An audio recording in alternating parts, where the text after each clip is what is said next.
Here we go.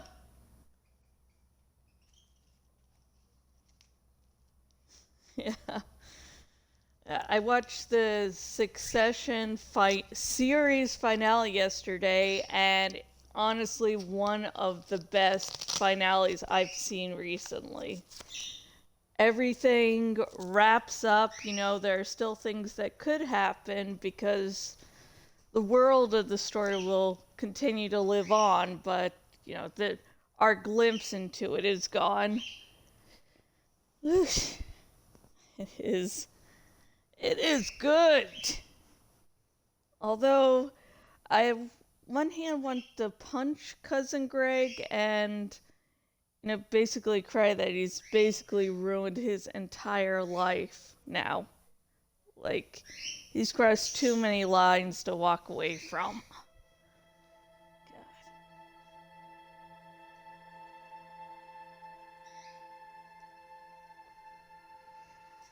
I'm excited to be back to Disco Elysium. Yes, it's a depressing world, but there's good parts to it. I mean, just like real life. There's going to be some down parts, but there are always going to be these parts that make you smile. For reasons that you might not be aware of. Oh yeah, now I remember where I left the game. We're about to talk to, the woman that was supposedly quote-unquote raped.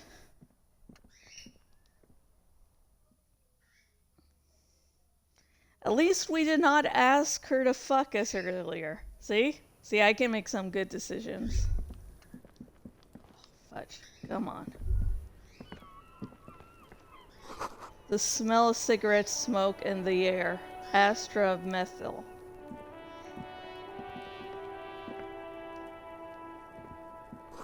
Cold coffee and an ashtray that looks like a hedgehog. Oh, is she a Sonic fan? Does Sonic even exist in this world? Welcome to the roof. The young woman has a cigarette in one hand and a cup of coffee in the other. Below her silvery jumpsuit, an athletic young body, built long and lean. I'm sorry for the mess down there. The cleaning lady hasn't come by in days. I'm beginning to wonder if she ever will.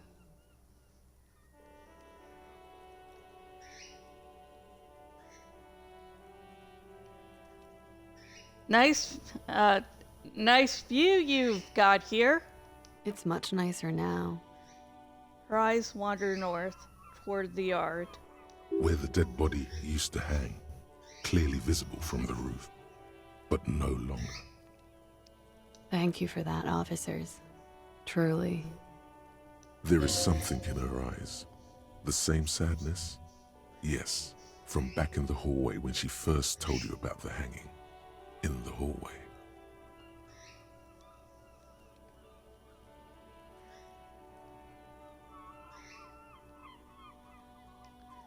You mentioned a cleaning lady. I think I need one. Oh yes. Legends of room number 1 have made their way around the building. They say a portal to hell has opened in there.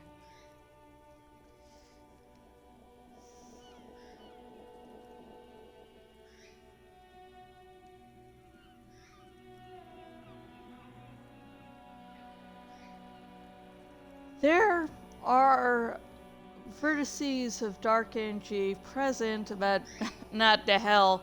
To another place, a third place, much different from our world.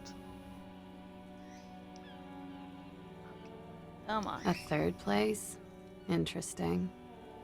That's probably why the cleaning lady quit.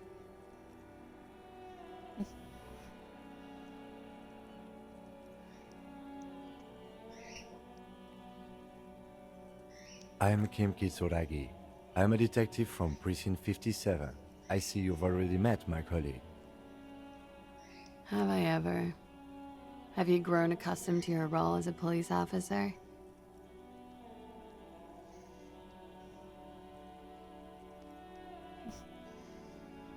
Once a cop, always a cop. Like riding a coppicycle. She takes a sip of her coffee. Miss, We are investigating the murder of the man down there. The people who put him there have asked us to talk to you. Huh. I see. She takes a pensive drag of her methanol cigarettes. Be careful. Ask something else first. When you go there, use words like, I hear you have been through something difficult.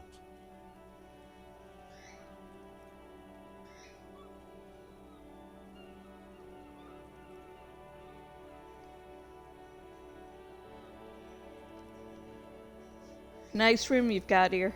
Yeah. It's pretty deluxe. No one likes to talk about their dirty laundry and their empty bottles. Maybe if you phrase it emotionally.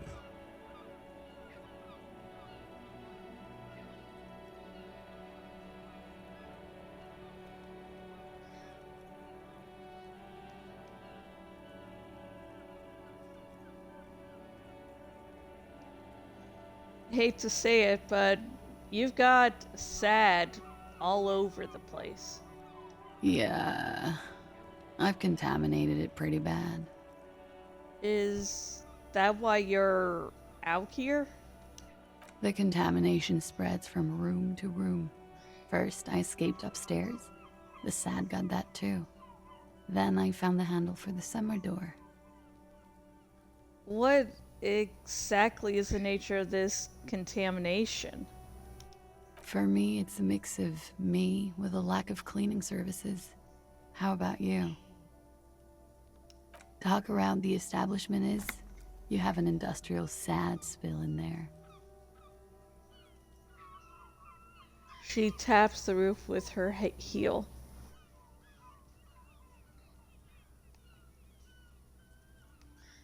For me, it's alcoholism, miss. Cool. I think I'm developing a pinch of that too. It hasn't done wonders to my taste in interior decoration.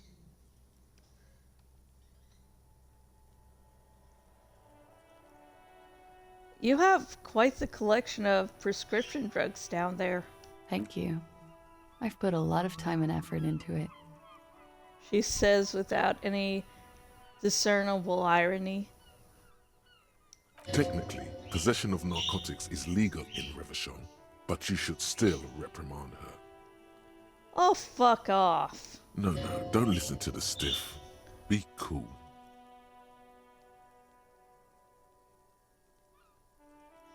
It was quite impressive.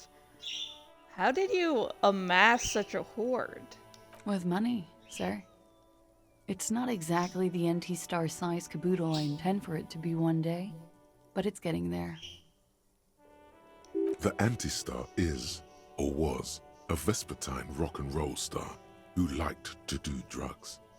He did so many drugs, he eventually mutated into a corpse.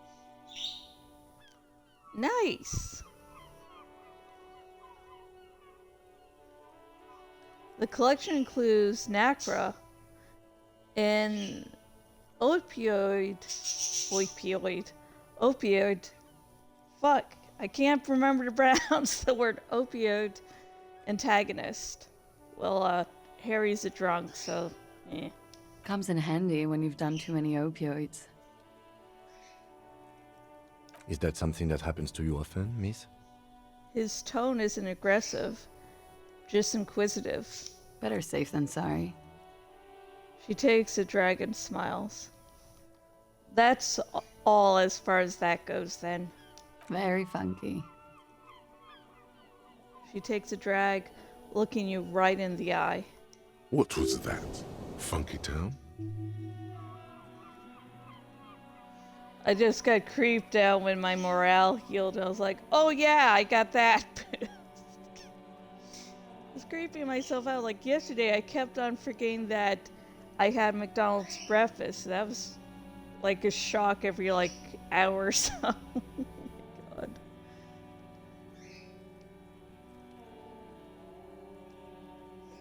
What's funky? Believe me, you don't want to get into that shit. She flicks the ash from her cigarette. I do. No. You've got it bad as it is. Funk is an aggressive resurgence of the new aesthetic of the Revacholian 30s, but this time originating in Grad. It's brought there by the Ilmaran diaspora. Funk is more masculine and guitar-orientated than disco, even more dangerous.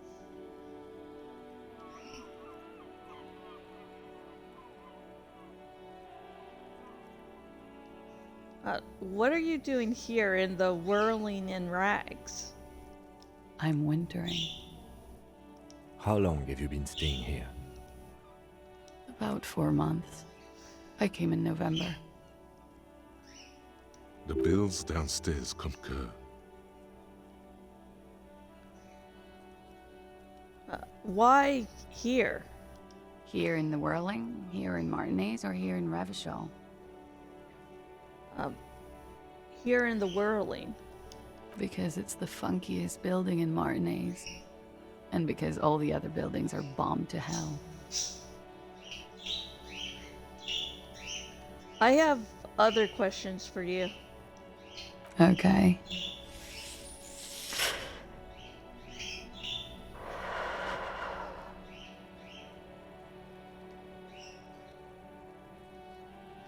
I noticed your room is close to mine. I have a personal question. Yes. You're just one room away. Very personal. Good, yes. This means she could have heard something, like what you were doing before you blacked out. Were you in Sunday night? I need to know what I did before I lost my memory. You do not need to know that. What you need is to ask normal police questions, like, He waits for you to finish the sentence. Get a grip, he thinks. At least do your personal stuff when I'm not here.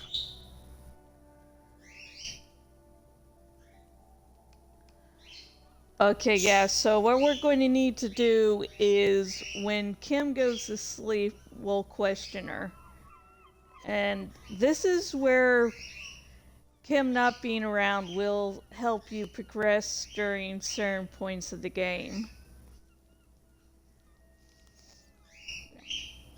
Sometimes you just have to say goodbye to Kim, and you do that by him going to sleep early. What is your name, miss, for the record? Clausier Amondou. Same name that Titus gave you. It sounds Oranese, as does her accent. Are you from Ornage? Right, sir. Vredefort, Republic of Oranje. I guess you could say I am an Oranese expatriate. What is Ornage? A bad memory, officer. The Republic of Oranje is a democratic nation on the Muindi Isola, north of here, over the sea and across the Pale. It is one of the 6 major Occidental nations to hold stake in the continued occupation of Revachol, the coalition. People consider it a reasonable superpower. Oh shoot, I just realized I never turned on the chat. I am sorry, folks. So I will get to doing that while I continue with this convo. Let's see. Reasonable? They will make you into a fiscal colony, divert your natural resources, hold patents and shares, but they won't threaten to wipe you out anytime, like Revachol did in its prime.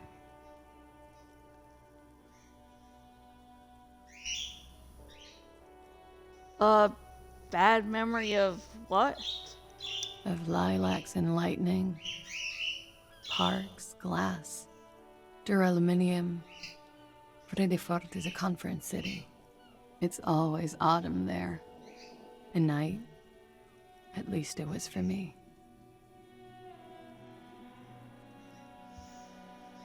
what's so bad about that? Nothing. If you're no longer there. How old are you? I'm 28. What do you do, miss? What is your specialization? Something stupid. Wanna hear what's stupid? Somewhere in a one-room apartment on Boogie Street, a young man shows Patrol Officer Tilbrook his genital warts, asking if they're cancer. Yep, that was stupid. His partner, Emil Mullins, can't be there. He's in another apartment with another man who's showing him a dead dog under the radiator. It's dead, Mullins says. No, the man replies. I touched him. He's warm. He's warm, Mullins replies, because he's under the radiator.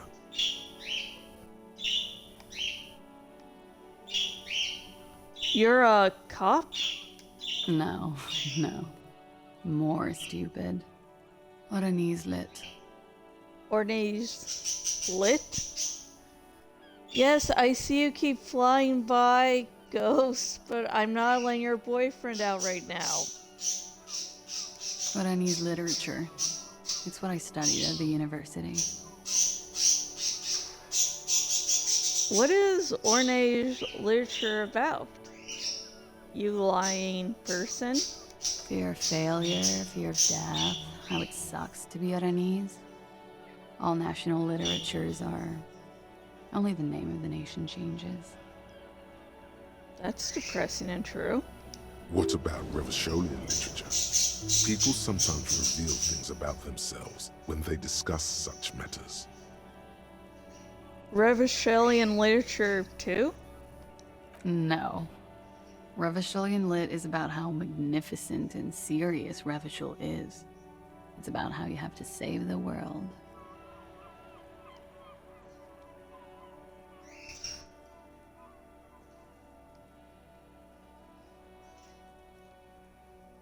I do feel the urge to save the world, yes. I guess that's why I'm on this case. That's the natural state of the Revacholian hero. She breathes in the methanol-flavored fumes, savoring it, then breathes out. She seems quite relaxed for a victim of assault. But, of course, what seems should not be your priority. Exactly.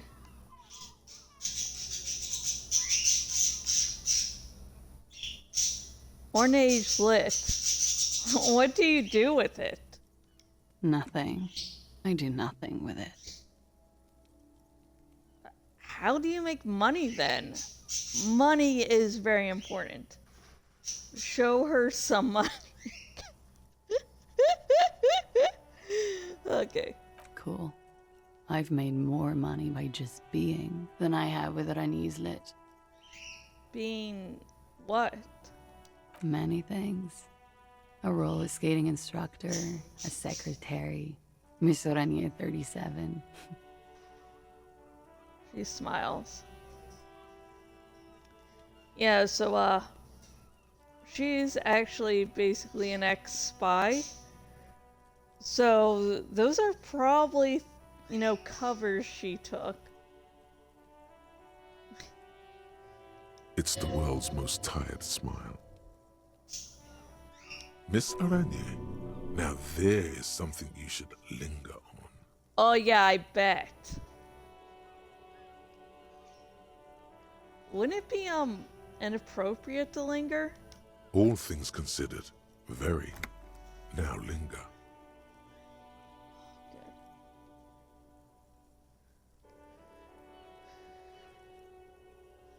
What is Miss Ornage 37? It's a beauty pageant, held in the year of our century 37, in Oranje. She was 14 at the time.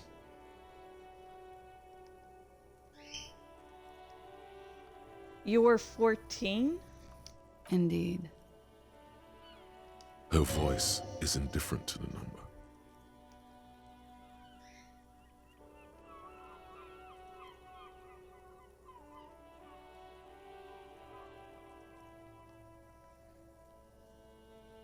I don't think I've ever been 14.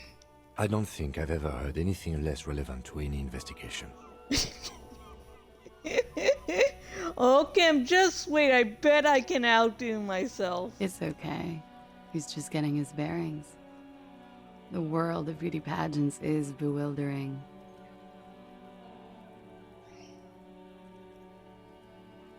Could we take a look at your passport, please? I'm afraid you can't, officer. Why is that? Because it's buried in a sealed plastic bag at an undisclosed location on the coast, along with cash and airline tickets. Thank you for your candor. Why? They say so in your tourist brochure. Keep travel documents away from your person when west of the river.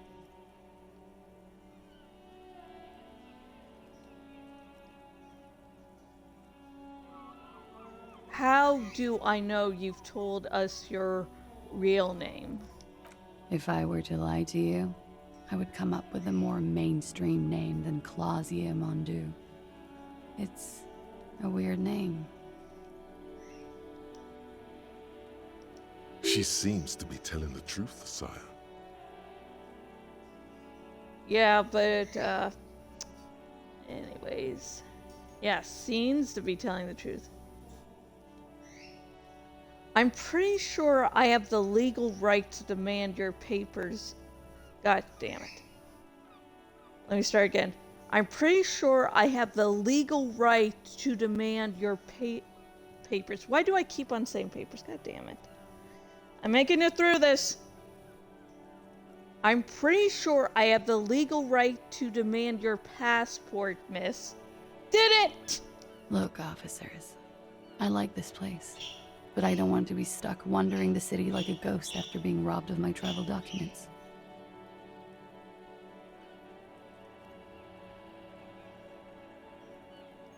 I don't want to become an indentured servant in a brothel on Boogie Street, and I don't want my relatives to pay the ransom. There are plenty of other reasons for hiding your documents from the law. That's not why you hid it, though. It's also why I hid it. Why, yes. He's suddenly very attentive. I'm an unpopular girl. There are people back home who don't like me. If they show up, I'm in a hurry. The kind of hurry where you can't afford to not find your documents. But don't worry, this has nothing to do with your investigation. The kind of hurry where you can't afford to not find your documents.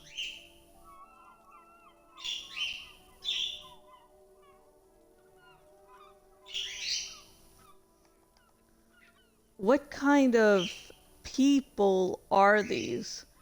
The ones that don't like you. I would love to change the subject. It's not important. Unless I'm some kind of suspect. No, we've just come to talk. Phew. Playfully, she doesn't seem to be overly distressed, or distressed at all, really. Okay then. Okie dokie. Thank you. That's it for the record. The record. So official. They tell us you've been through something difficult. Something difficult? I've been through at least half a dozen difficult things. Which one do you mean?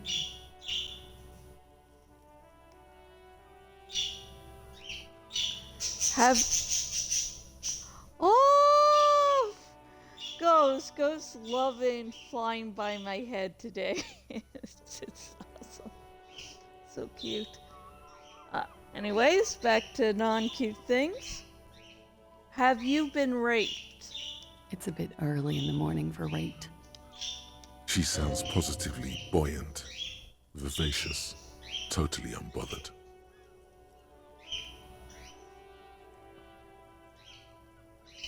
You know you're not let out till later, Freya.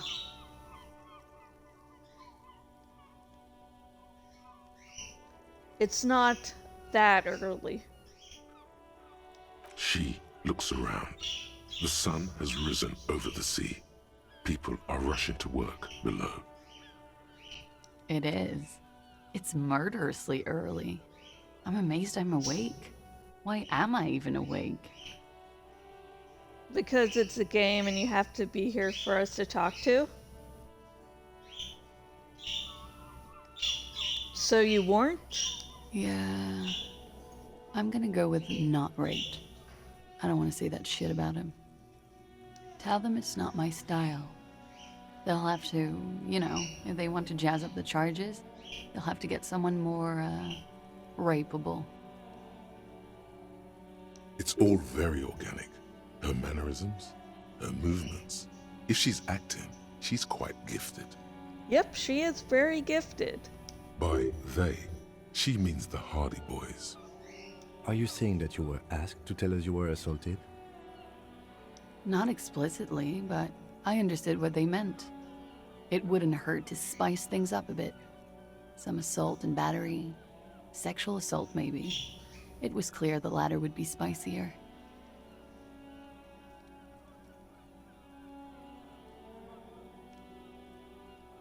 Titus asked you to spice things up for us?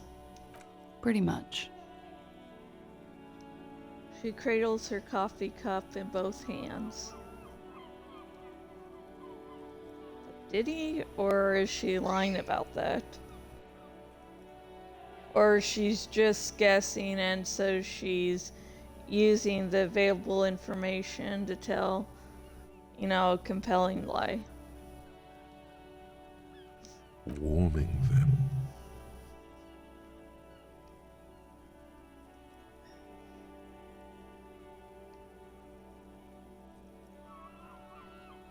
But what did happen between you and the victim? We partied.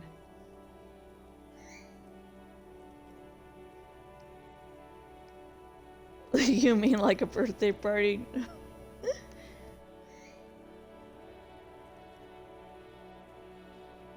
What kind of partying? Point to your bloated face.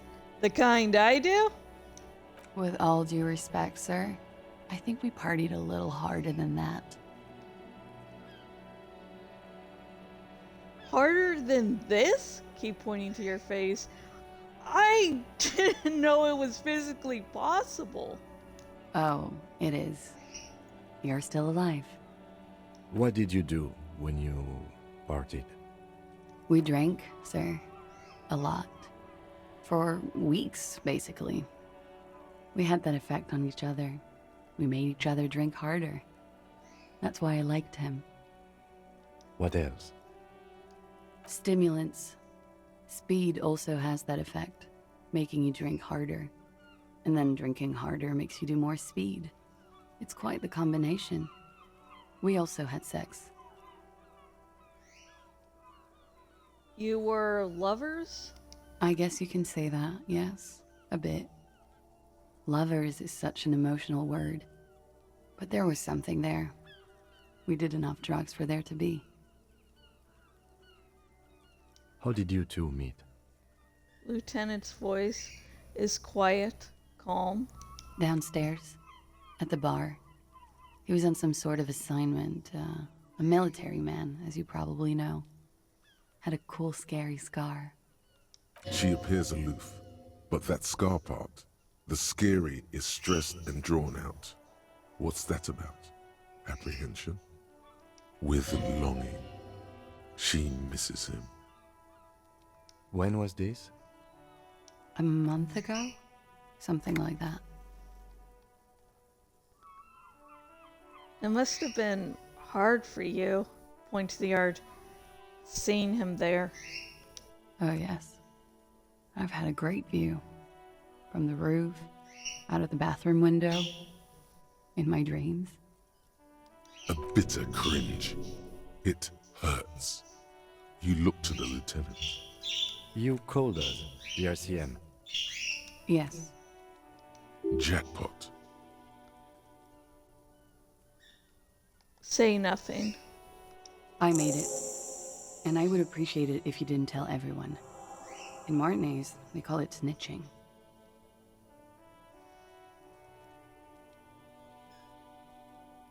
Reporting crimes is confidential in Revachol, miss.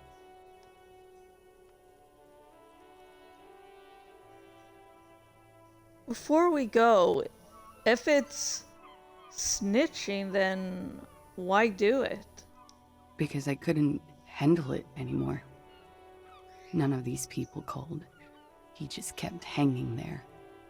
Then they started stripping him. The caller's voice was disguised. I didn't exactly disguise it. I just muffled the mic and nicked the landline a little. Nicked it? How? With nail clippers. And I diverted some radio fuzz into it. Into the cold wire. So that's why the phone is out of order. She tampered with the whirling landline. And in the process, you broke the landline downstairs. Did I? Fuck. I didn't mean to. I had no idea what I was doing. Bullshit. Bullshit. You didn't know what you were doing. Yeah. Yeah, I did.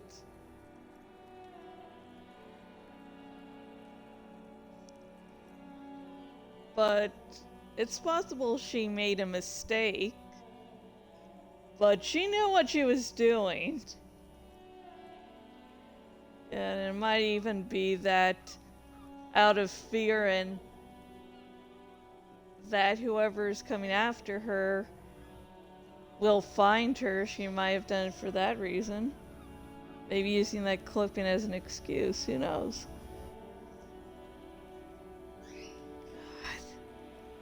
Sorry, I just looked at the birds, making sure they're not being idiots. Anyways. Jigsaw falling into place. This is satisfying. Good catch. I appreciate the symmetry.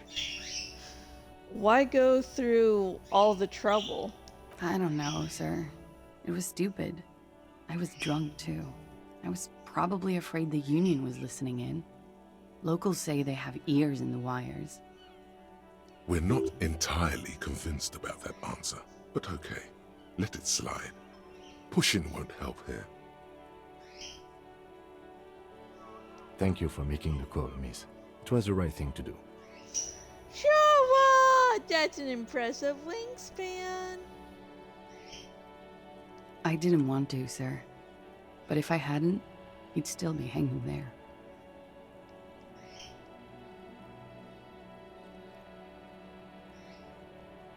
What can you tell me about him? Name, eyes, age? I'm sorry, I can't do it. Not right now. Later, maybe.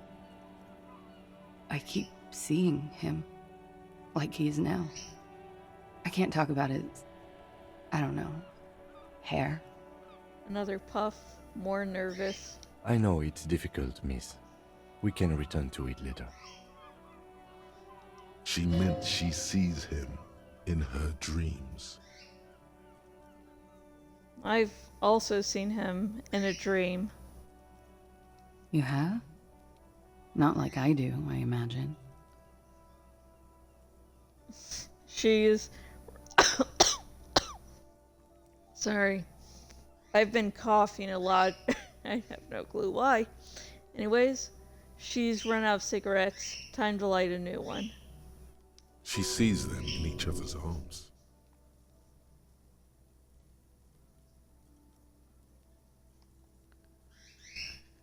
I see him as me. She fishes a cigarette out of her pack and lights it, then looks at you with her lungs full of smoke. I can see the similarity, yes. She breathes out through her nostrils. There are smells of menthol. Funny. Lieutenant says softly. Funny how? Nothing. I also saw him. We had a long inspection and that sort of thing sticks with you. Let's move on.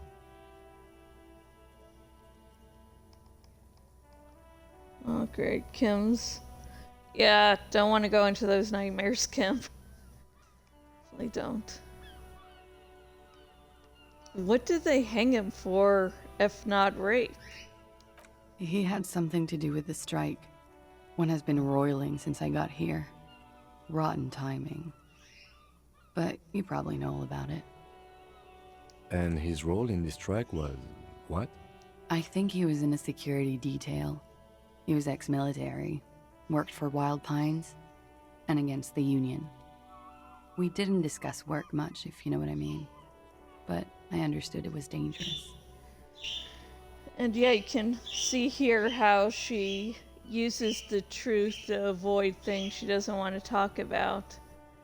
Says the truth just enough for it to cover the lies she has. She is clever. I do like her. She's a very complicated character, but we'll find out more about that later. And they lynched him for it? She nods. Why was there a bullet in his head? Bullet? They shot him too? There's silence. Her brows meet in the middle for a painted frown. Yeah, see, the bullet, there's a silence. She is actually shocked that we know that information.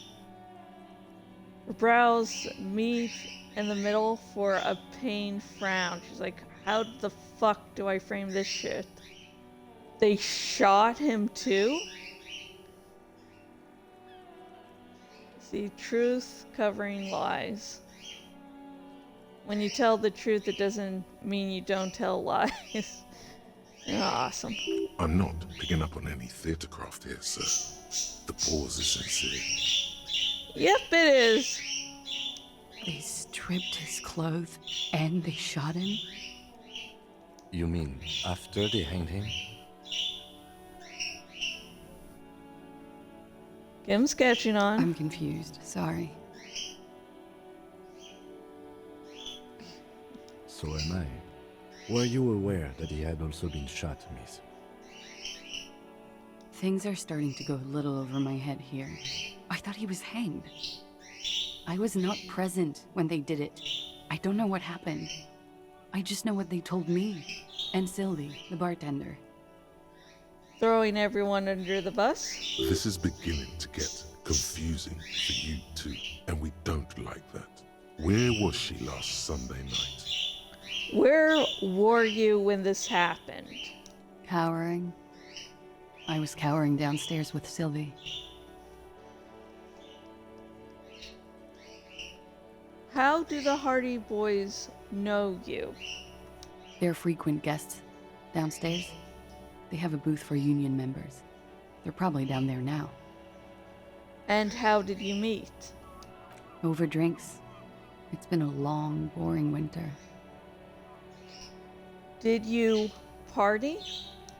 A little, yeah. Like you partied with the deceased? No, not as hard. I'm sorry to have to ask this, but have you had a physical relationship with any of the Hardy Boys? I have. Which one? Which ones, sir? I don't remember precisely. Titus, obviously. But as I said, it's been a long winter. Could that have been part of the reason they hanged him? Could that be why they lynched him? Jealousy? I hope not. Actually, I know that's not the reason. I'm careful about that kind of thing. Not crossing the wires, you know? But that's probably where they got the rape idea. Actually, I know that's not the reason. Truth. Careful about that kind of thing. Truth. What do you mean? Men like that? I don't know. It's the way their imaginations work. I suspect it's what they'd like to do to me. Throwing the Hardy Boys really far under the bus there. She changes balance from one foot to another, crossing her legs.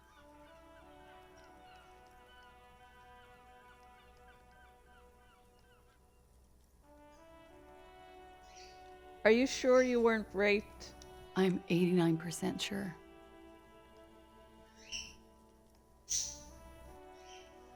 Got it. 89% is good enough. Moving on. Cool. She sincerely thinks it's very cool of you. Thank you for telling us all this, miss. She breathes a silvery sigh of relief and weariness. The air on the roof feels humid. Oh my god, Navi, what the hell? Navi? Land?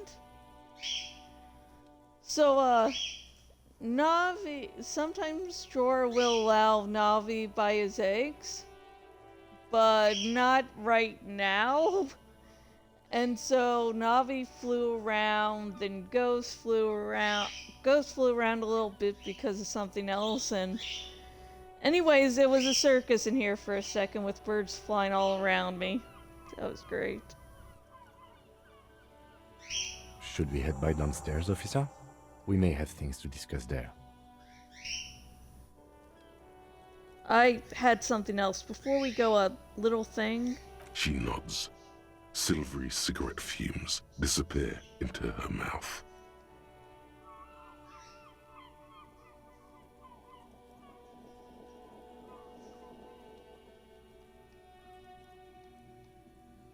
Look her in the eyes. Okay, 58%. Cross your fingers, people. I'm hoping on you to, bring me luck. Come on! She looks back. Time moves slowly. The triangles of her face rearranging into a weary smile. Don't worry. We will protect you from her beauty. We will consult you through the reefs and sounds of her persona. We will see through deceits. You are shielded. You are wise. You are advised. There are muscles on long white bones that line her limbs, just below the silver jumpsuit. What is happening? Nothing. Just time passing. Don't worry. You are not a fool. Anything out of the ordinary and you would be notified. Air moves in your windpipe. Your heart beats. You're a detective. Get back to detecting. Am I being beguiled? She presses her elbows against her waist and slowly turns her head. Avert your eyes. The strange moment ends. It was brief, no longer than 2.2 seconds. Why not? I'll be here until 11 p.m., drinking coffee, most likely. Cop of the apocalypse. It's not fire. It's not ash. There will most certainly be a sea of corpses leading up to the event. But it won't be war or pestilence that causes it. Oh no. The event will belong to a genre of cataclysm no man has dared to suspect would ever come to pass. You can only sense the shape of it, like a cavity, a pit opening up in your stomach, a throat into which the world will vanish. The streets, the grass, the stars, all will be rolled back. By whom, by what, and how, you don't know. All you know is, you're not joking around. Learning cap for Inland Empire raised to 6. Learning cap for Shivers raised to 6. Okay.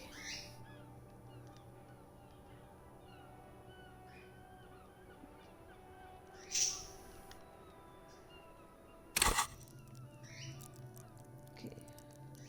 It's volition, right?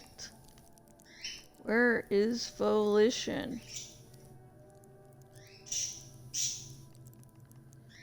Logic, encyclopedia. Oh, I was like, why isn't that up? And I was like, oh yeah, I put it all in Inland Empire. Rhetoric, drama, conceptualization. For some reason, that's reminding me of the ending of the movie Society. Well, that images are never going away. Conceptualization, visual, suggestion, spirit, authority, empathy, volition. Oh! Oh, Jorah! Jorah! Oh, you're so cute. Oh, Jorah. Jorah. Oh my god. Hang on.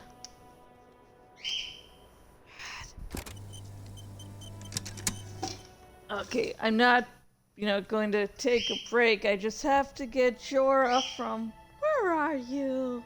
Come on. Oh, I am going to have to clean that up. Okay, Jorah, can you land somewhere? Jorah! Okay, I'm going to get the headset down for the moment.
Okay, everything's fine with Jorah, people.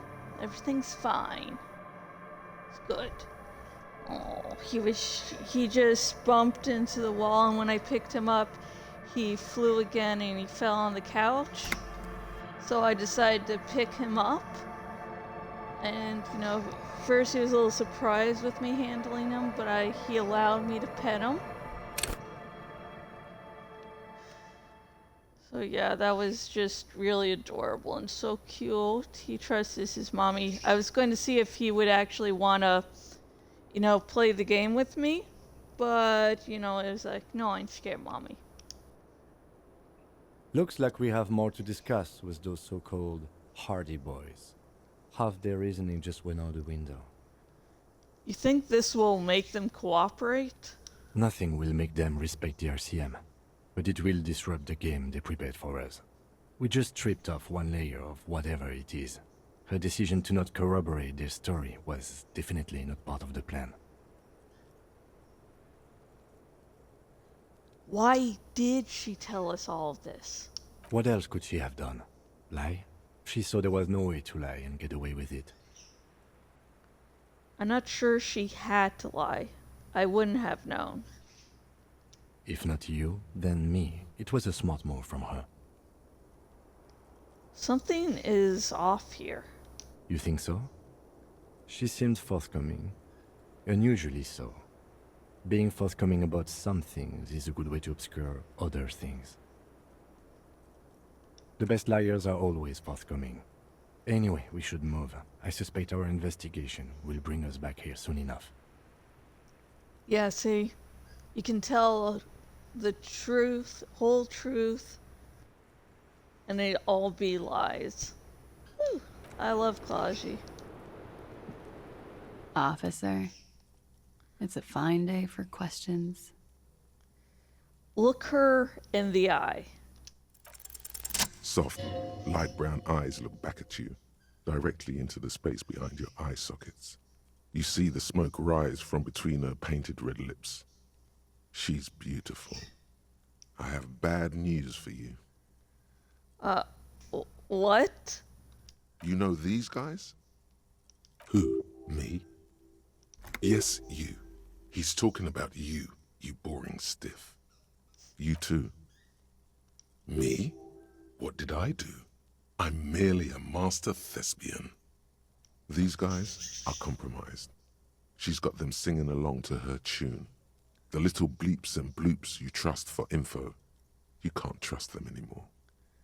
Yeah, this was the scene at first playthrough where I was like, oh shit, I can't trust them. Just like your own little voices, you know, not actual voices like this, but how you go along things, you can be fooled.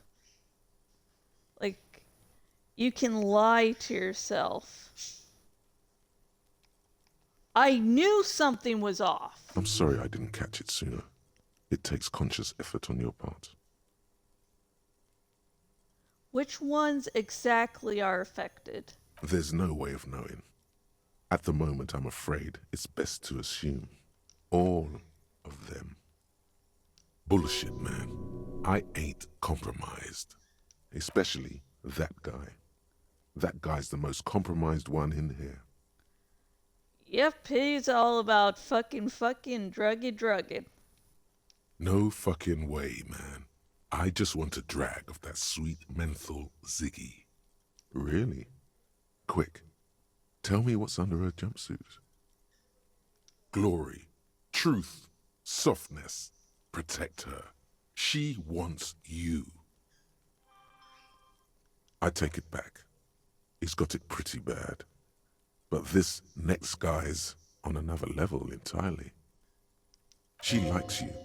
The crown head is a boring condom. He's jealous. This is human nature. How did this happen? How it always does. Through subtlety. What can I do? There's nothing you can do about it. You are how you are, and she is how she is. Things will go as they do. Can't you turn them normal again? No, What use is this then? it's better to know you're being played than to be played without knowing it, is it not? True.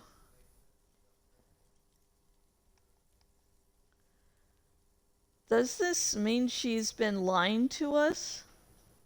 Yes, Mr. Thespian here has been singing paeans to how truthful she is. She is a lady, most fair and just. In his defense, to reduce him to such inadequacy, she probably had to employ half-truths more often than outright lies. That is correct. And omissions too. Can I trust that guy? A little. They're all still of limited use, interpreting things to the best of their ability. Maybe they add flair or something. I wouldn't know. I don't add flair. But when it comes to assessments of character and factual accuracy, they are not to be trusted. Not with her. Can I trust any of them ever again? Don't be melodramatic. You can trust them. Just not with Miss Orange Disco Dancer here.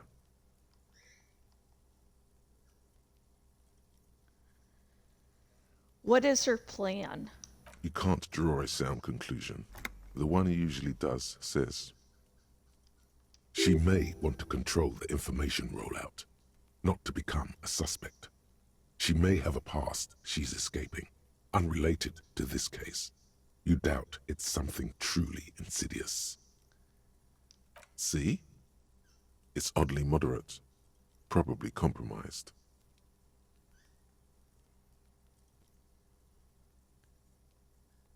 Yeah. She may have a past. She's escaping. It turns... Let's see. She's done shit. I've been talking to myself long enough. Let's get back to it. Don't worry. It's only been 4 or 5 seconds. You've got this.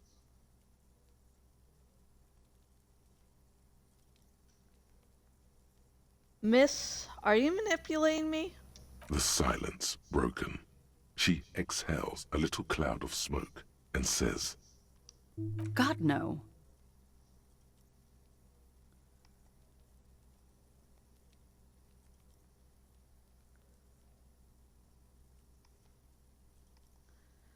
Let's return to this later, miss.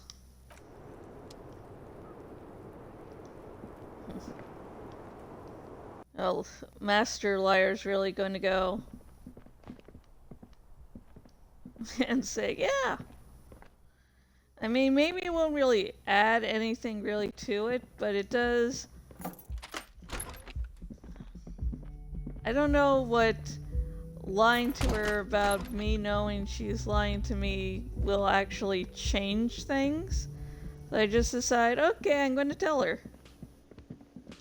Can I help you?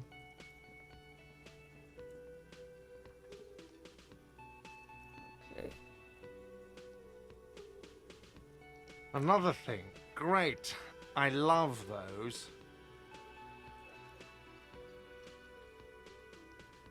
Claudia, in room number 3, she nicked the phone lines. Why? No, fuck it. I don't want to know. I don't want to know why these degenerates do what they do. I thought we had one good guest in the building. he really doesn't like it being classier.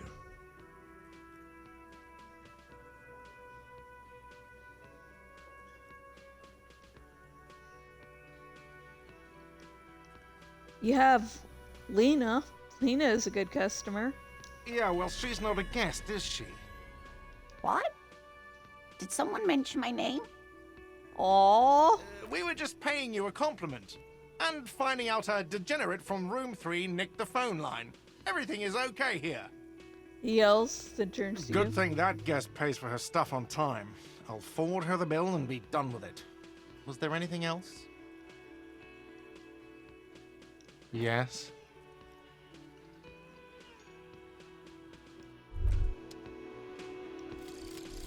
Call the Mama Dakwa. It's not only your eardrums that register sound anymore. Your very skin has become an organ of hearing. Looking for a whisper light and low. A god who's very, very silent. Nothing escapes you. A cockroach in the other room. A candy wrapper falling on dry grass. A drunk falling from a chair in a bar 20 meters away. In fact, you haven't heard the Call du Mama Dakwa, but you have discovered that you have amazing hearing. It must be the only part of you the alcohol hasn't drowned out. Keep listening. 0.3 to plus 3 to perception. Golden ear. -1 to encyclopedia. No room for anything else. Oh god. And now it's blinking here. Yay!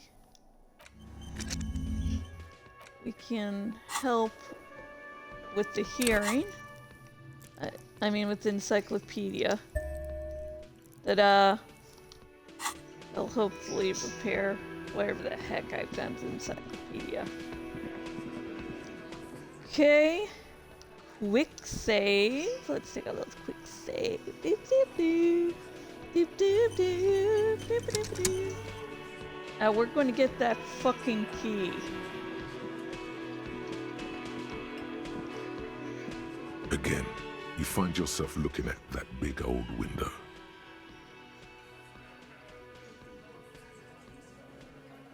Look out the window. Come on, please. There's a Yes! yellow ribbon tied to one of the branches. Light yellow, faded with time. A tiny splash of color in the blackness of the thicket. Hanging from it, a bronze key. Someone hid the key in the bush and attached a yellow ribbon to make it easier to find. It's close enough to the latch up there. One can slide it open and just take it. Surely not a coincidence. Someone's hid a key in the... Gosh. Someone's hid a key in the bush. Point at the window. Huh?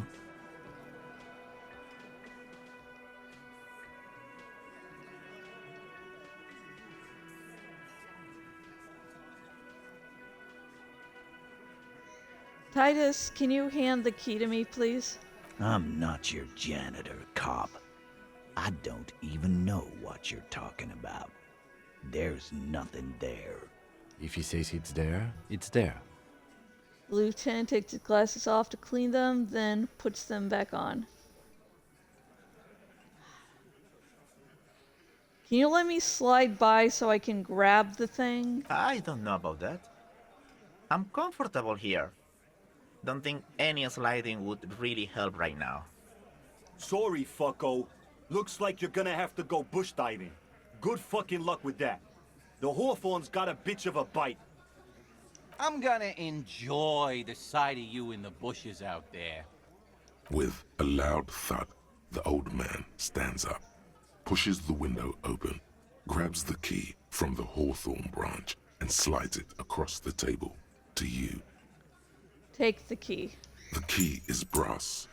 Workshop spare is etched into its bow. The old man closes the window and sits back down in silence. Come on, man. We were just having some fun. Where's the harm in... I'm tired of listening to your shit. Oh.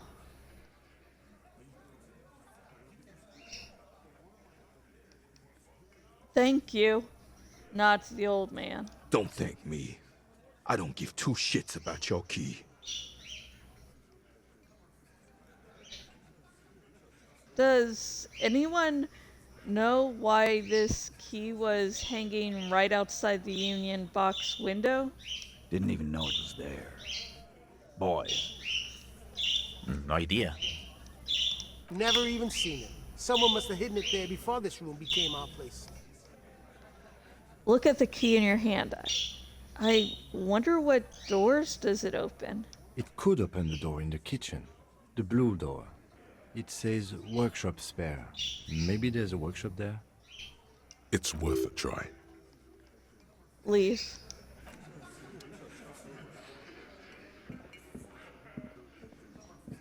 Actually, we'll talk to them now and then go to the workshop. I love the area. Oh, yeah. And I'm going to just take a few minutes break now. Now that covers... Where do you want to go, Harry? Let's suck a stick. So yeah, I'm going to take a few minutes break, stretch out that conversation with Kajaj. Definitely, took a little bit. As I said, this is definitely a long part of the game. I do wish I had begun recording earlier today, but if it was me making sure I got enough sleep or playing an extra hour or two of the game, it's going to be gaining, sleep. So, just hang on tight, people. I will be coming back. And hopefully the birds will be less chaotic. Yay!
Hello, I'm Jash, and welcome back to my Disco Elysium stream, where we are now continuing with one of the most arduous parts of the of the plot for me. The clowns are still hanging around. What is it now?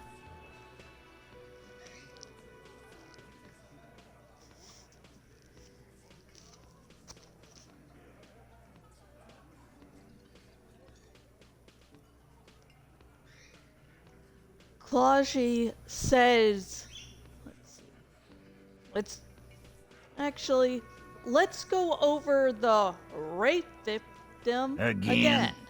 Seriously, man. Fine. Fire away.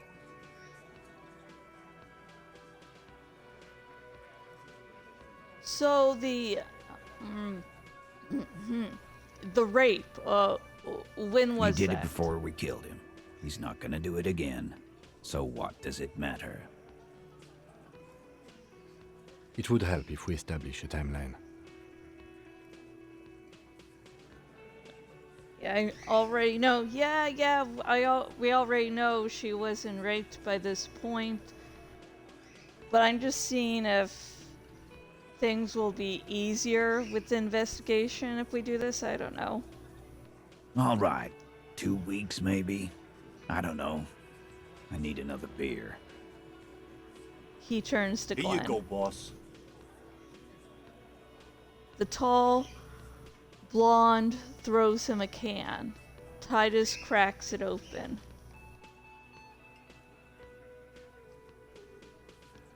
Okay, enough about it then. Whatever. Klaji says she wasn't raped. Fuck! I knew that fucking whore couldn't be trusted. You've hit a nerve. Titus is furious. No, more than that. The loyal Titus feels betrayed. For the record, Titus Hardy did not explicitly specify the victim as a whore, nor did he say anything about trusting her. Oh, shut up and stay out of this, Liz. He raped her. He was out of his fucking mind. You have no idea. She's just in denial, asshole. You don't understand the traumatic experience. She's shutting down, and she doesn't fucking trust you. Oh yeah, I'm sure I'm the only one she doesn't trust, and I don't like to throw out terms like mansplaining, but really? Dude, really? Really? Yeah, she's crazy, you know. A crazy bitch. You know the type. She's fucked up. So, your thing of trying to convince me she's been raped and is denial is calling her whore, saying she's crazy. Really? That's that's the route you're going down, guys? Really? This dude? is a diversion. Stay on track.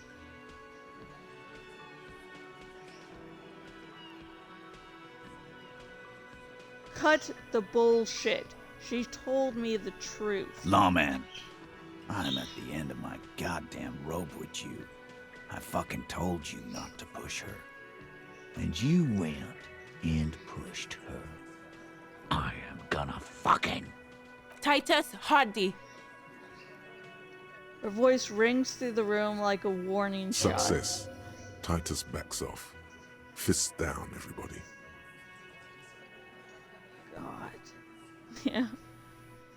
Yeah, we pushed her, to tell us, the rape thing's bullshit.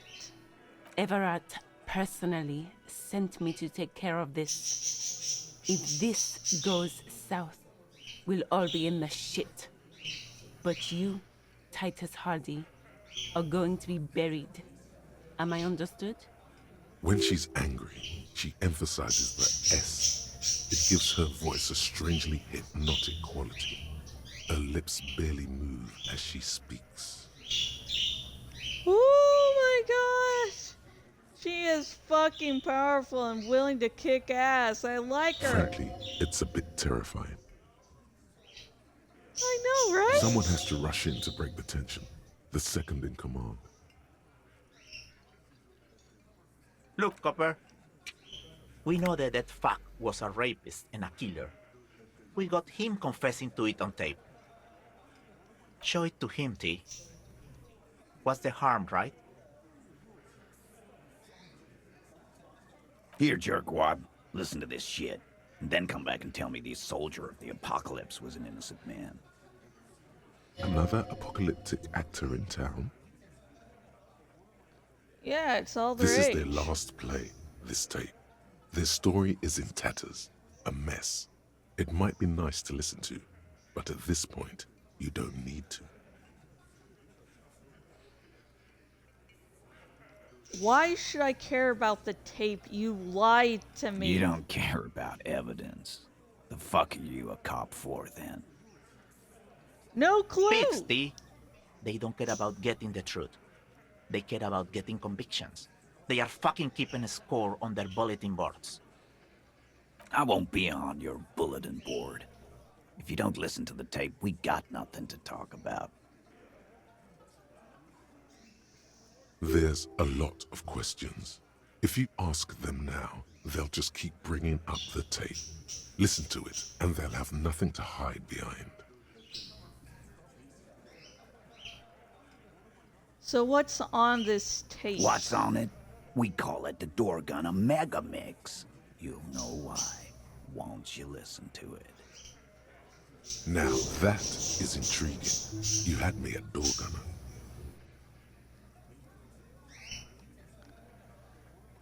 Where did you get this tape? You think we go into this shit deaf and dumb? You RCM aren't the only ones who know how to bug people. There's no university degree for that. Actually, there are a few. Crypto analyst, radio officer.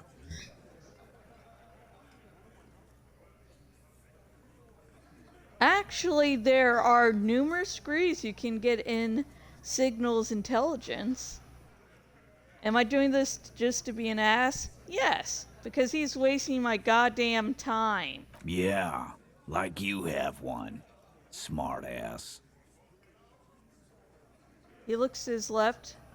There's a beer that he forgot. So you bug them? How? We have machines. We're in logistics. How do you think a harbor works? It's advanced stuff. Understood? You've listened in on their communications. How long?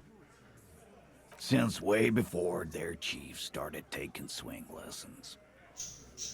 Things got nice and quiet after that. Which one of you is doing this advanced radio work then? It's not advanced. You just hold up in a coop all day, writing down what they say. It gets hot as hell in there.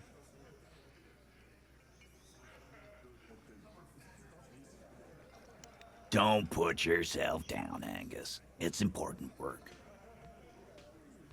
The chief picks his beer back up to offer a silent toast. Yeah, man. You're like a radio genius or something. Those notes are some in-depth stuff. Indexes and shit. Where can I listen to this? I'm sure we can find a tape player. Where can I listen to this? Why don't you try shoving it up your ass, genius? Will that work? Yeah, play it with your ass, cocksucker. I'm sorry, are you confusing ass with lips, or is my ass so tight it's like it sucks cocks? I don't know. His voice echoes like thunder in the small room. I'm sure we can find a tape player. It's not a problem. He repeats calmly in a hushed voice. That's enough for now. I'll get back to the investigation. Don't forget your tape, lawman. Compliments of Titus Hardy.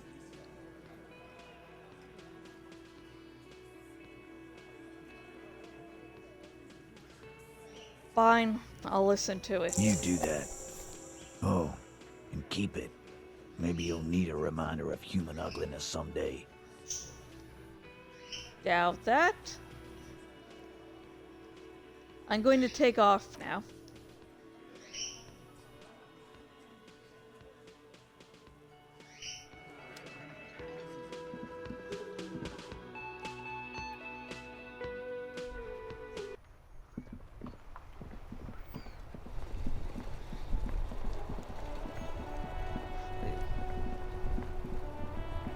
Let's stop by this lovely Inside, place. you see a set of steering levers, a radio microphone, a pull-out toolbox, and the soft glow of the fuel preheater gauge. Pull-out toolbox. That's not A metallic drawer slides out from under the seat and clicks into place. The toolbox is empty. Push in the pull-out The pull-out toolbox. toolbox slides back into its nest. Preheater gauge casts a warm glow on the steering levers and the radio on its hook. The white suede feels luxurious under the touch, and the metal clutch handle so very familiar in your palm. As you tap on the gauge, the indicator pin jerks as if startled. It's in the large orange sector, indicating the engine is warm. Next to the gauge is a red switch labeled heat. There's no use pressing the heat button. It won't start without the ignition key. Translation: we're not going anywhere right now. Alternative translation: don't even think you can drive my MC. Pick up the radio again. This is Precinct 57. How may I assist you?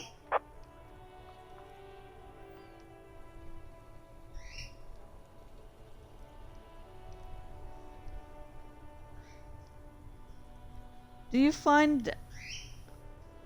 you find out more about the owner of the armored boots? Sorry, sir. I still haven't heard back from the database people. Try calling again later. Is there anything else I can do for you?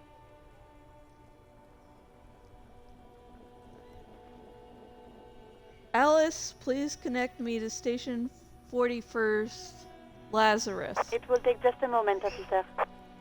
Her voices fade out into the familiar radio static.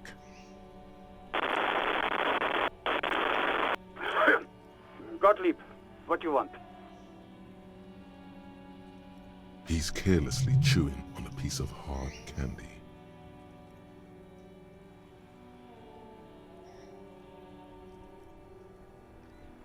Just a routine checkup. Oh, it's you.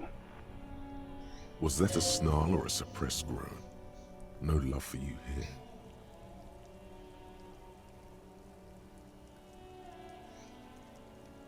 I've lost my memory. All of it. With all the damage you've been dealing yourself with drugs and alcohol, I'm not surprised. Oh, thank you. There is no surprise in his voice, only careless superiority. You're not surprised? Oh, okay, anything else? What else? I'm not a brain doctor. Look on the bright side. You've got a whole new life now. Use it wisely. It's hard to say if he doesn't believe you or doesn't care.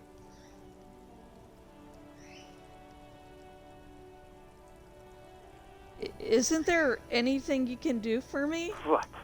You want me to do blood work for you again? Tell you just how bad things really are across the board? You want another rundown of everything collapsing inside your body?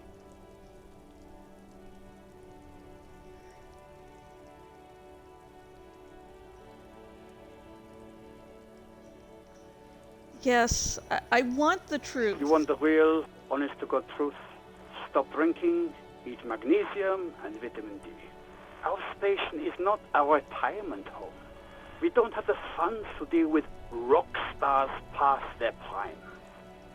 And no, I don't want to hear a political commentary on the topic. In fact, I got work to do. Some idiot has glued his eyelids shut with cyanoacrylate. It looks like Mactorson. It's not fucking cryoacrylate. It's super glue, Doc. Cyanoacrylate is superglue.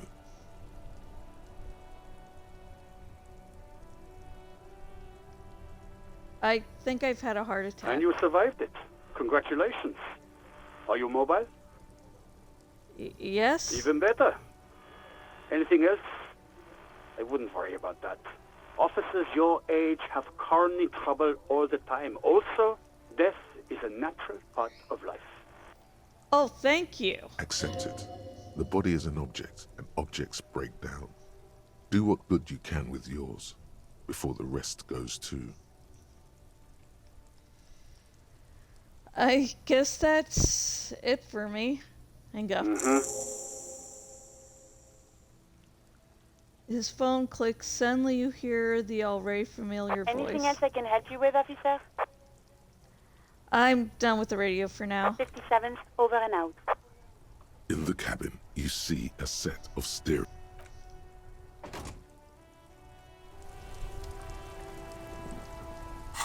Let's see. Close.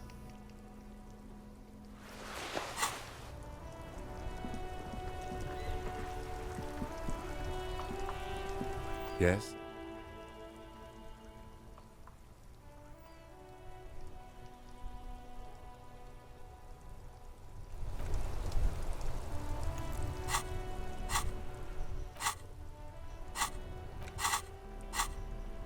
Okay, I don't know where to do things.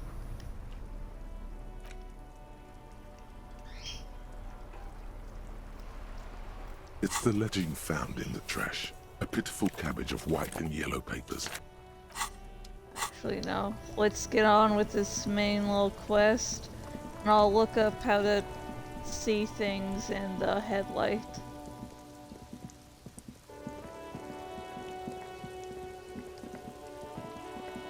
Oh, I can't interact with them. No, I want to.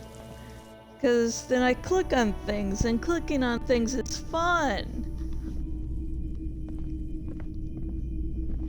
Hello again.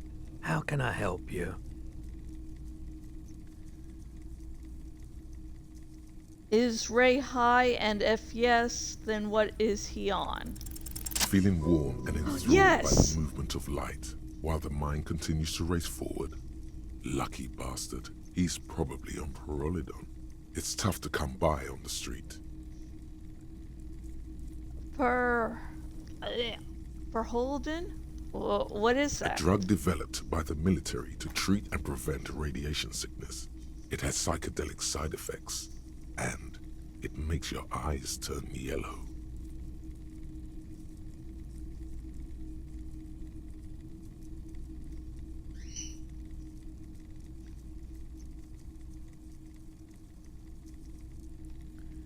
Step closer. Sir, could you take off your sunglasses? I'd like to check your eyes. Why on earth? These are prescription. I can't really see without them. There's a note of indignation in his voice. Interesting. Those triangle patches on his vest, you have a feeling they mean something, like they're similar to the halogen rectangle on your jacket. Say, what's with the triangles on your vest? I was with the emergency relief brigade. You know, after the People's Pile disaster. He coughs as if to mark his words. Had to take Perolidon for radiation sickness. That's what you were hinting at just now, wasn't it? The People's Pile? What's that? A bad idea. Some poor leftist built a particle decay generator in hopes of bringing affordable electricity to underserved communities. It malfunctioned. Radioactive waste everywhere. Probably some of it in you, too.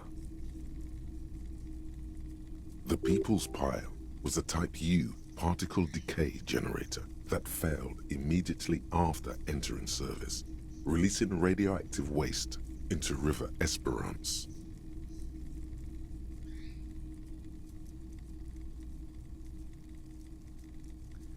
What is a particle decay A generator? primitive nuclear reactor, also called a pile. Why is it called the People's Pile? Construction began during the Commune of Revachol. The people continued work on it after the commune fell. They wanted a cheap source of energy for Revachol West. Yeah. Needless to say, things didn't work out.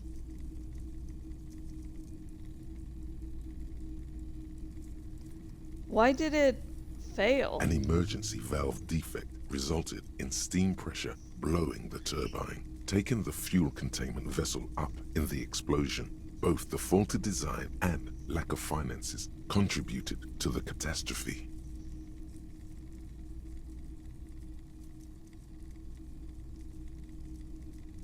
Tell me more about this emergency relief brigade you were part of. We were an all-volunteer force, self-organized, tried to help the fire brigades contain the spill. On the patch, gamma radiation lines crossed with a red drop of blood. I lived by the river since I was a small boy. The Esperance didn't have the art to let it all go to shit without trying to do something to help out. There wasn't much the volunteer force could do, however. We wasted years in the river mud, years getting sick. He looks at the spilling light and stops.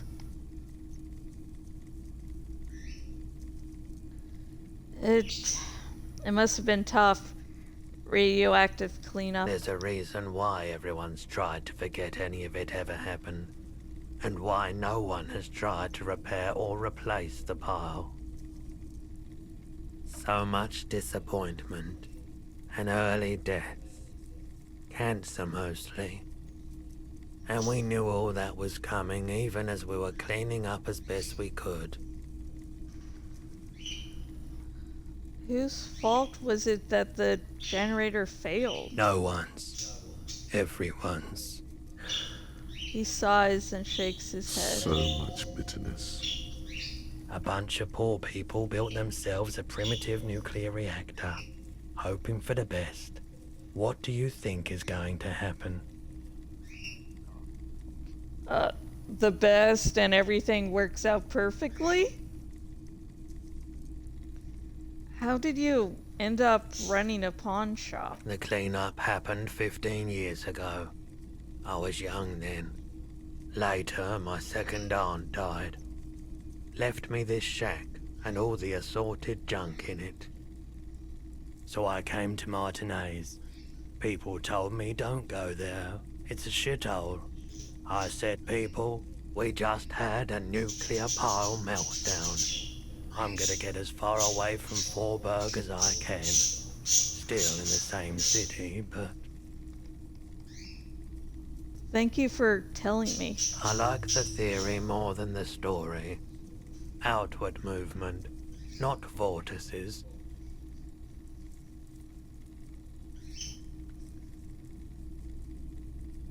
Yeah, you gotta get in on those vortices, my man.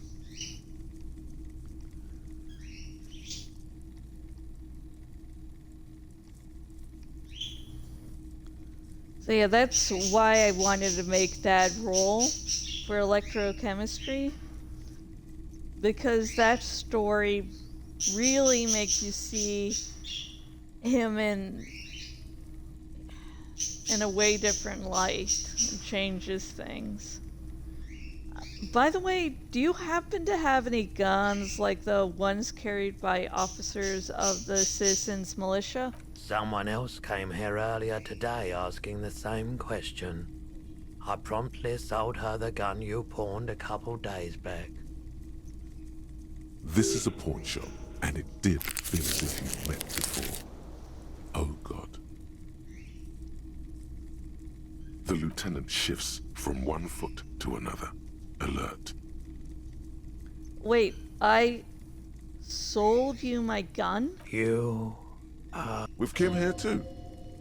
That just sounded really, really bad. You were adamant about getting rid of it, officer. Said you were undeserving of a service weapon of the Revachol Citizens Militia. And I don't like keeping guns around the shop for long. Off the charts photon emissions.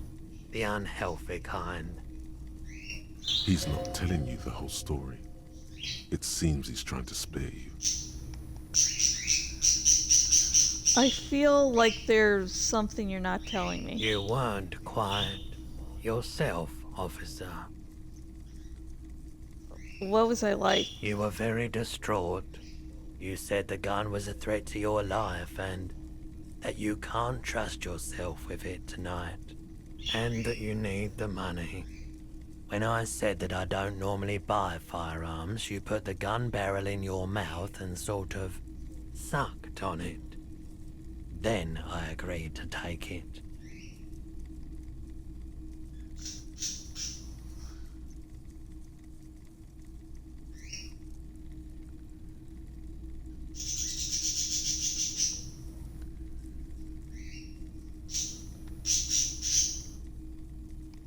I really should have killed myself.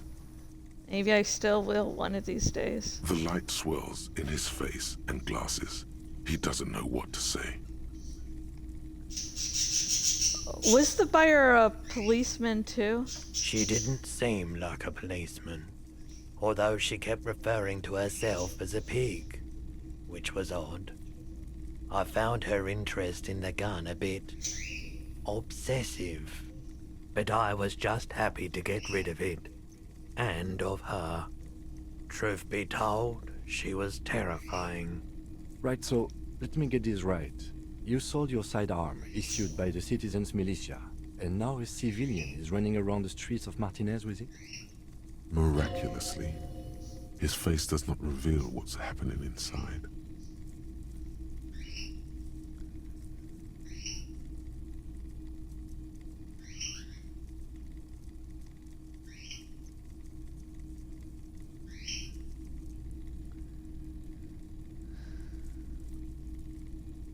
I'm sorry. I'm sorry I sold my gun.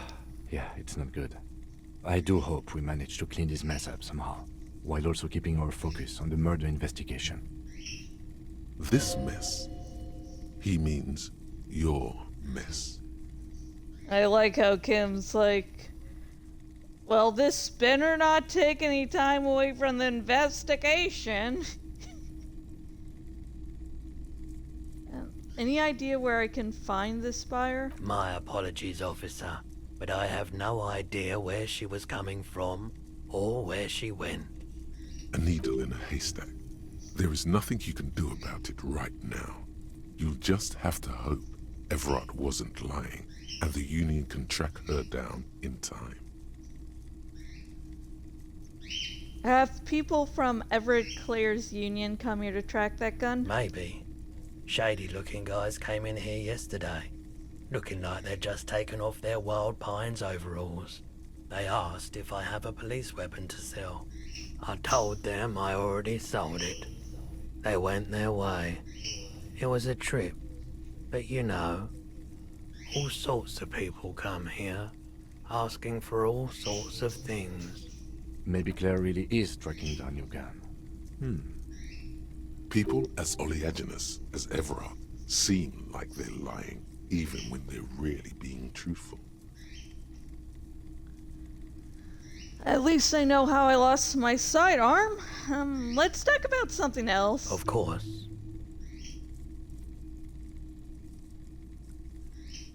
I'm looking for something that plays a tape for police business. A tape?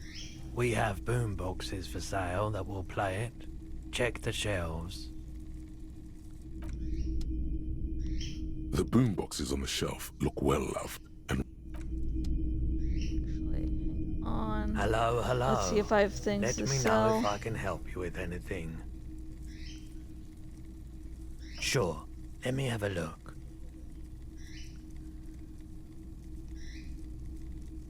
Anything else you're thinking of selling?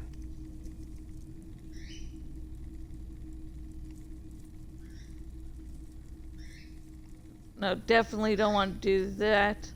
I want to see about something about this, so I won't be selling it at the moment.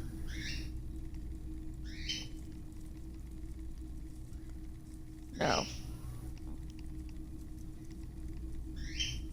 Don't want to sell that.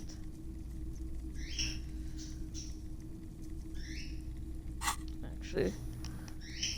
Another time, perhaps. Okay, let's The check boom about these boxes on the shelf boomboxes. look well loved and well traveled. Chipped, dented, they stare at you with the unblinking eyes of their tape reels. Stand on the tip of your toes to see more. Flashbacks. One especially catches your eye. Deep gold and amber plastic with a big old handle on top. A classic boombox that says Stereo 8 approved. This is you. Golden orange. A sunset suite. Just make sure it works before you buy it.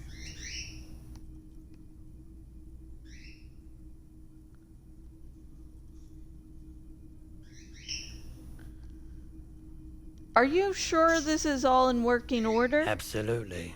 I've tested each one myself with recordings of speech, found sounds and music from a variety of genres.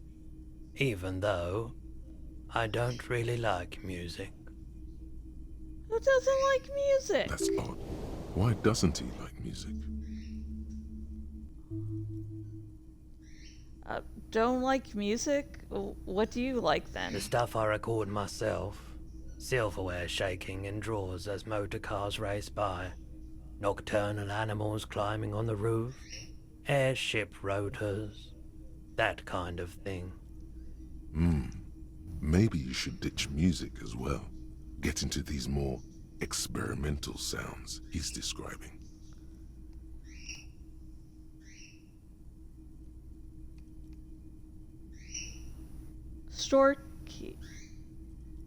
Storekeep, this Stereo 8 approved machine here? Is the Harman Welsh W2. Made in Vespa. Designed in Seoul. Plays all reel-to-reel formats. 2mm, 8mm, 12mm. It's even got a little radio in there. It'll set you back 12 real.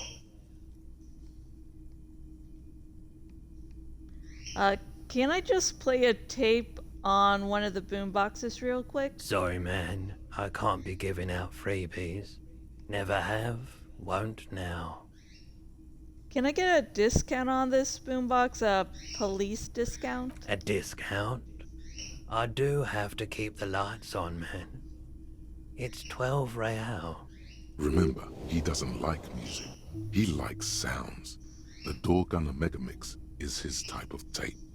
Certainly, he'd give you a discount if he knew you'd play something so experimental.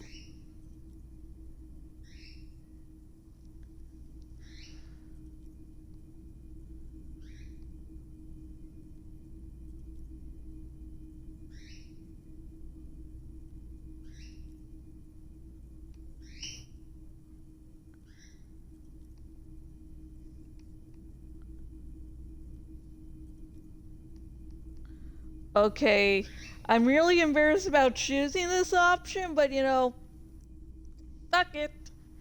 I'm not just doing any police work. I've got the Door Gunner Mega Mix here, an air-defined word. Let's do 4 real. 4 real is offensively low, but just this once. For the music, concrete, cop. I just need up to 4 real. Hello. Sure, let me have a look. Anything else you're thinking of selling? I don't want to do that one.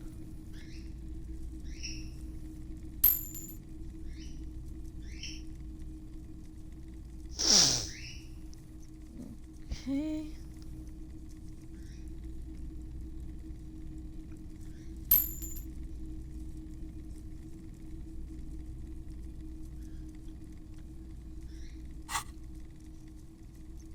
Yeah, 3 real. Anything else you're thinking of selling?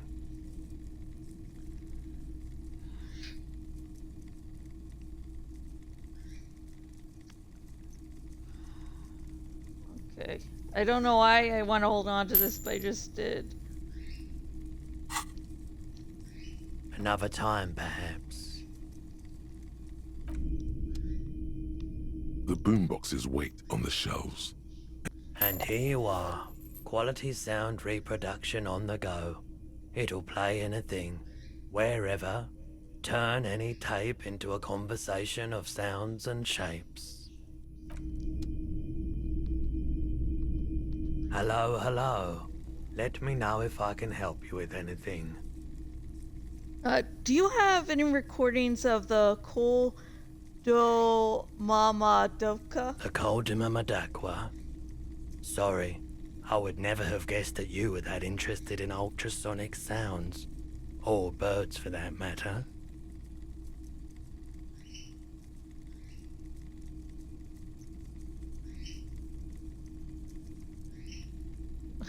I like that I have hobbies just like all normal people because I'm a normal person.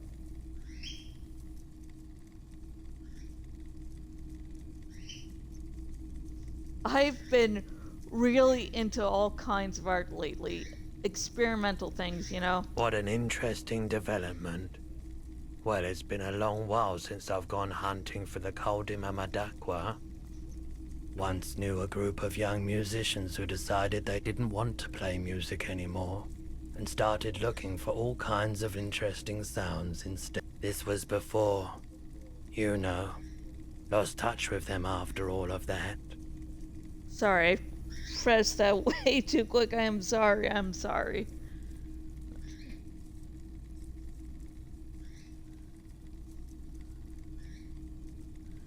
That sounds so cool. Cool or not, one of them was obsessed with recording the Koldima Madakwa. And he was one of those passionate people who know a lot about all kinds of strange things. So he got the rest of us to join in his search. And did you ever find it? We thought we did. We got together all these recordings of unusual sound patterns, compared them, cut them up and combined them into the Symphonia Koldima Madakwa. Oh, that's not very scientific. Can I listen to it? Unfortunately, I don't have any recordings from my old life. None at all. But I do have a tape with some ultrasonic sounds that might be what you're looking for. He starts rummaging through some tapes behind the counter. Do we really have time for this?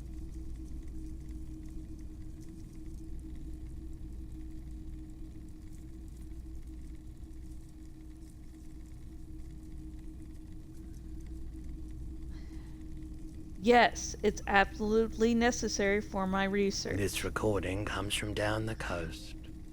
Wasn't looking to record anything specific. Just left a recording device there one morning. Keep in mind, I have to slow this one down enough to make sounds well over 200 kilohertz audible to the human ear. It will be strange. He switches on the tape player. The speakers begin to emit a low hum. As the hum grows louder, modulating but always unnaturally uncomfortably low, like it's coming not from the speakers, but also from inside your chest. Breathing is becoming difficult. Not good, not good. You're about to start suffocating. You have to stop this. There's a growing sense of dread. The sound is coming from inside you, but also surrounding you. It feels as though someone is standing just outside your range of vision and watching you, doing this to you. He nods to you, reassuringly, just as more diverse, higher-pitched sounds, some random, some appearing to form patterns, hit your eardrums. Seabirds most likely, gulls and such. What's that?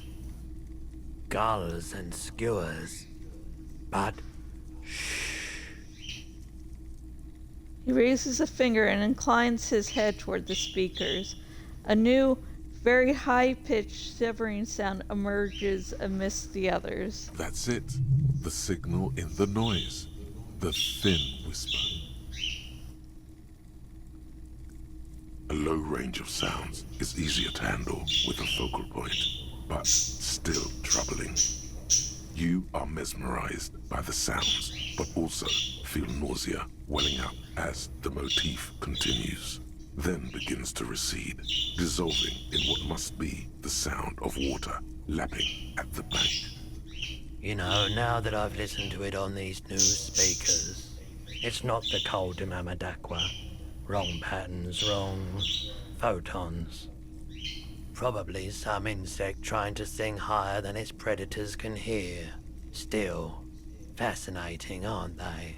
Early morning sounds. The boombox I bought, it should play this tape, right? Of course. It's in working order still, isn't it? Just pick your tape and set it spinning. It all starts with the tape.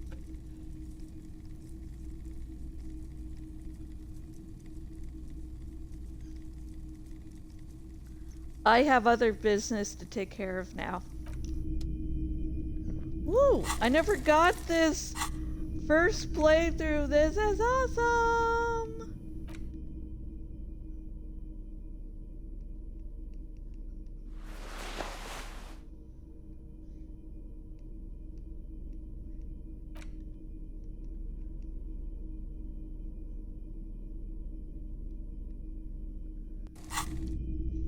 Okay, and we do not want to play our curse tape in here.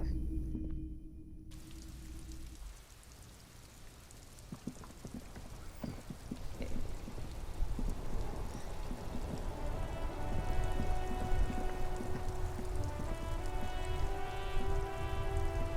Oh, Guno probably wouldn't mind.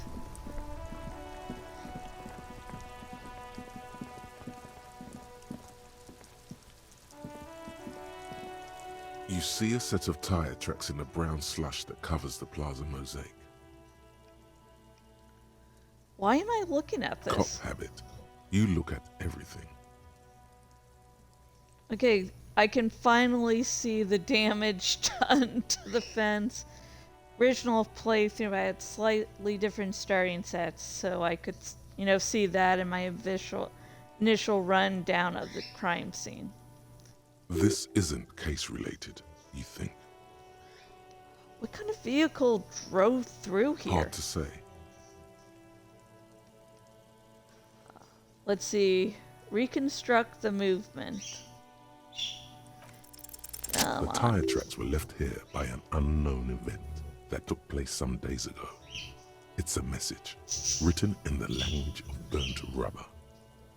Some of that rubber stuck to the tiles right in front of the whirling in rags.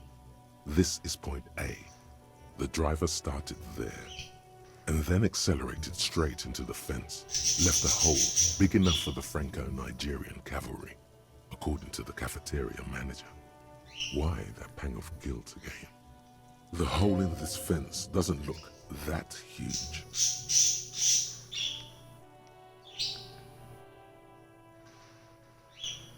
The hole is not that impressive. He was exaggerating.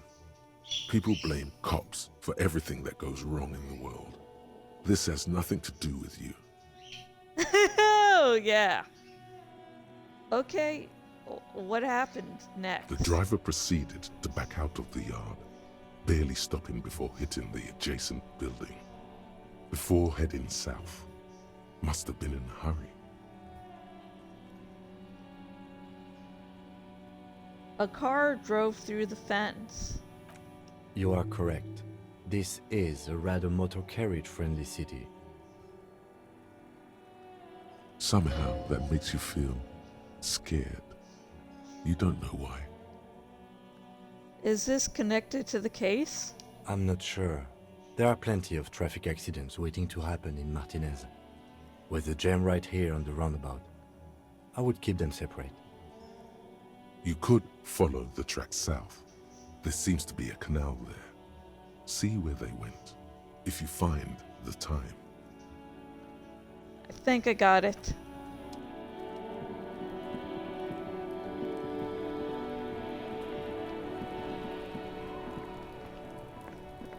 Let's see, do I see anything different about these?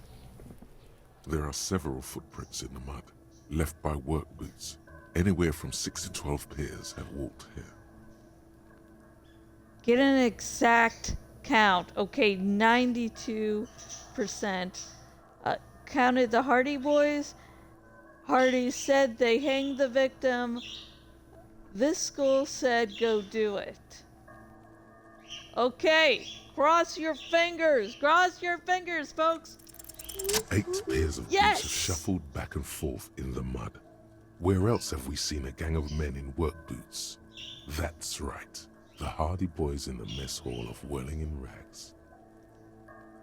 Go over them one by one, and I will sip my lovely coffee tea. 1. Standard work boot. Steel reinforced toes. Number 46. Just like Titus was wearing in his booth. This is the big dick, Titus Hardy. The one with the bald cap on his head. Interesting. Is it? They didn't even bother to change boots. Putting them on the scene is easy. Maybe even too easy. Got a point. Continue counting. 2. Standard work boot. Steel reinforced toes. Number 44. Either the blonde muscular guy, Glenn, or the young guy with a plectrum around his neck. 3. Hobnailed work boot. Steel reinforced toes. Number 43. The inked banger, perhaps. 4. Standard work boot. Number 45 or 46. Theo, the old smoker. You think you even see a tiny fleck of cigarette ash inside the print. What else? 5. Another standard work boot. Reinforced toes. Number 44. Same as before. Either the musician, Eugene, or the muscle-bound blonde, Glenn. 6. Light as air. Same make of boot, but number 41. Small like a rat. Shanky.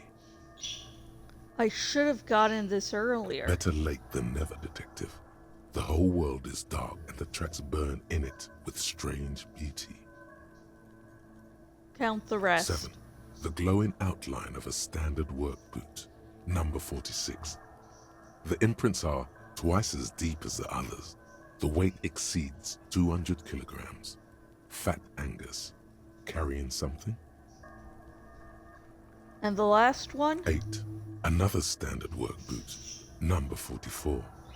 There's an aberration in the pattern of the sole. The right sole is smoother, more worn. Curious. A missing 8th Hardy Boy. 7 sets of tracks, right? The Hardy Boys were here. 8, actually. That's all? Interesting. Then one of them seems to be missing. Anything else out of the ordinary? Note to self. This would be a good question to ask Titus. Where's the 8th man? A leader like Titus doesn't let one of his guys out of sight easily, especially at a time like this.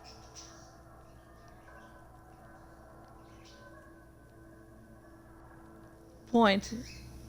An aberration. One soul is smoother than the other. Interesting. Let's name it the Odd Soul. I wouldn't be surprised if this was the missing Hardy Boy. Wonder who he is. Oh, this one's easy. Way too easy. It's a driver.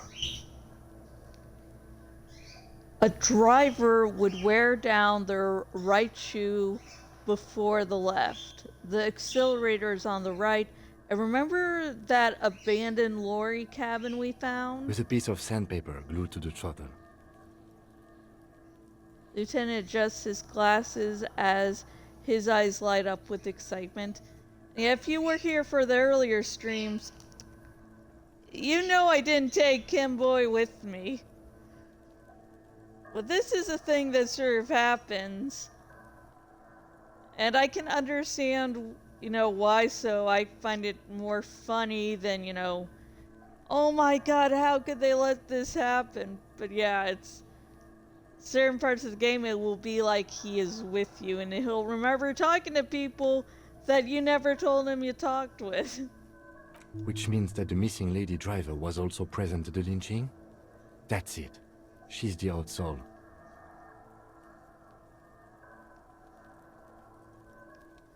She's all. Hang on first.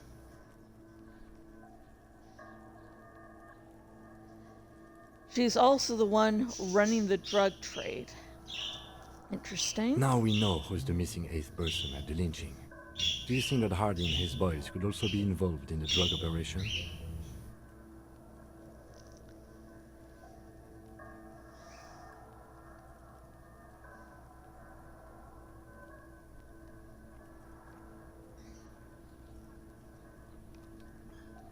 Not necessarily. The lady driver could have been. God damn it. I can't read today. I can never read. Not necessarily. The lady driver could have kept the drug trade a secret. You're right. But we should still go and see what Titus Hardy has got to say on the matter. This might throw them off, work in our advantage. So, what else? Light step, number 41 shoe. I'm guessing that's the skinny Hardy boy. The one with his front teeth missing. You mean the rat-faced man? Yes, well, he did look a bit like a rat. You're right. Do you think those prints belong to him?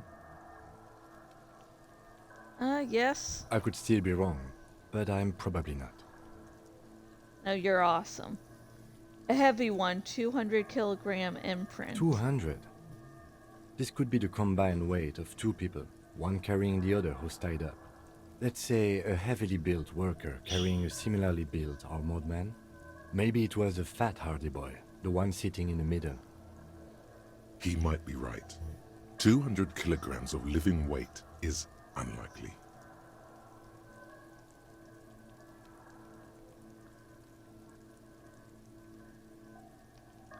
You're right, the fat guy from the booth was carrying the victim. Probably yes. This would also fit with the victim being dead from a previous gunshot wound. They had to carry him, because he could no longer walk. We're liking this. The pieces fit. Is there anything else that's noteworthy here? How old do you think these tracks are? A week, maybe? 7 days would fit the time frame provided to us by the caller, who reported the hanging. It is not impossible. How do you know? I pulled last week's forecast for coastal Havashol. 7 days below freezing. The day before, the day of his hanging, was the last warm day. Correct again. Sub-zero temperatures would preserve the tracks in a good state. The commotion here could have taken place a week ago. Yeah, and was the last warm day. It definitely seems like this death of the guy is much more important than we first thought, because if you know the weather itself changes, it's like there's got to be something going on there. But we'll sort of get to that by the end of the game, because hopefully I'll get the ending and get all the explanation, because it is slightly complicated what I think, and it's, you know, might be worded better there. What do you think happened here? What do I think? A mob of people brought something heavy to the tree. One of them was carrying the victim. They shuffled around, especially under the tree. Then, after hoisting him up, they stood in a semicircle facing his direction. At first glance, this appears to be a lynching. Indeed. They all stood in a row here and looked at the tree. But we know the victim had a bullet in his head. A more precise way to put it is, it was made to look like a lynching. We've been purposefully misled? By these tracks? Yes. We've been through all of it.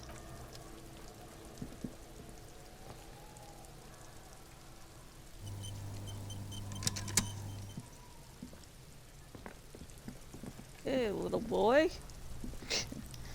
Let's do some music!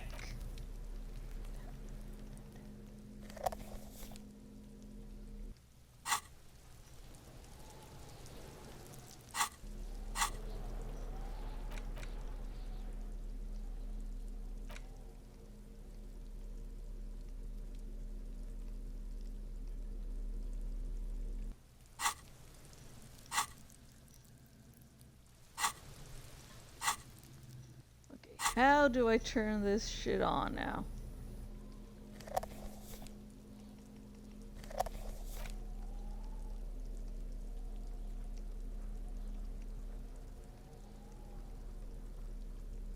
Good. Did I get rid of the tape? Oh no. The porter reel is just what you needed. The reels attach to the apparatus with a satisfying click. The tape is routed behind the magnetic reader. You push Command Set, and the tape starts spinning. Violent static and machine sounds fill the air. This isn't Revachol. This is a fucking village. I can almost see the elephants. Another loud screech, some kind of The machinery. harbor. That's the son of a Kvalson crane. When this shit is done, I'm gonna tear that place up. Soldier of the Apocalypse style. Kill shit. Dogs and chickens too. Gonna run a room, Cordy. A real nice room. I don't give a shit. I'm fucking done. I'm done mentally. Oh, I'm done. I'm fucking done. I'm done mentally. Every college student near the end of the semester. I'll fucking do them all in. Rape that disco cunt on the counter. You know, the dance a whore upstairs. Do it Kohoi style. Never did get that taste out of my mouth. A click, then silence. The rest of the tape is empty. The lieutenant presses the button marked Arrête on your porter reel. The tape stops spinning. What was that at the very end?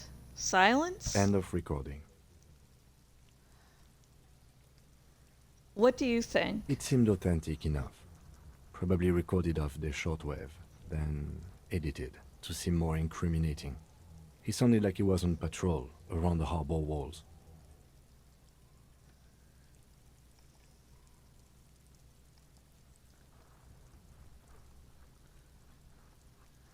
I agree, he also sounded inebriated. Still.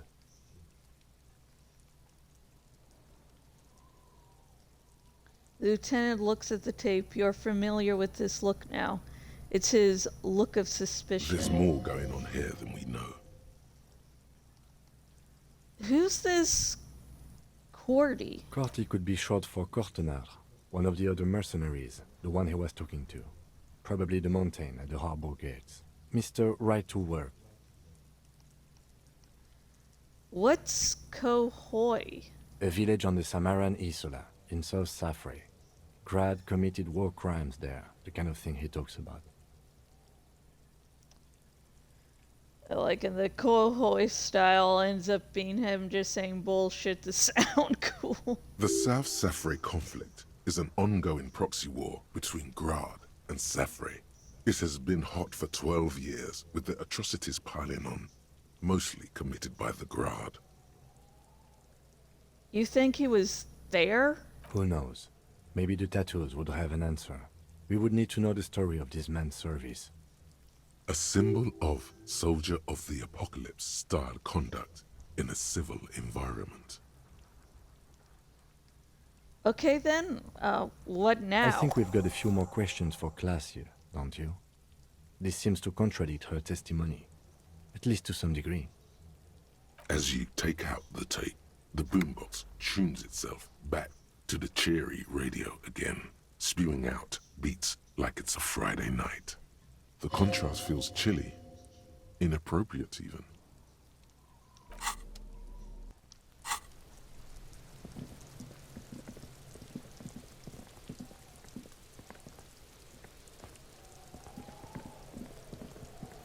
Okay, I put on streamer mode, and I guess you can't hear the sick beats coming from it. So if you do play this game by yourself, this game yourself, it's good.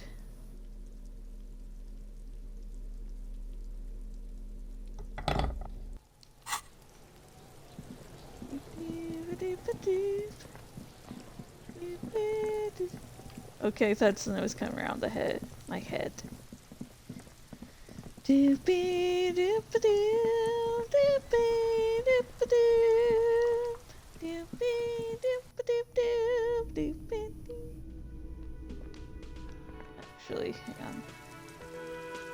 Before we go up, let's, just dial around just slightly more. First, let me see what shirt am I wearing. Alright. Okay. Is that the Logic shirt? Okay, oh. Oh, fudge. I clicked the wrong thing. I was like, this is going to be good. I was like, oh, I'm an idiot.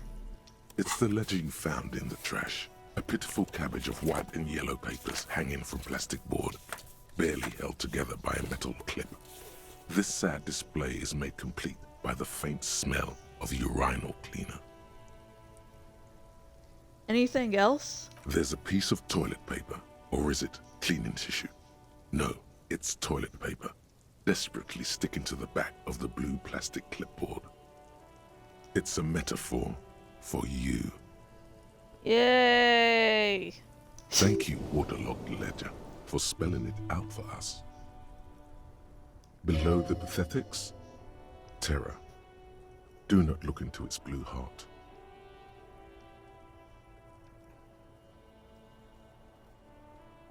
Inspect the toilet paper! It's just toilet paper sticking to the back of the plastic clipboard. You can take it off if you want. Take it off. Still wet, the toilet paper peels off the plastic easily. All you have to do is shake it off with your finger and voila! The ledger now looks marginally better. Inspect the clip. An aluminium block runs the width of the board, biting down on the paperwork. Its crocodile teeth are the only thing keeping the papers together. A regular pencil, the tip worn down to nothing, has been attached to the clip. Run your finger across the aluminum. The surface is interrupted by a silvery sticker. It's rectangular, sparkling with iridescence. You don't know how you didn't notice it before. Looks like an official mark, made to be low visibility outside the right circumstances. It is similar to the RCM watermark on your blazer the lieutenant mentioned. Didn't he say something about the headlights of his motor carriage? That you can read these there? Lieutenant, is this one of the hologram watermarks you mentioned? Point to the sticker. What? Yes, halogen watermark used for adding information to RCM property. Interesting. What kind of information? It depends. Aside from an anti-counterfeiting stamp, mine has my station number and address. The information varies by date of issue. Maybe yours will have how many cases you've solved. How many years you've been on the force, he's thinking. It'll have that. How can I read it? Any capable light with the right wavelength will do. You mentioned the headlights of your... Reading. You mentioned the headlights of your Kanema? Yes, RCM vehicles have headlights tuned especially to reveal halogen watermarks. This means you can read the watermarks if you just turn the lights on. That's all. Thank you. Okay. While a bunch of sodden papers sag from the clipboard in your hand, it's a sorry sight. Put the ledger away.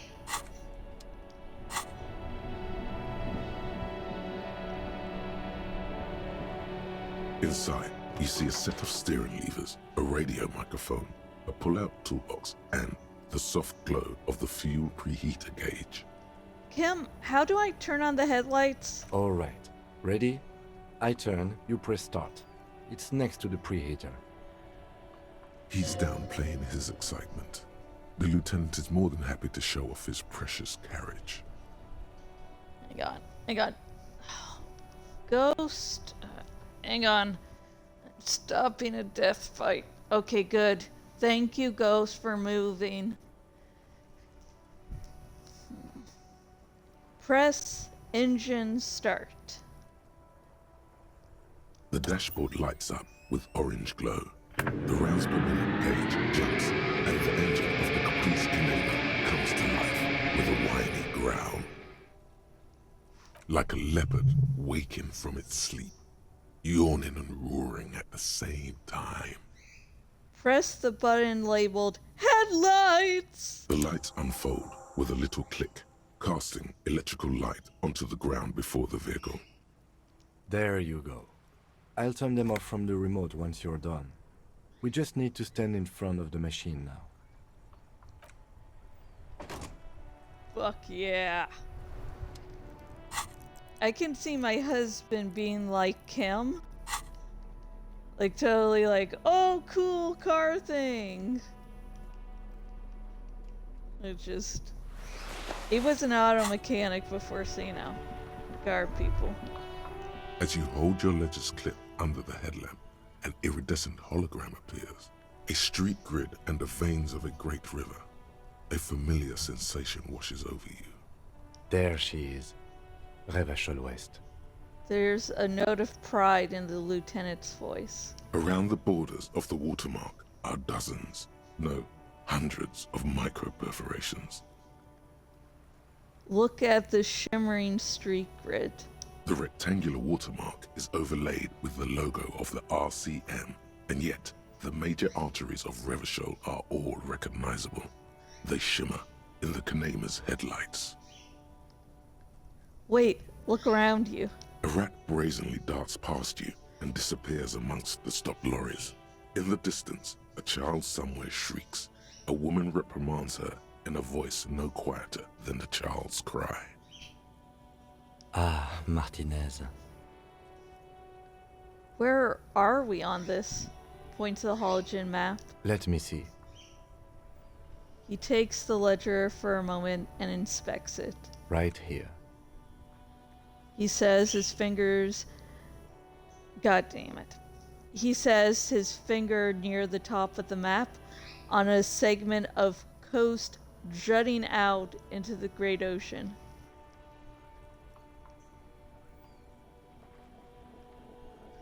Seems nice. No, it does not. Lieutenant says without optimism. It's a shithole, but goddammit, it's my shithole. Look at the perforation. There are many of them, and they are divided into 3 separate rows. Tally up the different rows. The first row has 18 dots. What about the next one? The next is the longest. It runs all the way around the border, and then some. Count them in God damn it. Count them individually. There are so many, it's hard to count. More than 150, at least. Maybe even 200. What about the last row? The last row has 3 perforations. 3? That's it? That's it. Hey, Kim, what do all these holes mean? Point to the dots on the watermark. Those are perforations. They represent your record as an officer of the RCM. They are your statistics, as it were. I should have guessed you'd keep a record. Officers often do. Let's take a look. Alpha male officers who are proud of their numbers often do. It's meant. Alpha male. I liked it. Hearing something online like, in video games, the alpha is, when everything's messed up and still needs to be fixed and everything. And I think that's a lot more similar to, what they mean by alpha males. The first row represents your years of service. 18 years. Okay, not bad at all. What did you do before you volunteered?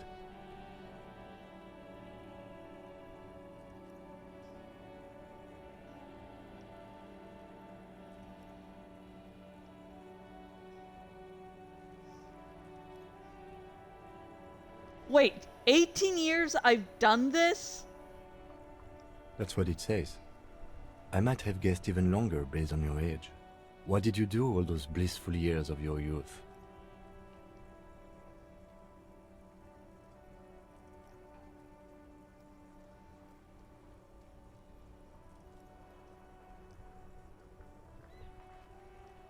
Probably, God.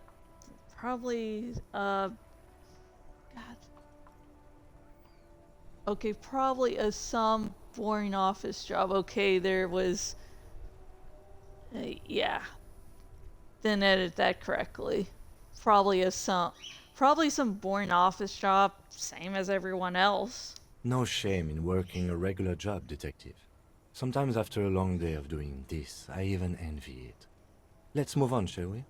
This next row, the one that wraps all the way around, is your number of closed cases. Closed is good. It means finished. You've got, let's see... Wow, more than 200. Is that a lot? It's quite a lot, even for someone who's been on the force for nearly 2 decades. Usually, clearing more than 10 cases a year puts you in the 90th percentile of all RCM officers.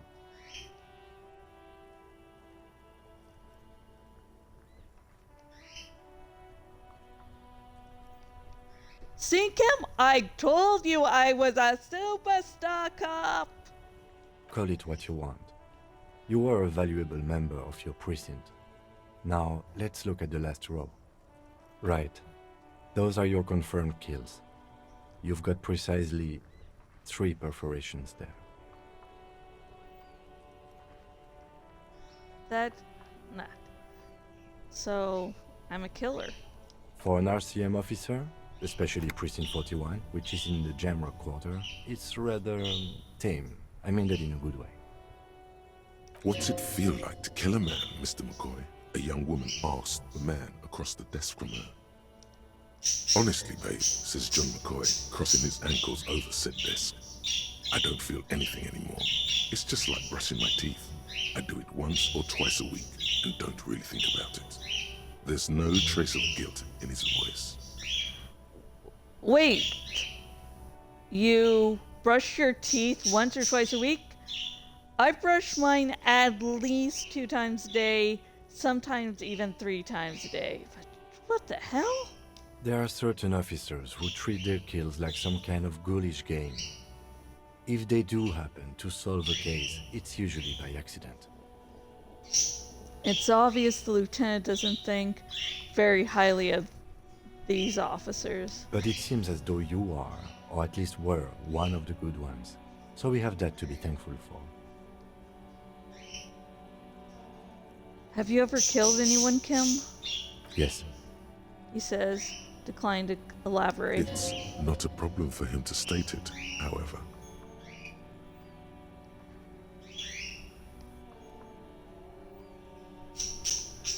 How do you handle the strain? Everyone has their own method of coping. Some more effective or self-destructive than others. He gives you a meaningful look. Personally, I find it helps to keep up a few hobbies.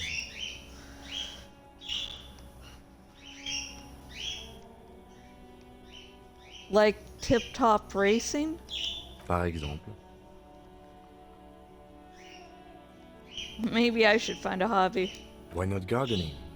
You've already got the yellow gloves. It's meant in earnest.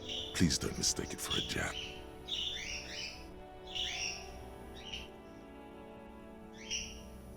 Maybe I should pour one out for the boys, the fallen.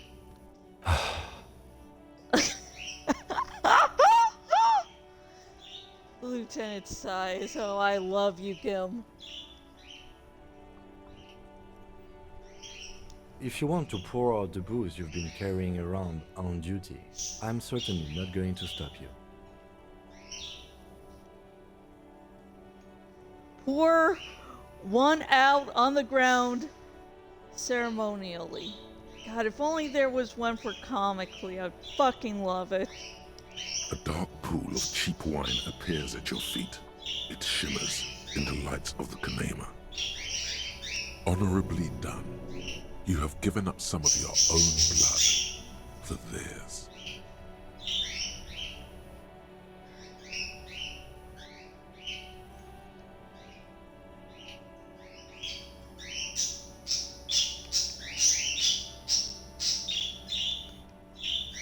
Here's to you, honored dead. Very noble of you. Are we done here? Thanks for this. The lieutenant nods. Okay, let's go. Right. I'll go turn off the lights. He presses a remote control on the key. If only that was comically... Oh, that'd be so hilarious. Okay, let's go in, Kim boy.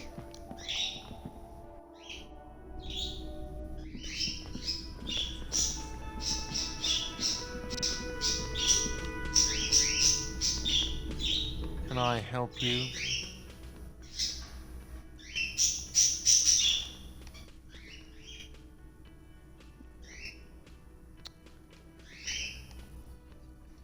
Oh, I thought they were still going to be in the don't go into the kitchen. Okay. Guess not. Oh, you can still talk to her? Does she say anything new? I've got nothing to say to you. Why are you wasting your time? Okay. Alright. Love ya. The man ponders his cooking utensils. And I'm going to pause now to take a small break and deal with all the insanity I have over here. So everyone just hang on, stretch out, and I will be back. Whee!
I'm back, and just like I promised, more Disco Elysium. We are finally going to find the secrets beyond You the see blue a door. heavy steel door with a prominent dimple lock. It's painted blue. Try the workshop. Hang on. Try the workshop spare key on the door. The key fits the dimple lock. It takes a bit of effort to turn it after all these years, but then the lock clicks. Sorry for brushing against the mic. I got an itch. It's an itch that only cowbell will fix. Dust rises before you like mist. A tomb haunted by regal spirits from distant ages. No, smells like engine grease and cut wood. A workshop.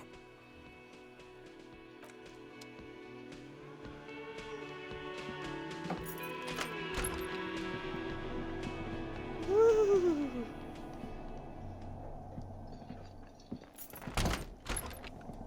If you are looking for achievements, you do get one for playing the pinball machine.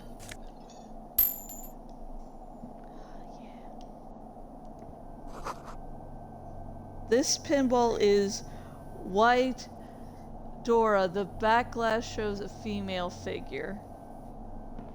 Okay, sorry. A note. And B, the spare key is tied to the bush outside the corner room. Oh, this pinball machine. This pinball says, Framagaran, the theme is horses and swords. All these mesmerizing machines, just waiting to be plugged back in and played. Run your finger across the dust of the white Diora machine. Feels like it might jump back to life any moment. The lights illuminating the white-robed woman. What's white Diora? Some kind of inane pinball theme, probably related to Messina during the DeLorean age. The history themes are the worst. Diora was one of the 3 crown cities of the DeLorean era on the Muindi Isola, the others being Ria Silvia and Advesperasket. This theme is all about early airships and beautiful, sad, pearl-laden women. It's quite nice, actually. The lieutenant grimaces, looking at the machines.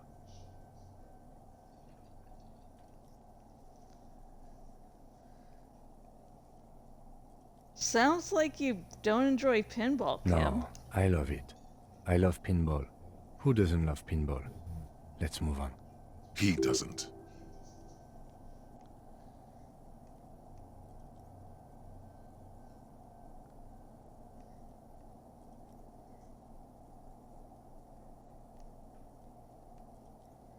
How about we fire one of these bad boys up and play some ball? You can't fire them up. They are broken. Only that one machine in the main hall works. The Royalist Pinball. He looks What away. a dumb name. Royalist Pinball. If they weren't broken, he would kick one of these machines about now. Think. Kim Kitsuragi. Kim Kitsuragi. Kim Pinball Kitsuragi. Kim Kinball Kitsuragi, aka Kimball? Exactly. That's what he's known as. His reputation precedes him.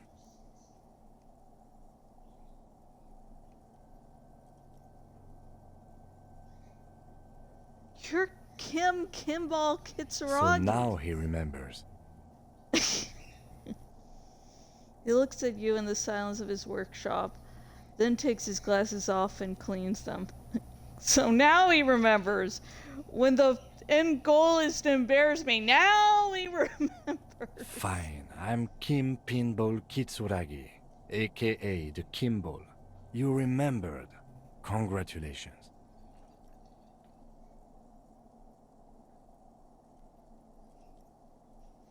Wait, but I still can't remember anything else? Wonderful. He only remembers hearing about the pinball policeman. It's funny though, if it's like, the only thing I clearly remember is you, Kim. Weren't you crushing on Kim before? Harry, is that your thing? You saw Kimball and like, oh, I want to fuck that guy. Probably will never meet that guy. Da-da! You don't seem to really like pinball. No human being should. It is a game that requires no skill and a childlike affinity to flashing lights and to fantastique, science fiction, and historic romance franchise. It is lame. Then why are you called Pinball? I'm assuming that I meant to say Kimball. I am not called Pinball. It was used to taunt me a long time ago, before I became a homicide detective and got my lieutenancy. Okay, it wasn't a typo. How did Fine. you... I was a juvenile police officer for over 15 years. It's how I started out in the RCM. Once I had to infiltrate a pinball ring, as you do when you're a juvie cop. Okay. It was not okay. I needed to become a pinball champion. I trained for 9 months. The job was successful and I was moved out of the juvenile wing to homicide. End of story. You were a juvie cop for 15 years? That time is over now. I was already a 38-year-old man. It was unbecoming, as was playing pinball. So that's why he doesn't want to talk to Kuno. Trauma and stressor disorder from being a juvie cop. Wait, so that's why you didn't talk to Kuno? It's best if you handle the juvenile delinquents.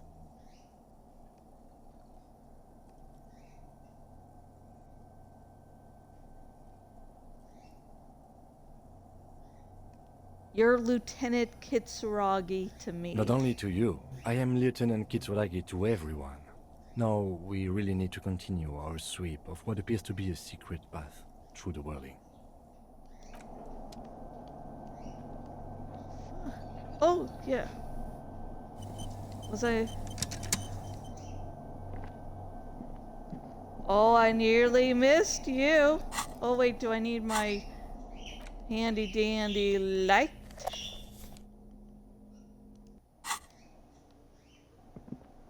No, I don't think that actually...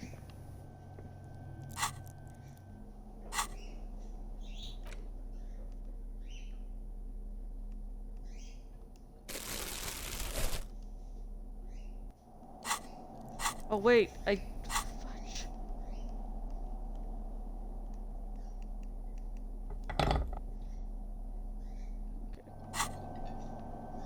Okay, don't need the... Gosh darn it, come on, Harry. Over there, in the corner. The pinball machine? Not just any pinball machine. This is the pinnacle of pinball. Cornelius Gordy and the Mountain Goats. It's lit. You can't wait to get your hands on it. Kim, are you seeing what I'm seeing? Point to the machine. The pinball machine. Gordy's Goats, a classic.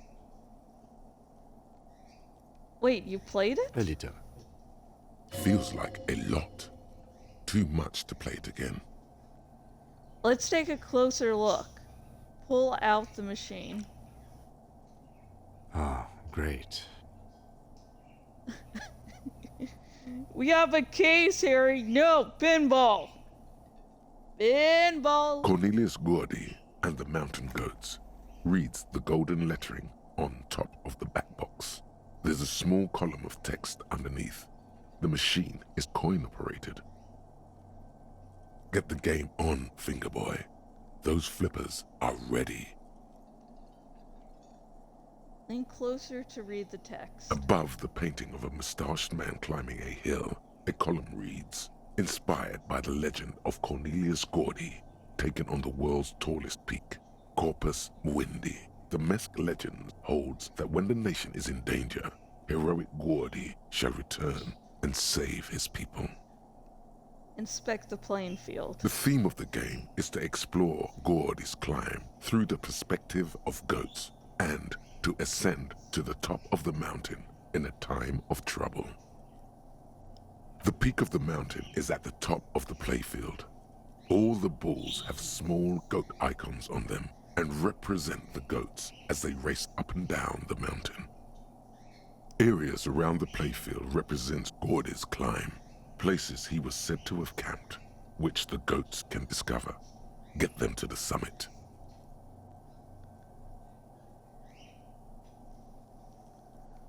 What's with all the goats? Indeed. Think of them as balls. Okay, let's do this! It takes a while to get into a rhythm, but pretty soon you're able to keep 3 goat-faced balls in play with relative ease. Go, go, finger boy. Finger boy. I feel sorry for the goats. If they only knew the kind of guy old Cornelius really was. Wait, what kind of guy was he then? The kind of a guy who uses the word savages a lot when recounting his travels. A masked nationalist. A racist? A racist mountaineer? An avid huntsman too. He was often photographed in his dining hall, surrounded by wall-mounted hunting trophies from every continent.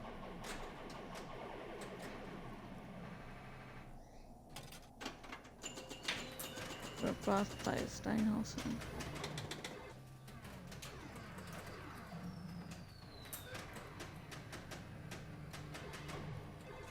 That is not cool. He also hit his wife and kids. Other people's kids too. Sometimes pets. Hateful little man. But you seem to be having fun. I'm pretty good at this. Your game is definitely improving. The jolly goats are flying all over the board, and although a few plummet to their deaths, you're never left with less than 3. Suddenly, a special passage leading to the summit slides open at the top of the board. This is where the balls need to go. Concentrate and aim for the narrow passage! Maneuvering a goat ball into a position for a perfect hit isn't easy. More fall to their deaths. But finally, the opportunity presents itself. One of them gets through. Tiny hammer shatters something inside the machine. Something glass. An ampoule? The last one.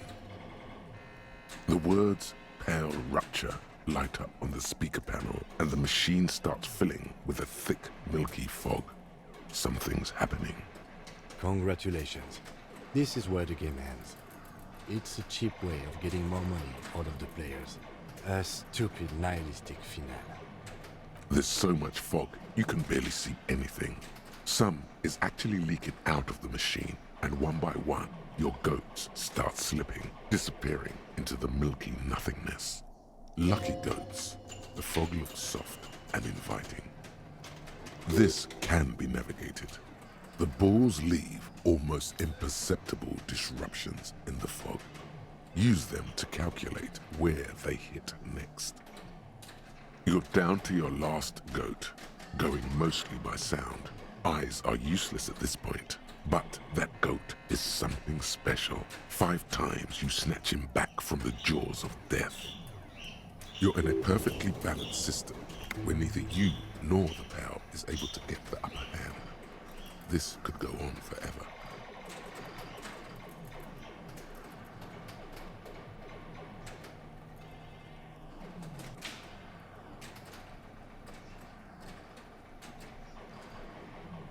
Kim, it can be done. Just watch. I am. I've seen it before. Played it too. You will eventually make a mistake and then it's all over.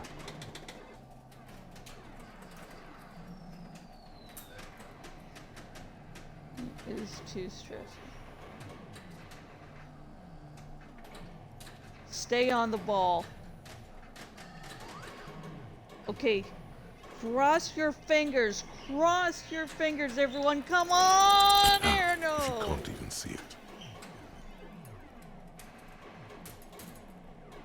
How, if you can't even see The it? last goat plummets into the fog with almost suicidal glee. It killed itself to spite you. There goes nothing, finger boy. Okay. Sorry for bumping into the mic. I was wiping away a tear from my eye.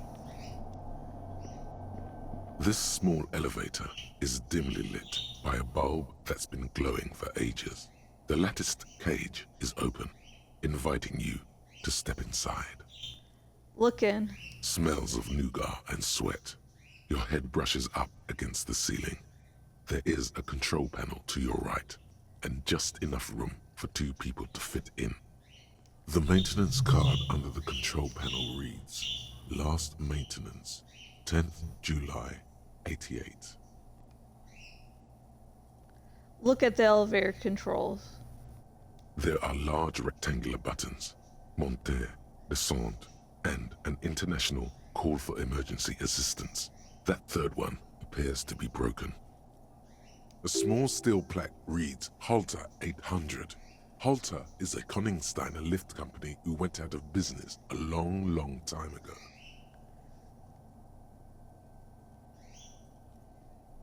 It says the last maintenance was in 88. That it does. I say, let's brave it.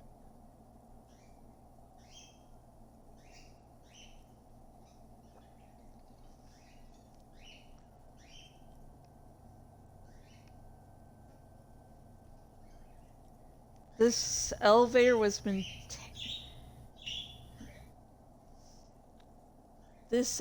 was last maintained in the future? No, it was maintained in 88 of the previous century.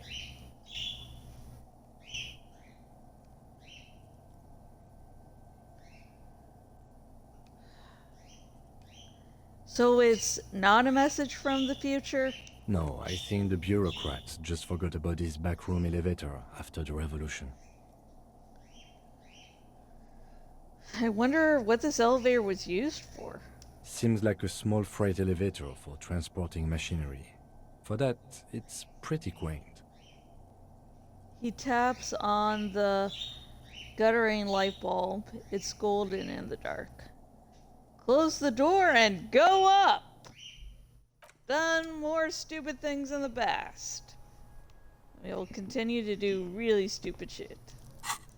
Okay, let's see about my glasses. Okay.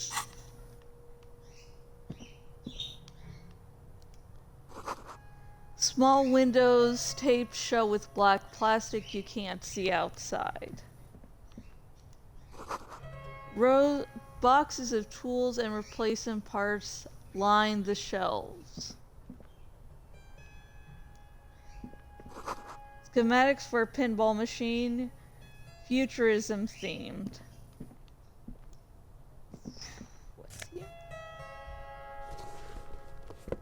Ah, pinball maker's code. Let's see. Empathy. Hand-eye coordination. Let's see what the code I'm wearing currently has. Shivers, I think. Hand-eye coordination. Oh, now I'm looking like Dick Mullen. Yeah.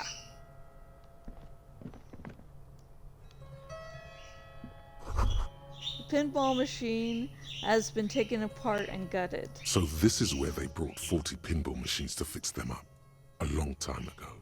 Everything is covered with dust now. The lieutenant looks around the dusty, crowded room, inspecting the tools on the shelf.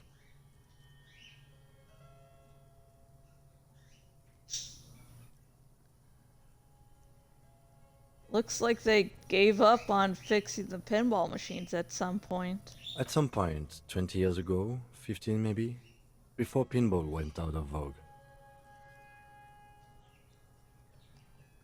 This used to be a pinball workshop. Looks like it. I'm guessing Martinez North 22 used to be a pinball arcade before it became a hostel? There are machines left over. He taps his foot. Looks like I'm guessing. A creak. Some dust falls off a shelf. Downstairs in the hall, next to the main door. One of them even works. I've seen one of the artists bang away at it. Whirling in Rags was once the East Delta Pinball Arcade. This is all left over from that. Ah, yes, as the novelty dice makers said. This has absolutely nothing to do with the case, I'm sure. But I do like a nice little connection.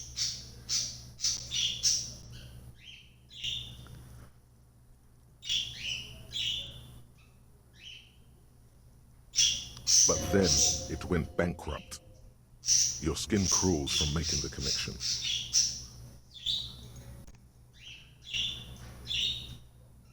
Could this mean the Whirling Rags really is part of the doomed commercial area? If that's true, then our cafeteria manager is not going to like it.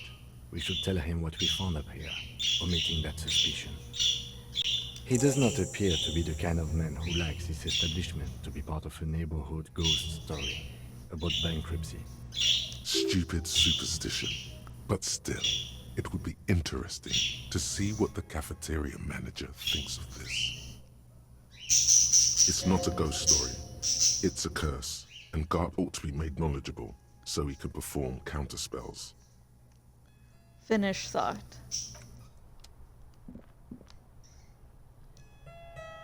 You clearly see footprints in the downy carpet of dust covering the workshop floor.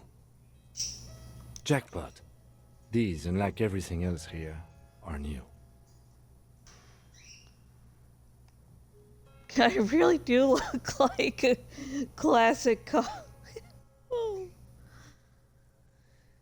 Sorry. Someone's been here within the last week or two. 3 weeks maximum, from the dust coverage. It could easily have been 1 week too. You know, officer. He looks at you. This is so good it makes him forget the whole Kimball memory. The Blue Door was a mega investigation after all. It has now converged with our main investigation, which I would say is quite large.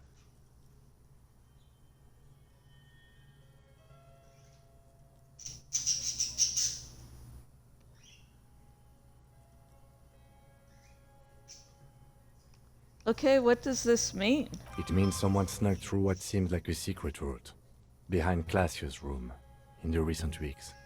This may prove to be significant. Let's have a closer look then. Crouch, study the footprint. Large prints, most likely made by boots. The size is hard to determine. Sole could be bigger than vamp. The soles have left a pattern, uniform, horizontal lines. This print is unlike one left by a regular worker boot. It is not a brand sole with logos on it. It seems custom-made or old-fashioned.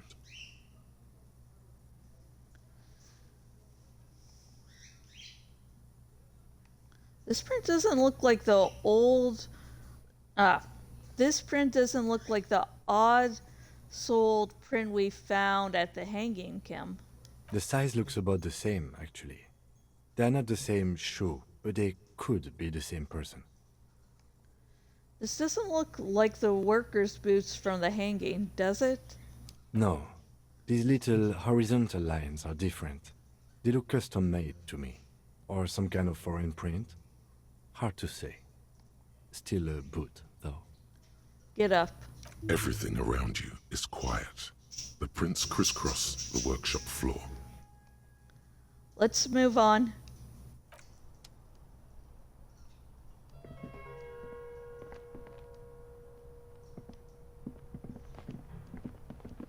That's the only thing that's lying up. Okay, there. There's a tiny hole in the wall. You see a bedroom on the other side.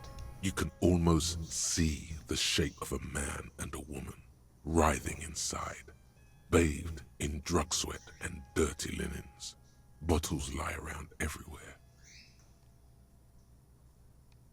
I think I can see into Claude's bedroom from here. You can barely see through. Better not to jump to sensationalist conclusions here. The footprints on the floor, however, definitely suspicious. Boring footprints. I want to jump to sensationalist conclusions. What were these people doing in there? You lean closer to the peephole instinctively. I bet they're doing something quite unnatural there. Sensationally unnatural. Woo! Do go on. Finished thought. It's not that kind of game. The door is small but heavy looking. It's barred from the inside. So what's on the other side? Unless we've veered off into a folded M dimension, I'm expecting to step out on the roof. We could ask Class here about this route. See how she reacts? Folded M dimension. A reference to the popular science fiction series, In System. Look who's in a good mood suddenly, and reads science fiction. Yeah, I love you, Kim boy. Yes, it is quite likely that we will re-emerge on the M plane. Brace for psychokinetic impact. Or the roof. Unbar the door.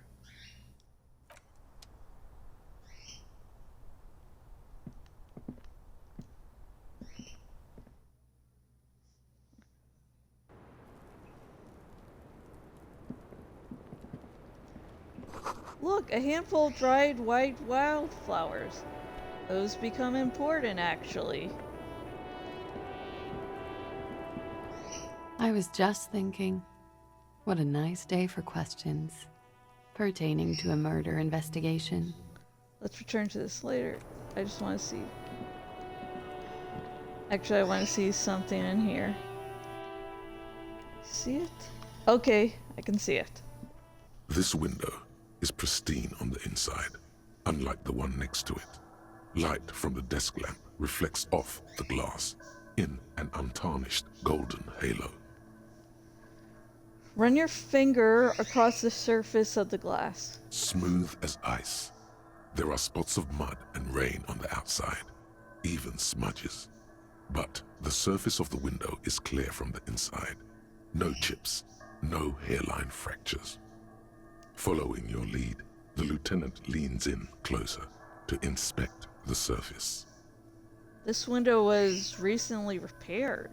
Looks like it, yes. He adjusts his glasses. You know which window has not been recently replaced?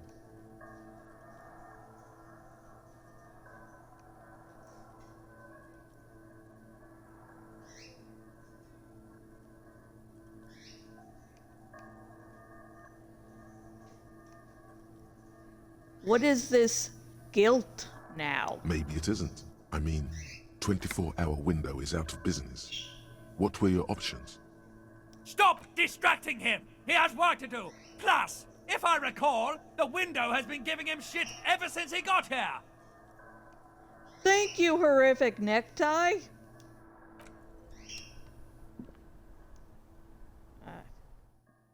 That's nothing a sane person says. Thank you, necktie. Officer, it's a fine day for questions.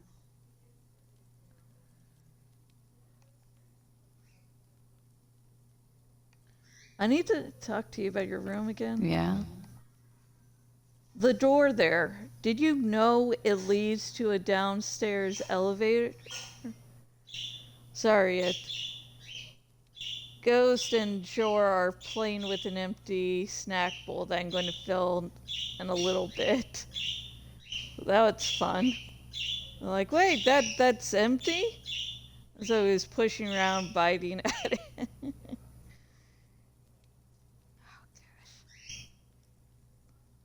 I did not. Mystery solved then. I kept wondering where it led. There's a peephole on the other side, looking into your bedroom. A peephole? You mean like a hole in the wall? Yeah? Yes, looking into your bedroom, miss. Lieutenant points to her window. The unmade bed is visible through the glass. Okay. There's a pause as she processes this information. A jitter of fear and disgust moves through her body, beginning from her shoulders and ending in her hips. The cigarette tastes foul to her now. Do you think this is somehow connected to me? It could be connected. Okay. Do you have any way of knowing how long it has been there? Unfortunately, no. But if I were to guess, long enough. The perforation is under the bookshelf on your wall. It should not be hard to cover with some tape. If it is recent, who do you think made it? Shit. I don't know. Maybe it's been there for a long time. Maybe the local kids use it or something. I don't know. She does. She must have some idea. I'll be fucking covering it up with a lot of tape, that's for sure. Was there anything else back there?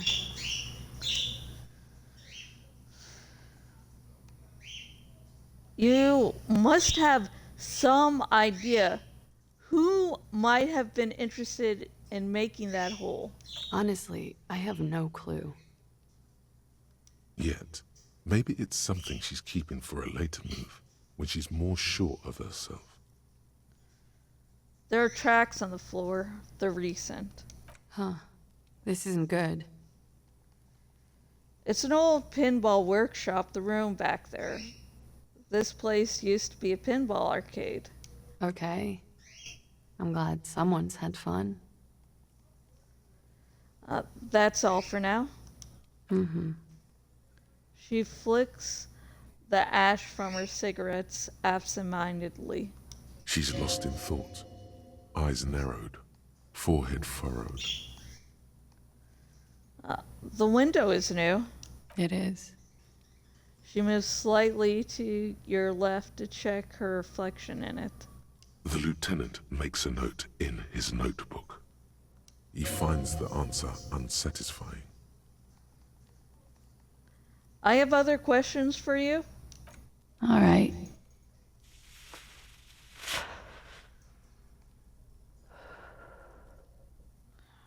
Titus Hardy gave his recording where the deceased states his intention to commit rape. She puts her coffee cup down. With a soft ring, as the porcelain meets the metal table. This does not surprise her. Did he? I never said he was a good man, or that he had good intentions. Only that he was never bad to me. She doesn't care. If anything, she sounds amused. On this tape, he specifically identifies you as the target. Where did they get this recording exactly? It's intercepted radio chatter of the deceased, recorded via a de-encryption station. It's authentic enough. Does he say he's gonna do it Soldier of the Apocalypse style? Those are the exact words he used. Yeah. That was practically his pickup line. She picks the cup back up. A memory surfaces in her tired neocortex. It's not entirely unpleasant. Did he say whores a lot? Was he pretty much on the verge of doing it Kohoi style?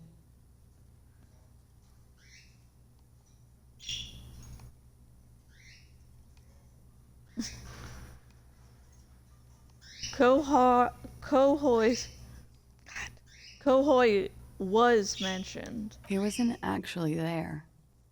He didn't do a tour, or at least didn't tell me he did. Would have been overkill anyway. He lived his own little Kohoi. It wasn't his everything.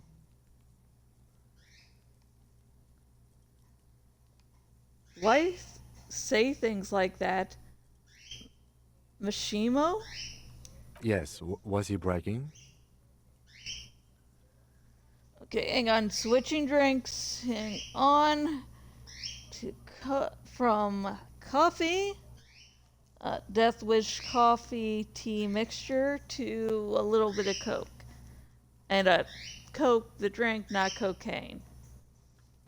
Just we're playing this sort of game, so I felt like I had to identify because I'm funny. Oh no, I'm pretty sure he did all those things, then integrated them into his idea of normalcy to keep on living until they just sort of turn into his, what's the word I'm looking for? She's quite observant about the human character, trained to observe, even. Did you learn this from studying Orne's Lit? Sounds psychological. People who go to university know how to use words like internalize and integrate, officer. Now, what was that expression? She's still looking for it. There's more to this. She has an index in her head of pathologies and how to exploit them. I can almost see her turn the pages. You can trust Pillar Bookhead, by the way. As far as I can tell, he's not singing to her tune. The only one besides me.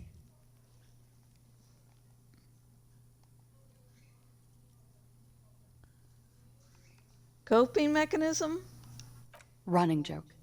I was gonna say running joke. And it sounds like you didn't even get the good bits. Lely's punchlines got way, way funkier than that. He was like the Seminese conflict, the Khohoi massacre, and the 36 famine in Yezud all rolled into one person, then cast in Orani's ceramic armor, which he wore in bed and in the shower.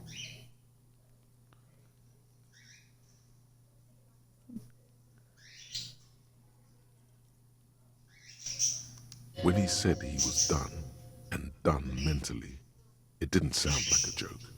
Sounded like a deeply troubled man.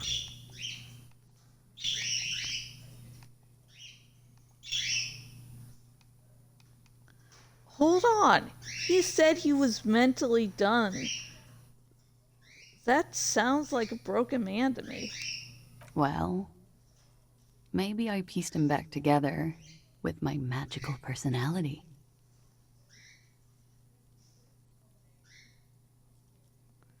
God, that sounds a bitch like fuck off.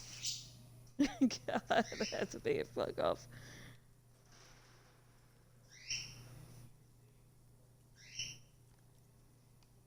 Weren't you afraid? Afraid of what? That tape the Hardy Boys recorded?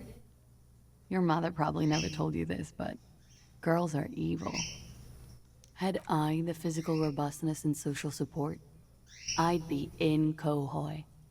I would be tearing it up Soldier of the Apocalypse style.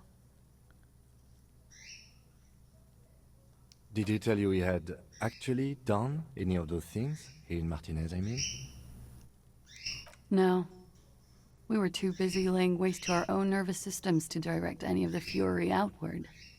He seemed happy, I guess. At ease. As much as a man like him could be. There is a small measure of pride in her that she could quell the rage in such a being. What kind of man was he? Before you go, ask for details. She seems okay to talk about it. Thank you for clearing that up, miss. Whenever you're ready. I'm interested to hear what Titus Hardy has to say now. She takes a very small sip of her coffee and smiles.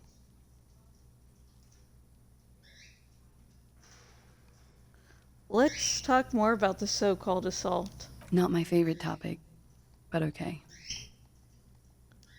How about we, change the subject to something more lighthearted now?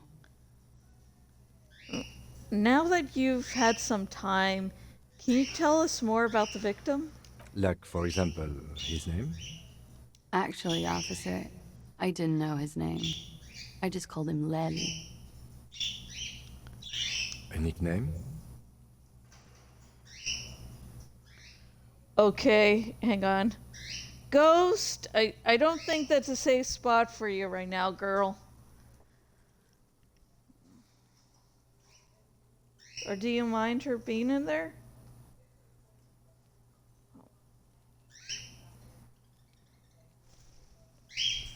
Sorry, folks. It was Ghost went into Jorah's cage where he has his eggs, so I didn't want anything bad to happen. And don't eat any of his eggs, Ghost. We're never forgetting that shit.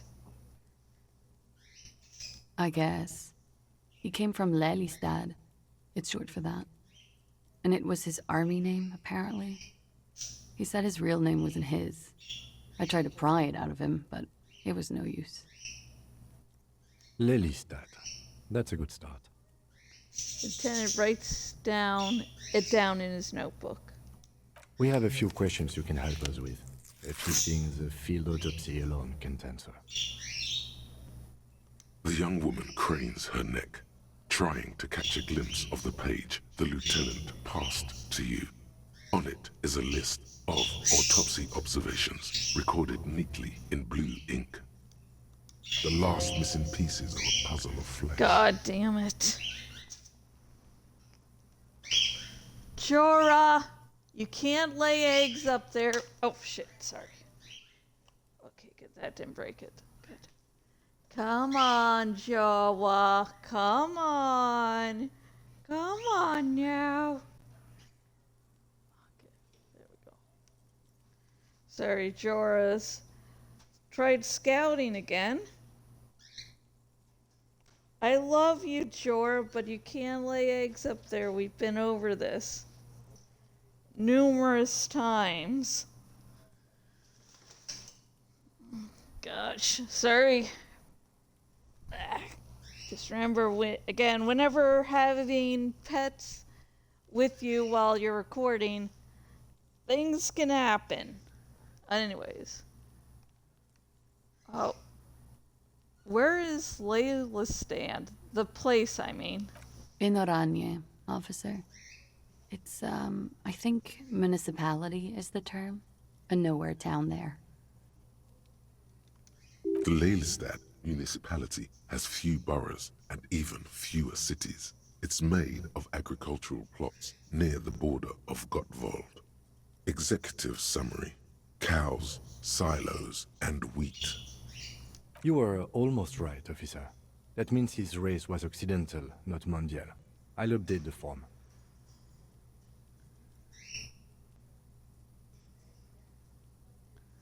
You were both from Orange? Yes. We were compatriots. That's coincidental. Did that bring you together? No. He was too old for that. And from another part of Oranjenrek. I didn't even understand his accent. What brought us together wasn't Oranje. It was bad habits. Sex, alcohol. No love for Mother Oranje. But wasn't he a soldier? This could be worth pursuing. A military man, but not a patriot? No. He left the National Service after they taught him to do what he did on Seminine. He wasn't the flag-waving kind. He was the making money, killing people kind. He was by no means a stupid man. A people person. A small platoon leader. Certainly not a patriot.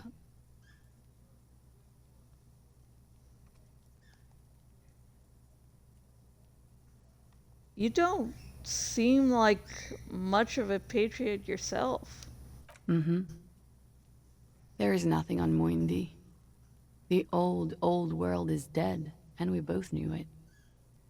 Maybe Oranje did bring us together. In loathing. I love Revachol, though. I hope she loves me, too. How old was he, miss? He was 42. 42? Are you sure? I would have had him above 50. He had many scars that made him appear older. But no. The memory makes her smile. We even celebrated his birthday, like, some weeks ago. It was a funny 2 days. He had little reason to lie to me. Looks like you were right, officer. Lieutenant taps on his notebook once, as though assigning some kind of point.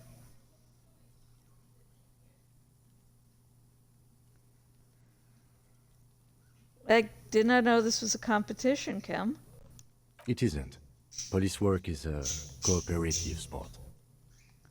His eye color? Blue. Light blue. They were like little blue galaxies, you know? It was strange, seeing those eyes in his fucked up face. Pardon the swearing. I do him an injustice. He wasn't ugly. And he had a beautiful, soft voice. Very surprising, what with all the scarring. It was quite something, watching him speak. He had a combat wound on his chin and mouth? Yes. Severe. It made him look like half his face was cracking away in some strange smile. That and those eyes. Ah, yes. His hair, if you can remember? It was light brown, almost blonde. He darkened it with brilliantine, made oily. Not nice to stroke. I couldn't convince him to leave it alone.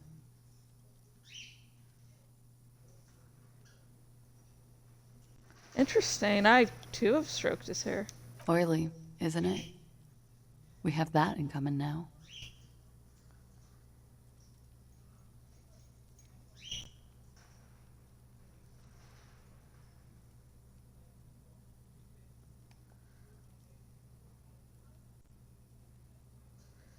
Let's get to the rest. The young woman nods. He had a tattoo. What did it mean? Oh, that. It's clear she liked it.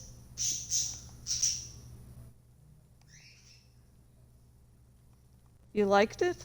Quite a lot, yes. It was an Ornage map of the waterways? Sure, waterways.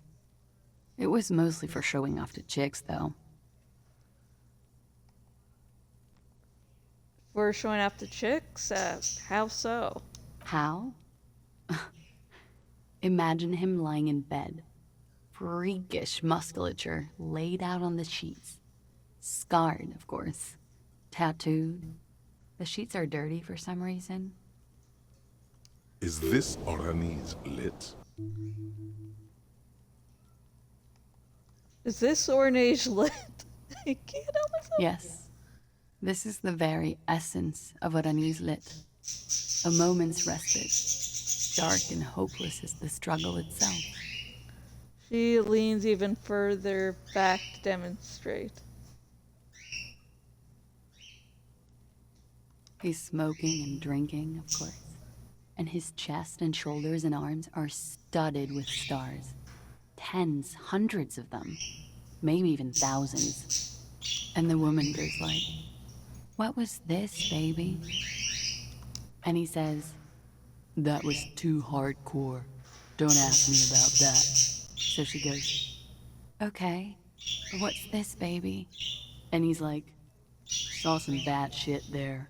Killed some loincloths." And so it goes.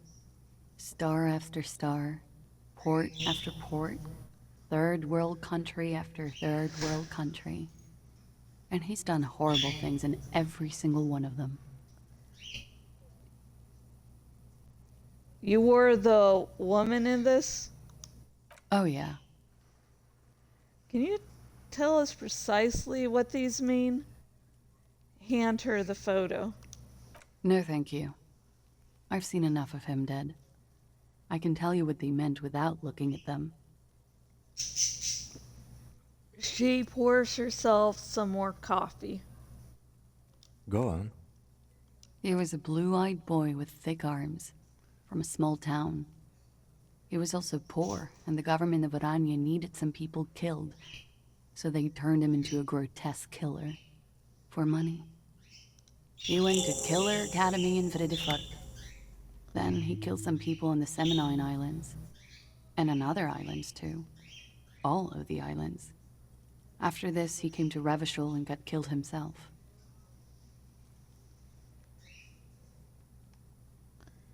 Thank you for clearing that up. Change of topic, perhaps?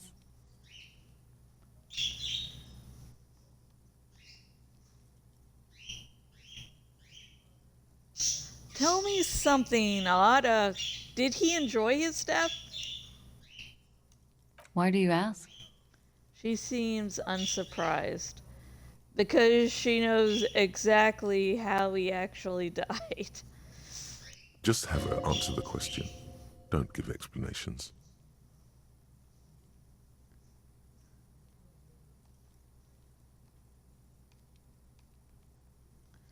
Please answer the question, miss. Did he enjoy the moment of his death? I don't think he enjoyed dying, officer. He had too much left to do. Too many third world conflicts. Couldn't tap out just yet. Everything checks out here. It's all A-OK. Good answer. No, it doesn't check out. Can't you see she's clearly avoiding something here?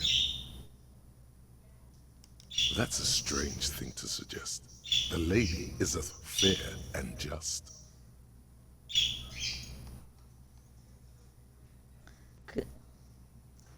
Could it be love that did him in? It very well could be, yes. What do you mean? What do I mean? I have no idea. I don't even know what you mean. Love did him in? What does that mean? He told me. Love did him in. That's not funny, officer. It's not meant to be funny. We ordered a toxicology report. Any idea what that will show us? A real rainbow splattering of pharmaceuticals, I bet. Barbiturates, amphetamine, sildenafil. How much does the toxicology report cost the police of Revachol? I could do it for half of that. Save you some money, make some myself. It's quite expensive, miss. But we'll manage without your help for now. We requested a CMN screening from processing. Good for you. What do you think it will tell us? I don't know how a semen sample works, officers. How many days after intercourse does it have to be? I don't even know if you had sex with someone else. We didn't go steady. Is she avoiding anything? Technically not.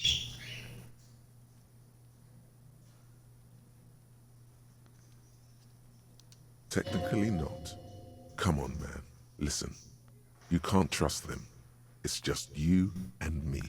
She avoiding anything? Technically not. I don't think we're finished with this line of questioning. Hand the lieutenant back his notes. I think we're finished with this line of questioning. All right. Lieutenant puts the slip back in his notes and observes the young woman for a moment. Coolly, gracefully, she pours herself more coffee. Let's return to this later, miss.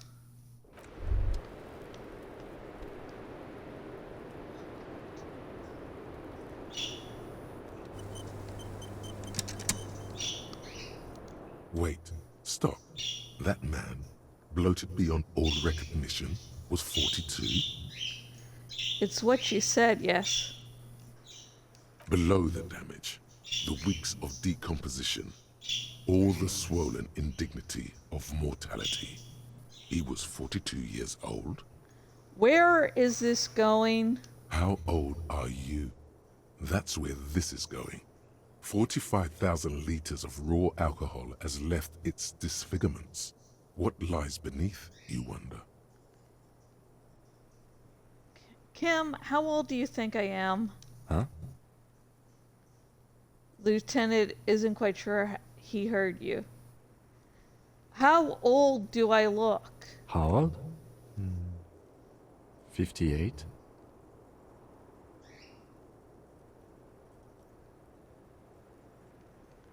Oh my god, that's really old. Really? You asked. You're probably right. That's about what I look. Actually, make that 54. Alcoholism has severely impacted your appearance. Oh, you're so cute. And I was wrong about the age of the deceased. Wait. This requires scientific measurements. Bring it on. I'm not afraid of the truth. To the laboratorium.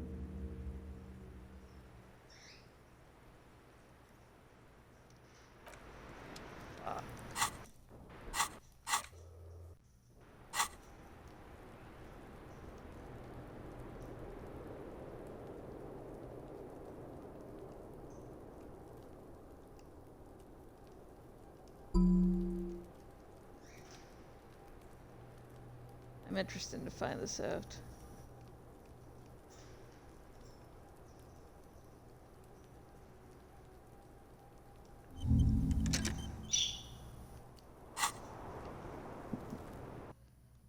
Okay. It's a skew.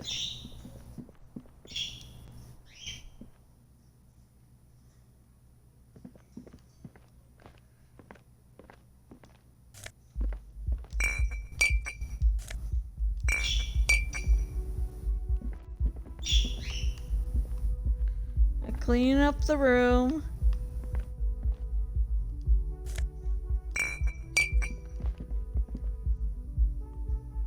See if there's anything else. Just cleaning up room, making some money. Okay, fine. Okay. I can't get out of the room now.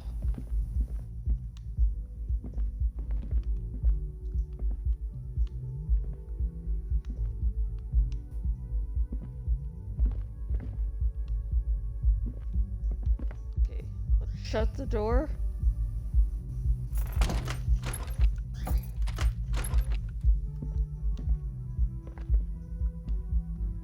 Okay, I got out of the... God, that was cursed. I don't think it was glitched, it was just me being an idiot.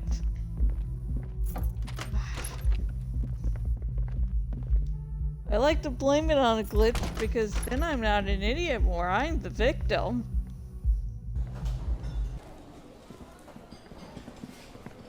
Let's look at my outfit.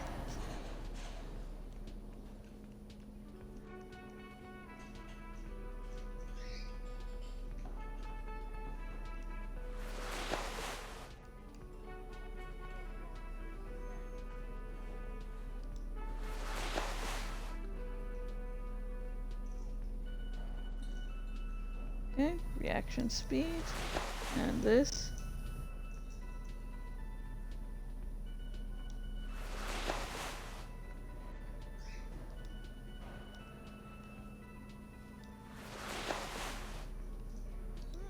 I like that, I think that works better. Do the gloves too. No, just looking at my outfit. Visual calculator. See logic. That looks better. Let's see half-light. Yeah. I'm a real cop now. Look at me. Woo.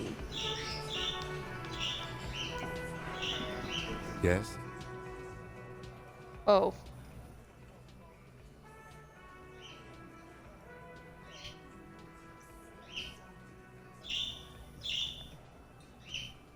Oh, I did not mean to talk to him now, but okay. Why did the 41st send me? Look at you. It's because you're a failure. They sent you to Slight, Precinct 57.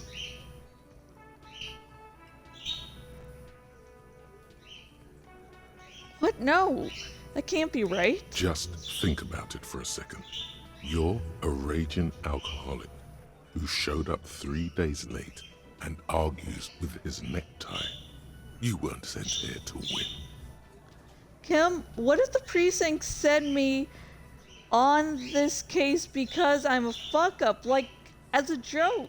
I've considered it. But it's not true, right? I don't think I can say one way or another. I do think it's somewhat unlikely, though. Why's that? I checked the records. This jurisdiction dispute, who polices Martinez, reaches back to the 30s. It's as old as my station. And all this time we can't decide who gets Martinez? I think, yes, both stations would prefer a win.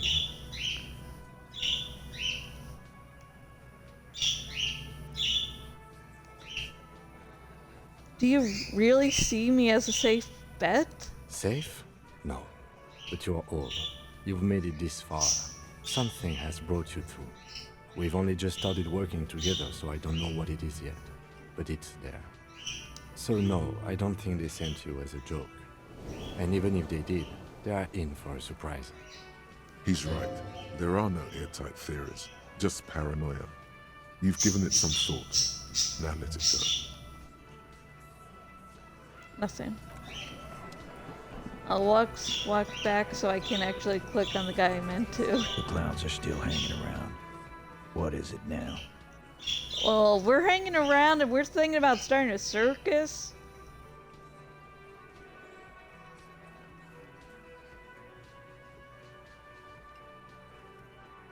So I talked to Klaji about the tape. And nothing. She stands by what she said. That fucking fucker. You're the worst cops in Revachol. I gave you gold on that tape. That fucker wasn't aimed at you. It was at her.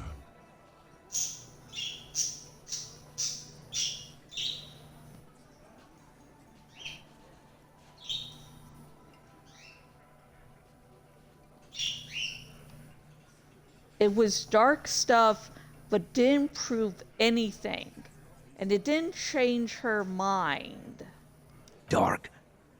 Dark is when you start a goddamn death rock band. He said he'd rape her. He shakes his head in disbelief. What did she have to say then? Fine by her? This is what people are supposed to be like? Fucking whoop-de-doo.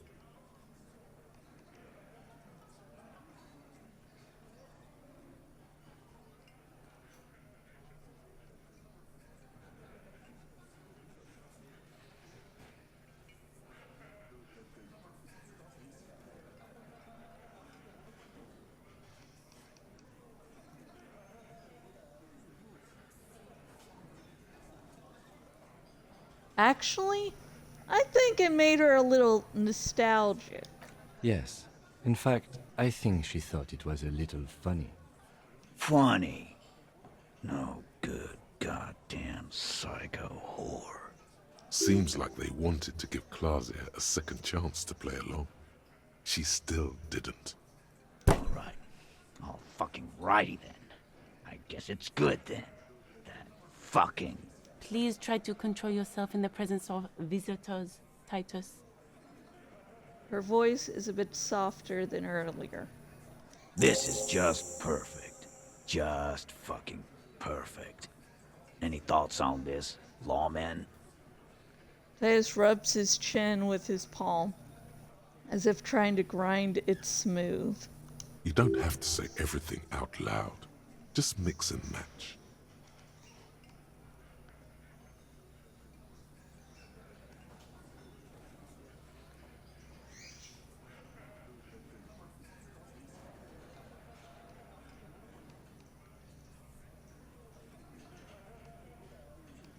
I think you had a lie planned, but she didn't play along. I asked for your opinion, not a bedtime story. Tell it to your grandma.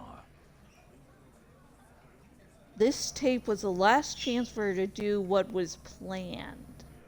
But she didn't. She knows she can't lie to us, unlike you.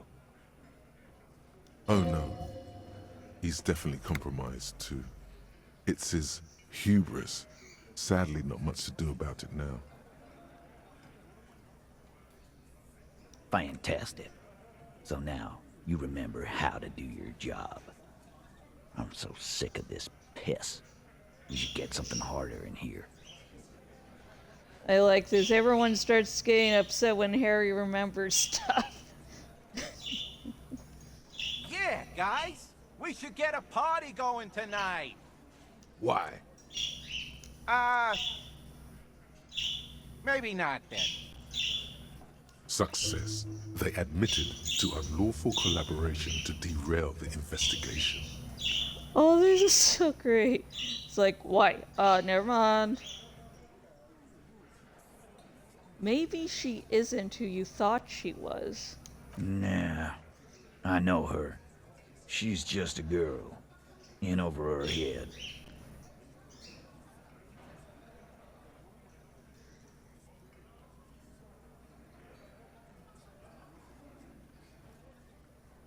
Titus, she has my... Hang on, I'm gonna go over the...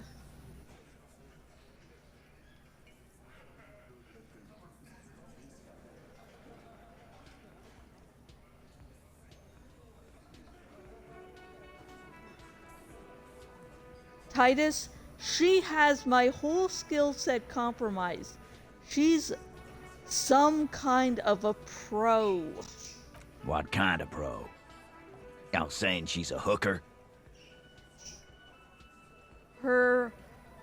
He forces himself to pick up the beer and take a gulp. No, he's not saying that. Forget about it. Be straight with me, Titus. What really happened? I already told you. We fucking hanged him. There's less gusto in his voice now. His men too are growing increasingly silent.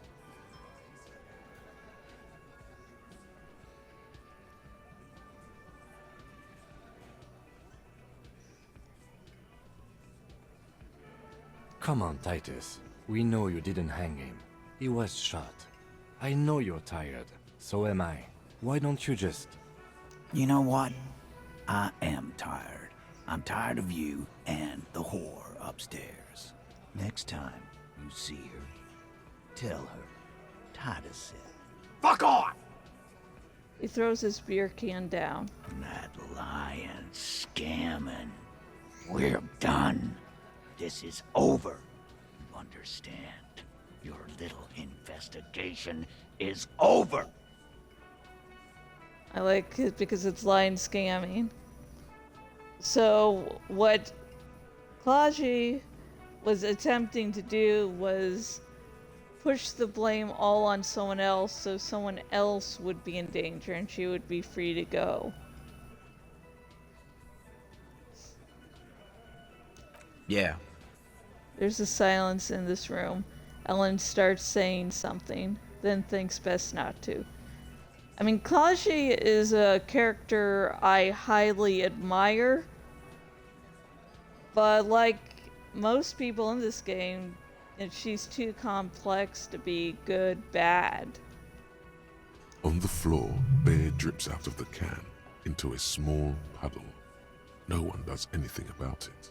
Start looking at Harry. What is this quiet funeral shit?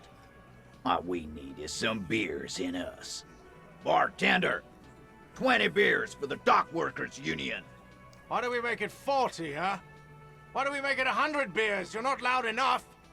100 beers? Now we're talking. Hoppity hop over here, cafeteria manager.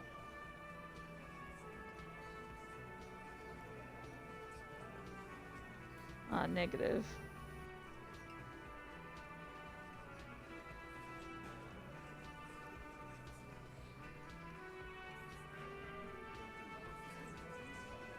You may retry it.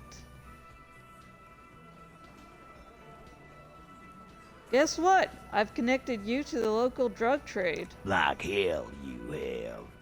There is no local drug trade. This place is as clean as a rifle. Go back to Jamrock and ask the local junkies how clean your streets are in Precinct 41 Kilos. We'll do that. In the meantime, did you know that there's an abandoned lorry at the intersection that was used to move raw ingredients for drugs from Terminal B to Jamrock?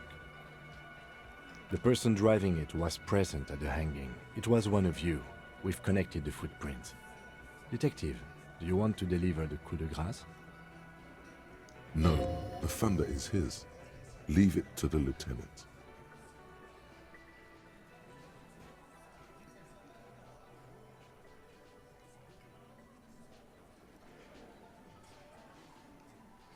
No, do the honor. You've earned it. Not at the lieutenant. Thank you. You're right, Titus. There is no local drug trade because it's all controlled by you. You're the drug trade. That's a mighty interesting theory. I guess that's what you would need to do, theoretically. A big, strong, state-run monopoly would outcompete the runts on the street.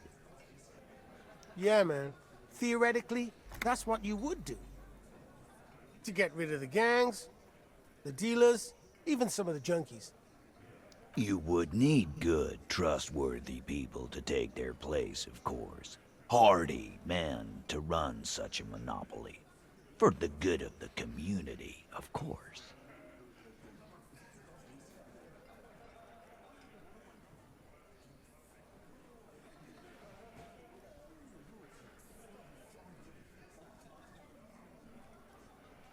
Good idea. People are always going to do drugs. At least this way you have some control over it. Thank you. Theoretically, of course. Thank you. Theoretically. He takes a sip of his beer and smiles. But yeah, it's not a good situation either way, but at least if less people are harmed, that's good. He seems genuinely surprised at your response. In a good way. Titus, I'm amazed. Where is the same professionalism when it comes to other topics? You're doing great. I hardly have to interfere at all. I don't know, Lizzie. I guess theoretical things don't make me emotional. Now, was there anything else? I was sorta gonna get my brewski on. Not quite yet, Mr. Hardy. There were 8 sets of prints on the crime scene. There are only 7 Hardy boys here. The 8th Hardy, the one who's missing, she runs this thing. God damn it. The 8th Hardy, the one who's missing, she runs the thing, right? My answer is... fuck off. Mind your own business. There is no 8th Hardy. I run this goddamn scene. Finally, you got something out of him. This could prove useful in the future. And here we go. Back to the usual. The woman sighs. I know! Fatty walked on all 4s. He's so fucking fat he left 2 sets of footprints. Go fuck your mom, Dennis. That's more like it, boys. You heard him. It was Angus on all 4s. Anything else you need to know?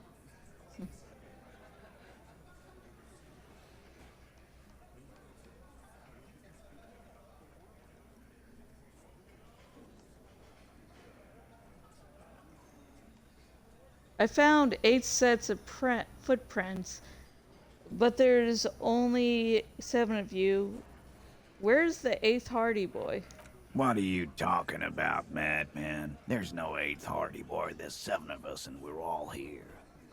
He sizes you up. Or what? You want to be the 8th Hardy boy? We ain't hiring. He shakes his head. Actually, boss, we've been talking and we think she could maybe... This person Glenn wants to hire, he really respects her. Shut the fuck up, Glenn! I do the talking here. Now what the fuck do you want, cop? It has to be good, if he won't let you pursue it. Looks like the lieutenant thinks so too. So let me get this straight. There is an 8th Hardy boy. It's a she, and you don't like us talking about her? That's right. We're not talking about this. This is a private Hardy Boys matter. Nothing to do with your shit. In. He points to the lieutenant. You're not cops here. Don't go digging around if you don't want a bullet in the back of your head. I'm watching you. Good. We are all watching each other. Officer, your question. There's no point in pushing it further, he thinks. This is already a victory. We'll learn more about this 8th Hardy sooner or later. Strange reactions to bullet, effort, compromise, skill set. No. Angus can't take pressure. Warned about the tribunal. Discussed Eighth Hardy. Confronted about drug trade. Okay. Convinced Titus he is being manipulated. Okay, everyone. Cross your fingers, guys. Come on, come on, come on. Yes! Convince Titus he's being manipulated. You should know by now. Titus Hardy will never falter. One of his boys will. Fat Angus, the powerful guy, Mr. All Muscle. The time has come. Put him in the pressure cooker. Just remember, it's about more than Glacier. It's about these men and Martinez, their district, their responsibility. That's it then. Case closed. Look around. We're going home, Kim. Huh? Lieutenant raises his brow. He'll get it. Go on. Write it down, Kim. And Martinez, they just kill you because they don't like you. Got it. Kill you because they don't like you. All because...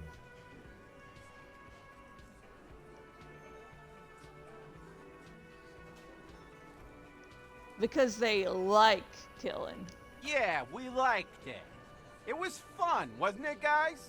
We had a great time. It wasn't for your fucking entertainment, Dennis. He gets a hold of himself. They kill you because they think it's funny.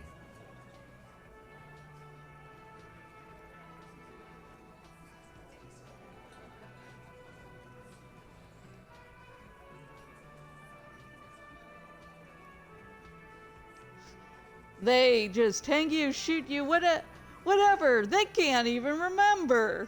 It wasn't that. It wasn't. We didn't shoot him. That's it. That's the weak one. You flushed him out. Now go in for the... Officer, you will be next if you don't shut up. The old man reaches for his belt, but his voice is strangely calm. He's onto you. He knows what you're trying to do. Steel yourself. Push on. Just ignore Theo.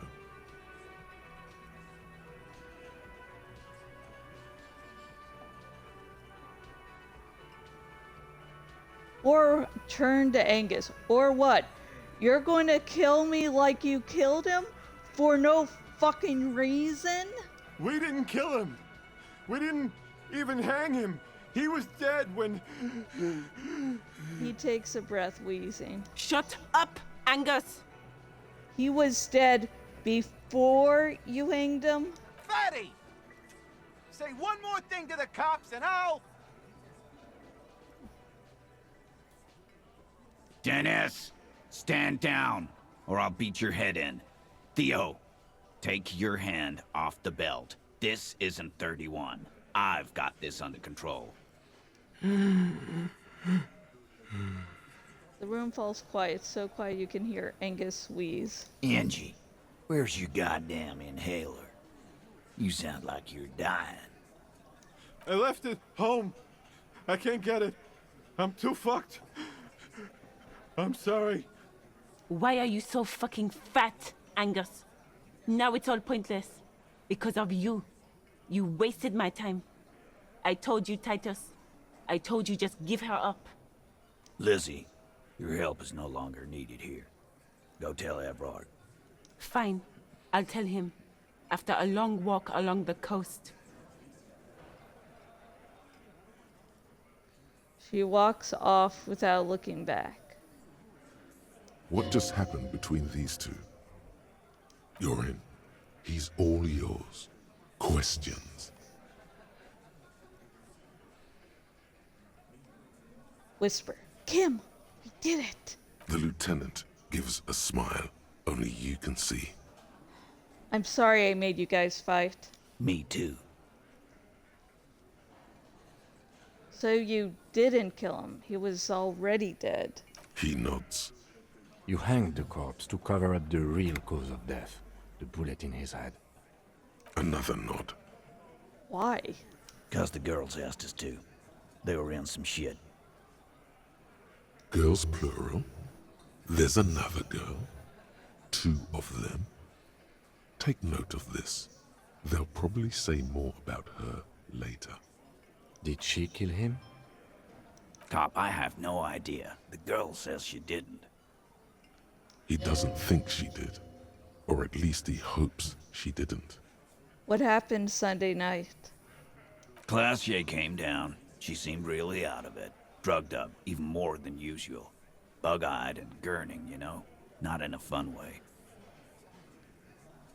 It looked like she'd redosed after something went down. I've seen that look before. She was scared. I knew someone had died. How did you know? I've done this job for 10 years. I've seen it before. It's the politician in the motel room with the dead hooker scenario. Only in reverse. Good analogy, boss. The red-faced man snickers. You don't get to talk yet, Shanky. You're still on the bench. You keep taking it easy too, Angus. Turns back to you. Yeah, I feel really hot all of a sudden. I might need to have a snack in a moment. Whew. What happened then? We went upstairs. Sure as day the merc was dead. There was a bullet hole through the window.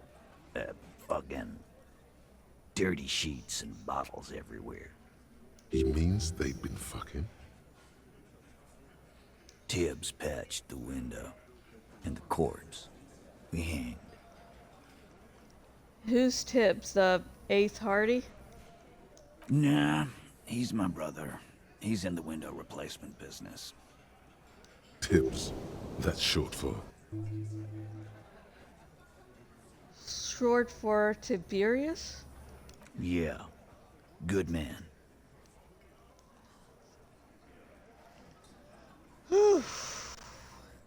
Bet their father's name, Atticus Hardy. Lucretia Hardy would be their sister. Anyway.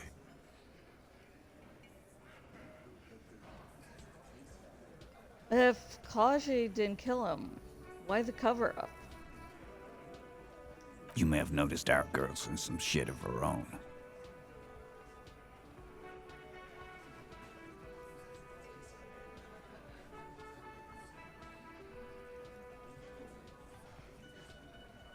She told me some people were after her from Ornage. She wouldn't say anymore. Oh, hang on. Got some water here. Oh, I can open it. Yes. Sorry. Never mind. Yeah, she wouldn't. She's fucked if she shows up on police radar. These people, who are they? They're powerful, connected to the Moor Lantern. She's clearly afraid for her life. Says if she showed up in your systems, she'd be ghosted away. That's all he knows. That's all she's told him. And why would you help someone like that? By taking on a murder? Why would I? I guess we abide all sorts of runaways and losers here. It's a Martinez thing. So who killed the merc then? Any leads? Not yet. Just some ideas. She says the shot came from outside, behind the window somewhere. So that's a clue. What are you thinking? I'm thinking someone's past caught up with them. Either hers or his. Hers, you mean? I mean the people after Klausya. Maybe the shot missed. Maybe it was meant for her. I like that. Been thinking the same thing myself. And you had ideas about his past too? My dude. One of those mercenary buddies of his could have done it. They got guns, training, Years of bad blood, probably. Or it could have been someone else from Crenell. Tell you what I'd do. Check out the coast for vantage points. Maybe consult with a ballistics buddy of mine. That's what I'd do. If I wasn't too busy doing this clown dance with you. He's calm now, threw all that turmoil away, and became himself again. These theories, not bad.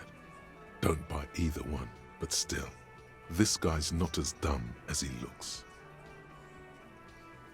Whose idea was it to hang him anyway? Hers? In a manner of speaking. Remember the two girls? He may be talking about the other one. Earlier you said the girls asked for your help. Was this the other girl? That's right. It was her idea to hang him. I liked it for political reasons. It sent a good message. It's her, isn't it? The drug trafficker, the missing 8th Hardy. Fella, you think too much. He's off all right. You're gonna hurt your head. A little too far there, but you're definitely right. That woman is just affiliated with the Hardy Boys. You don't know her, anyway.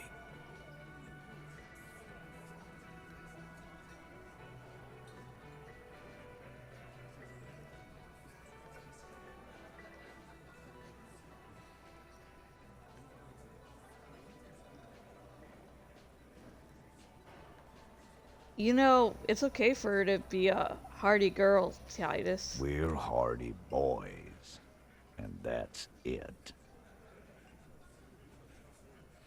Sure. But can you tell me anything about this affiliate? Name, current location? Nope. You're not getting to her. It's Klasia you want to talk to. Thanks for this, Titus. I'll go talk to her for the last time. You do that. Hey, cop. Before you go.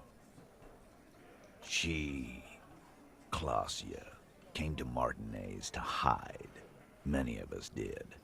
This is where you wash up when there's nowhere left to go. The Union takes you in. Now, she refused that protection. But you would still prefer if we didn't take her away. that's right. If we didn't take care of the people who end up here, this place would just be a couple of ruins and some cargo containers. We'll take that into account. Lieutenant slides his notebook into his coat pocket. He turns to leave. Okay, I do have to take a break because I feel like I do need to eat and stuff, so I haven't been snacking, but I've just been feeling so off I need to get something in me.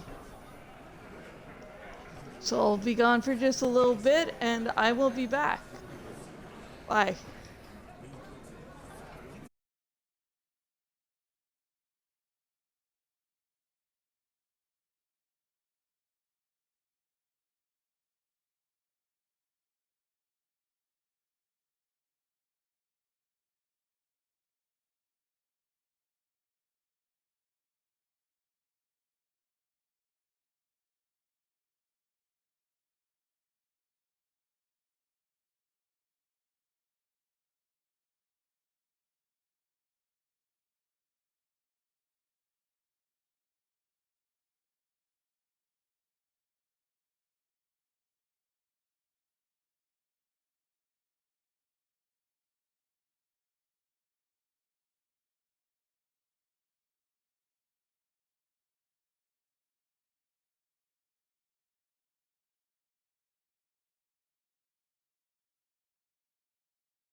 Hello, I'm Jash, and I'm back. I got a little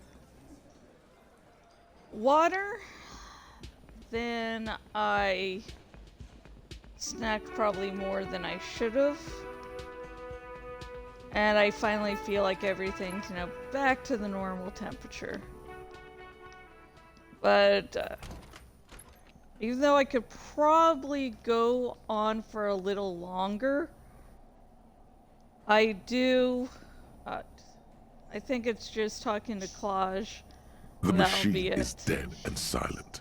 It needs serious maintenance before anyone can play again. Another playthrough, I'm going to wait to get this, jacket, and then see if the outcome changes with the pinball game.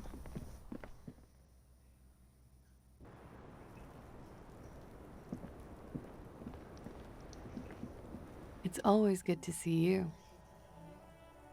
She cracks a weary smile, leaning back against the railing. Something in her demeanor has changed. She's tired, consigned to her fate, to being here with you and what's to come. The Hardy Boys told us what really happened. I understand. She puts her coffee mug on the table. You don't look surprised. You were expecting this. I knew there was a chance you'd get them to tell you. It's what you do. You're the police. For what it's worth, I'm sorry for wasting your time. This is good. Clear the air first, between you two, then move on to questions.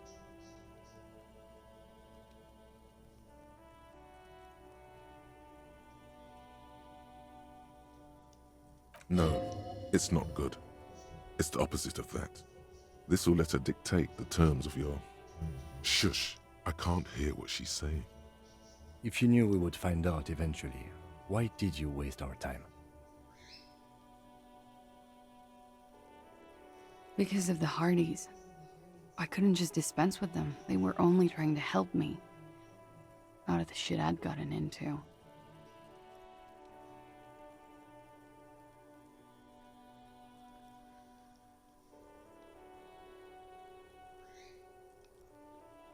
That's not a good enough reason. You're right. There's more. More? You answer to the coalition government, and by extension, the moral intern. She reaches for a new cigarette.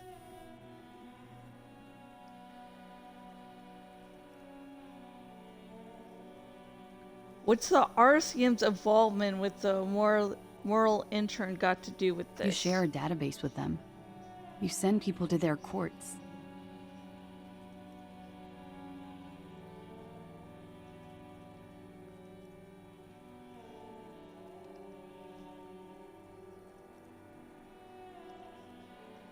Is this part of why Ornage is a bad memory for you? I have people after me, and they have friends in the moral intern. Some are moral intern. If I show up in your records, officer, they will find me.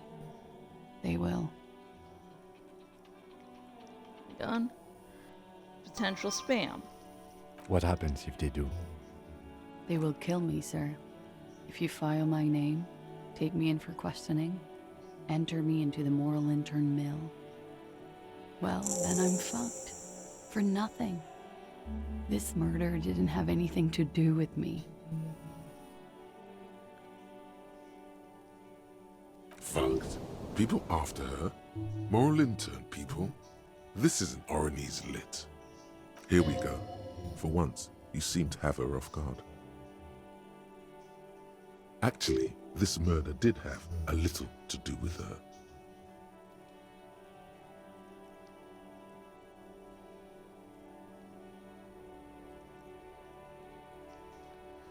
You said you stayed Ornage lit. What is with this fugitive stuff? I did. I also had a side job selling insurance that I was really good at. Got picked up by a bank. Competitive intelligence, they called it. After that, I sort of, transitioned out of the whole culture scene. What did you have to do? God damn it. What did you do to have these people after you? It's not nice, but it's not illegal. Not here in Ravishol, or even in Oranje. What exactly did you do? Industrial espionage. I joined a business collective with the intention of betraying them. I did my job well enough to be asked to do it again. With a bigger company. The kind you really, really don't fuck with. I took their ledgers, 2 decades worth of accounting. I need the names of the companies involved and who hired you. He taps on his notebook. The job was Lou's County Savings Bank. They sound small, but they're part of the Lou Scott conglomerate. That was the second job. The first was some printer company. You wouldn't know them. But she really destroyed them. She still feels it. As to who hired me for the job, I don't know. But they're after me too. Along with Lou Scott and their friends in the MI. Once you're done in the competitive intelligence circuit, you don't have allies. You're radioactive. Yeah, she's making this sound very much as a pity. Get you to pity her, but she did admit that she would love to be physically strong, but that's just not what life tossed at her. So she's conniving and scheming. So I see all of this is basically true, but the framing device is she's still trying to get you to pity her, so. You know, as I said before, you can tell the whole truth, but it can all be lies at the same time. Truth's really complicated. Laws cap. These people engineer financial disasters in second world countries. The conglomerate also includes the Bank of Consecration, Airberg, and the popular Papalolo line of dairy products. Papalolo? Yeah. Papa fucking Lolo wants to kill me. And didn't one of the lorry drivers talk about transporting milk?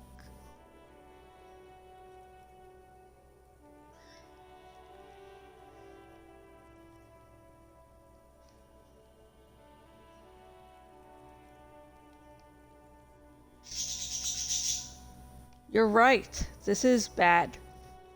You've destroyed what people have built. I'm trying to find one way to blame the guilt on her. I am a destroyer. People lost their jobs. Good people. Not just C-suite assholes. And the way I got into accounting. Shakes her head at the thought. And like she's saying all this like, look at me, pity me, when it's like, she did the same thing with the fucking Hardy Boys. She hasn't changed. I mean, there might be a little bit of regret of her thinking herself a monster. But yeah, she hasn't changed. A lot of people got hurt. But that's just more of my shit you shouldn't have to deal with. You're solving a murder. Like, oh, look at me. I'm sorry for talking about this. You have more important things to do. God, my opinions on her are very complicated because she's honestly one of the most complicated characters in the game. That can wait. Look into her eyes. There's more. What did you do? One of them killed themselves because of me.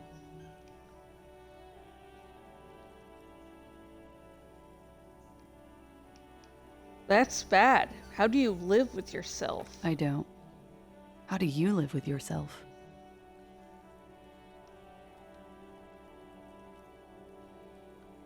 By not remembering a single goddamn thing. That would do the trick, yes. She has almost devoured the cigarette she lit. She looks at it sadly. What happened here the night he died? We were there. Together. In bed, I mean. Tell me exactly what happened. Okay. He was in a kneeling position. He had just entered me. I was on my back, looking at him. I heard the window behind me shatter, and I turned to look. There was a hole in the glass. I turned back to him. His eyes were looking through me, and his mouth was open, dumb. I could see. I could. Her chest rises and falls with each word.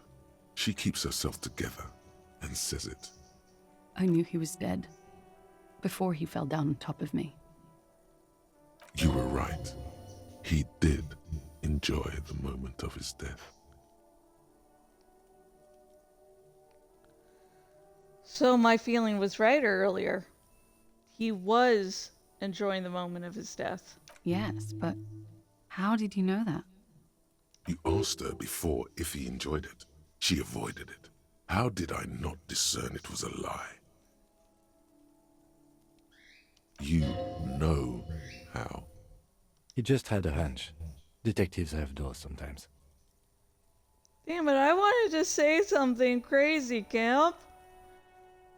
Then what happened? He was heavy. I pushed him off and he fell to the floor. There. He only had his boots on. I bit the pillow, not to scream, then run downstairs. There's a long pause. She just stands there, her arm at her sides. I waited for the second shot to come. For me. I thought there would be one. It never came.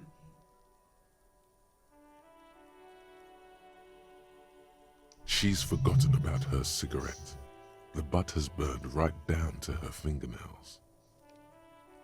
Your cigarette, miss. Oh.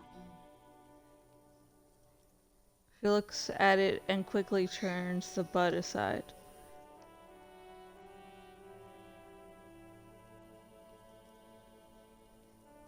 Are you sure you're not making this up? I'm not lying to you. She immediately lights another one. You may sometimes be bad at reading her, but this time, truly, she's telling you how it really went down. What time was this? When did it happen? It would help us if you could be as precise as possible. 11:30 to 12:15. I don't know the exact time. Around midnight. It's okay. Were you inebriated? Not as much as usual. He'd done a line, plus other things. I was drinking. This doesn't fit with the testimony of Titus Hardy. He said she was higher than usual.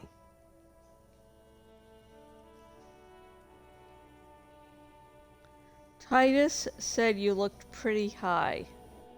Oh, yeah. I did one of his lines, just to clear my head. You're high and then you're not? Or you weren't?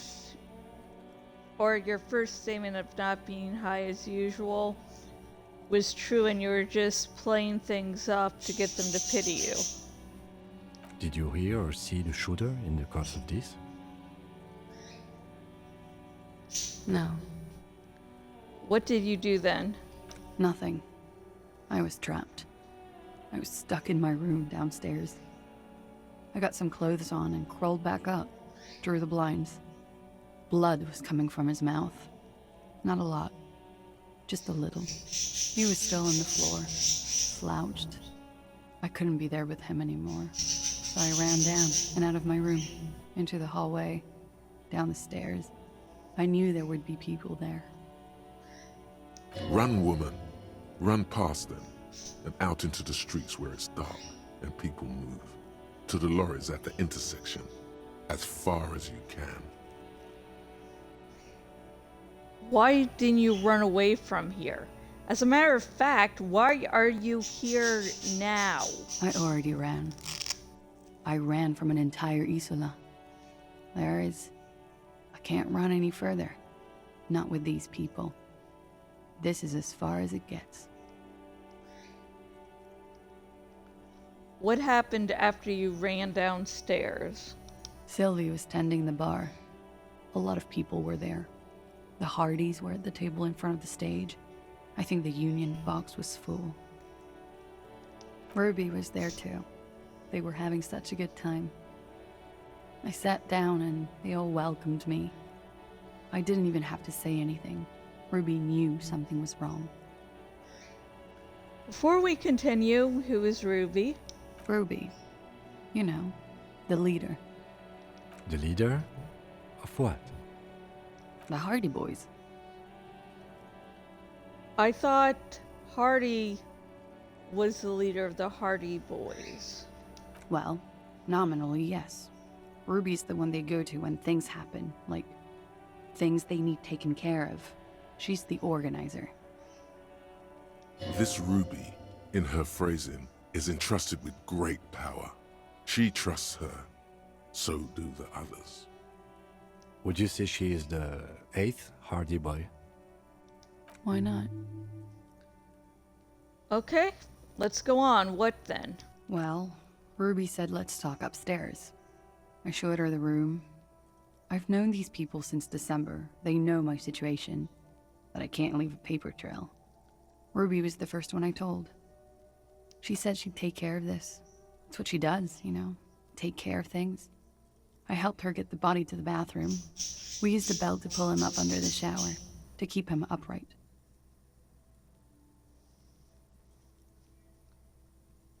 To mislead you, they were tampering with the body. To produce lividity, matching a hanging? Yes. We completely missed the tampering. Looks like you got there in time. What was this, 20 minutes after death? What?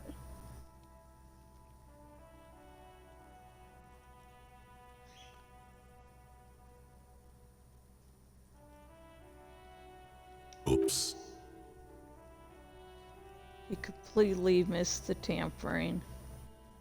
Shit, yeah.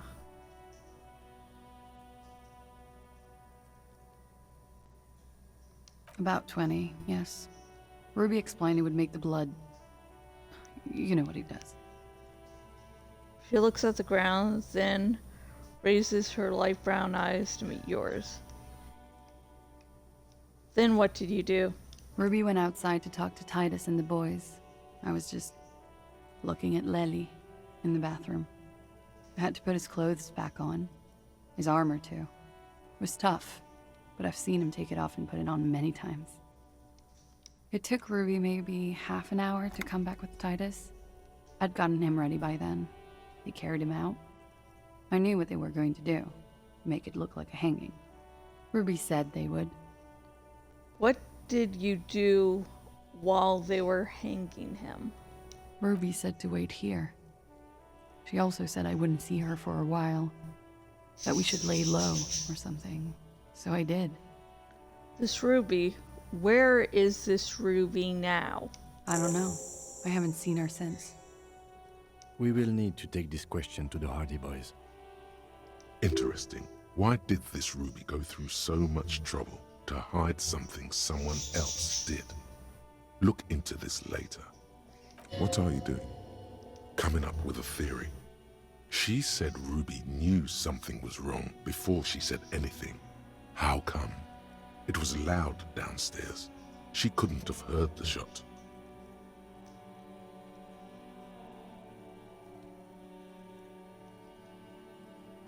It is ominous. You already coming up with theories that put the blame on someone other than Claudia.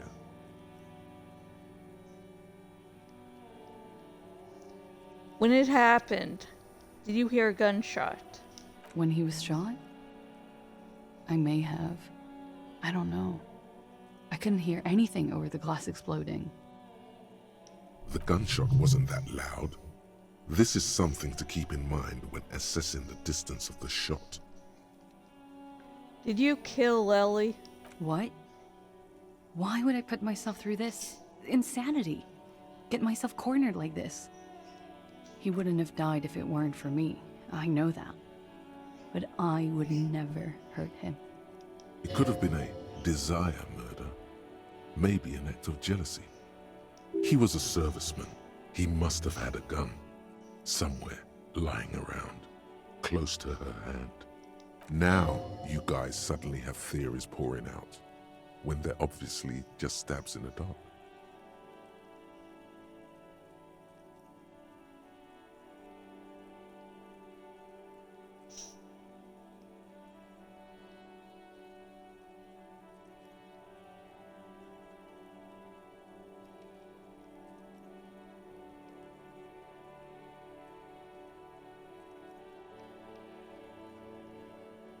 Downstairs, people have this crazy idea that you killed him. I'm sad to hear that.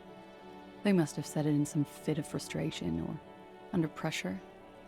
They couldn't have meant it. I've talked to them after it happened. No one has implicated me.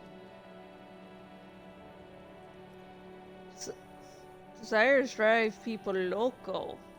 She simply shakes her head.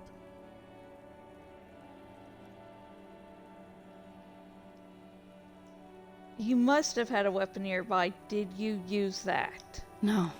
I specifically asked him not to carry firearms when he was with me. He only had his stupid armor. Okay, I'd like to...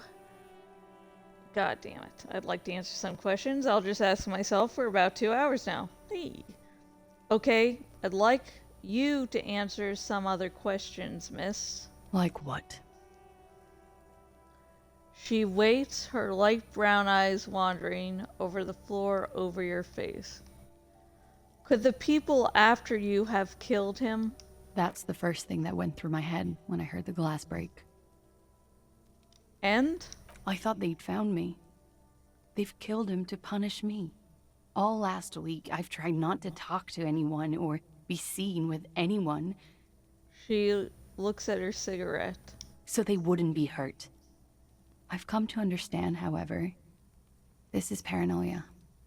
What happened didn't have anything to do with me. But maybe it did? I just don't know. I don't know anything. We can't go after Loose Cap. Not yet. There are other, saner leads.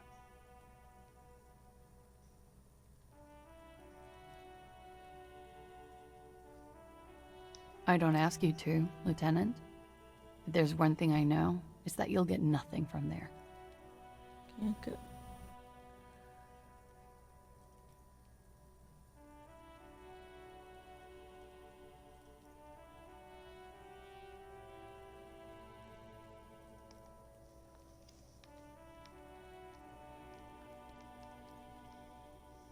Why did you call the cops if you're hiding? Because I'm an idiot. The answer comes fast. Idiot. She's nothing of the sort.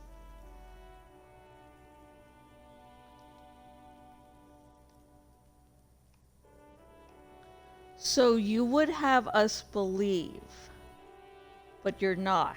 You have to understand, the people around here, no one was making the call, and he kept rotting. And then they picked his clothes off, and that little fucker threw stones at him. He kept throwing stones at him for 3 days. I could hear the thud, thud. So I called you. I hope with all my heart it's not the last thing I do in Ravishol. She definitely called the cops. That was task complete. It could not have been a lie. That is impossible.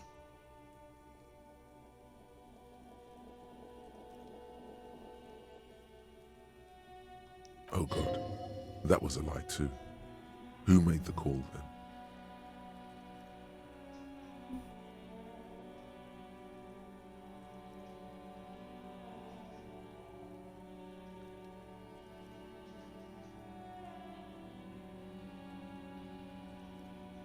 She did, of course. Don't be paranoid, man. It's unbecoming of a police officer, and it makes you sweat.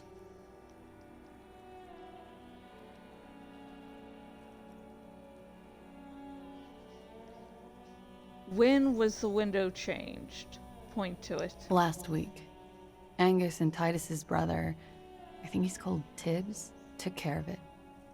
She takes a drag. You should have another look at that window after this. Reconstruct the scene. It's right there.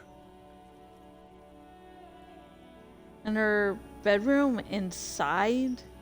Yes, you see the glass sparkling out of the corner of your eye. I think we're done here for now. She nods, silently. She doesn't even smoke. Just picks up the cold coffee and holds it in her. Oh shit, sorry, I pressed too quickly again. Lieutenant glances at you, then at the door. He's thinking, are we done here? Or should we arrest her? She's a flight risk and she lied to you. She should be taken into custody. No, that won't be necessary. Just leave her alone. She's been through enough. She doesn't need this police brutality. This guy won't budge. You have to wake Multiface up, forcefully, if you want to continue pushing her.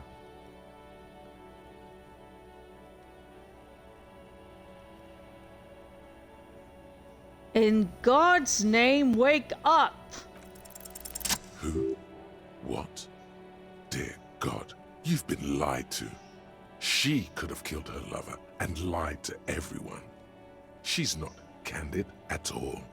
She's smoke and mirrors and will-o-wisps.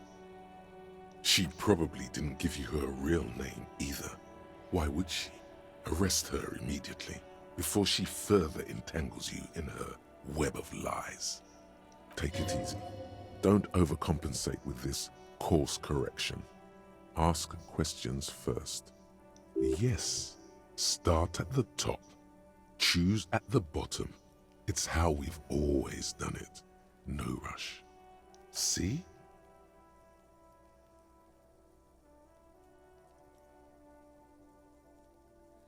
You know, I think you didn't make that call to the station. I did. What is this? I called your desk or whatever it is. The numbers are all over town.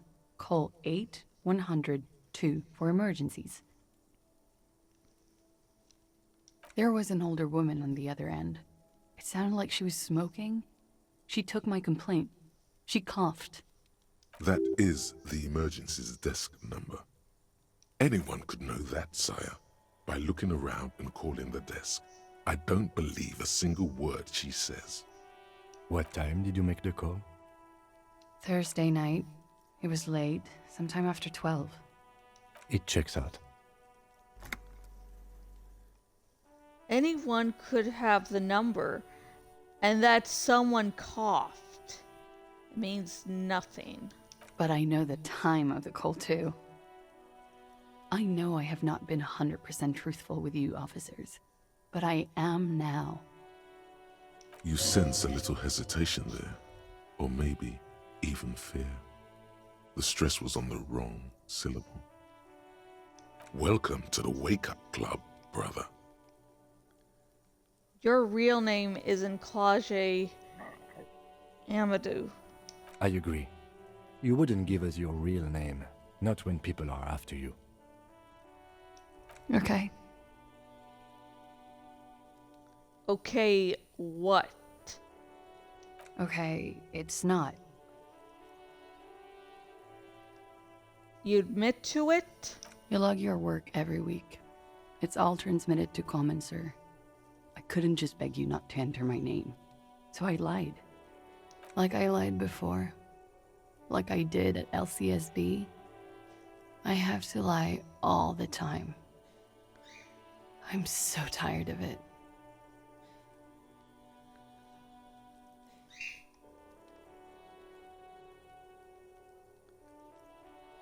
Was the passport bullshit too? That passport you keep hidden? No. It's submerged in a plastic buoy on the coast, in the reeds. It just doesn't say Clausia Amandu. It says Anouk Mea Smith. Falsified documents? Passport and visa. Given to me by my employer. I can't even use them. My employer probably leaked the name, Mea Smith, to hurt me. Why would they do that? I didn't show up to a rendezvous. They don't take that lightly. I didn't show up because I was afraid they'd do something to me. The job was finished. I'm just a liability now. Smart. She fears an arrest right here and now. This has been an awful turn of events for her. Where is this buoy? West of the boardwalk, in the reeds. On the coast there. I put it there when I first arrived. Haven't been there since. I'm not sure I could even find it now.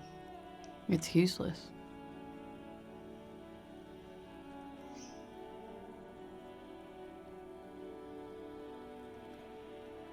West of the boardwalk in the reeds, so we have to check this boy out. Accept task. The lieutenant makes a note of it. You're welcome to it. It's in the reeds northwest of here, past a broken sewage pipe, right near the waterline. Tell me your real name. It's Katarzyna Lazie. The smile on her face is timid, almost painfully so. It's a Grad name, Jimsk or Yugo Grad in origin. Not Occidental at all. Smells of motor oil, tiger, economic desolation, and rock music infused alcoholism. It also makes Clausia almost an alacronym for Katarzyna Alazia.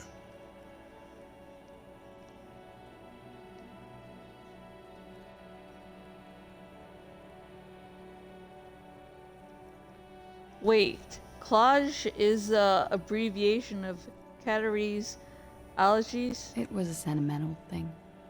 I wanted to be more me here, this time. So I used my nickname.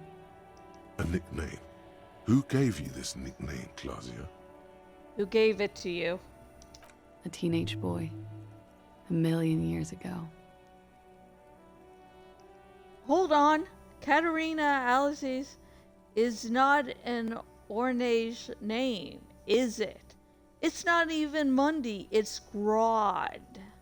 My parents were Zhemsk immigrants, but I'm nationalized Oranese. All I remember is Oranje. Alasia is my father's name.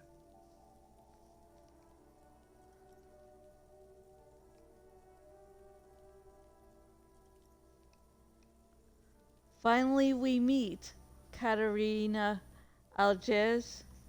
She nods. Her round eyes meet yours. They seem moist from the wind on the roof. You're probably not even Miss Ornage 37, are you? I am. They can never take my sash and my scepter from me. Yes, they can, for lying. Enough.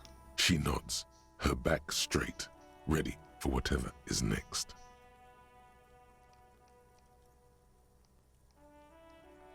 What if I told you you're under arrest, Katerine's alleged... But I haven't done anything.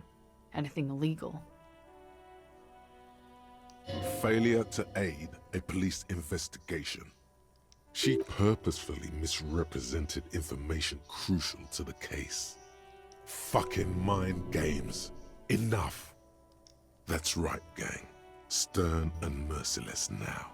Stern and merciless as we reel her in.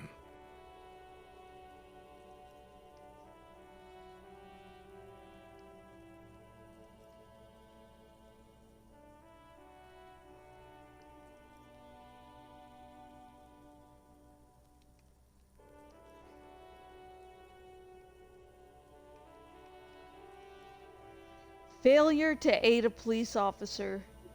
You have wasted our time in a time-critical investigation. The lieutenant produces a pair of handcuffs. Please, no. Her eyes become round with fear. She tries to back further off. I think I know who did it. Who shot Lely. I can tell you. I can help you.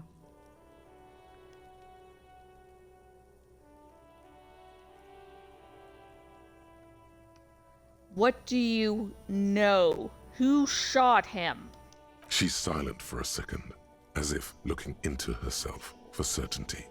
Then, in a hushed voice, she says, gearing up for this betrayal is hard for her. Ruby.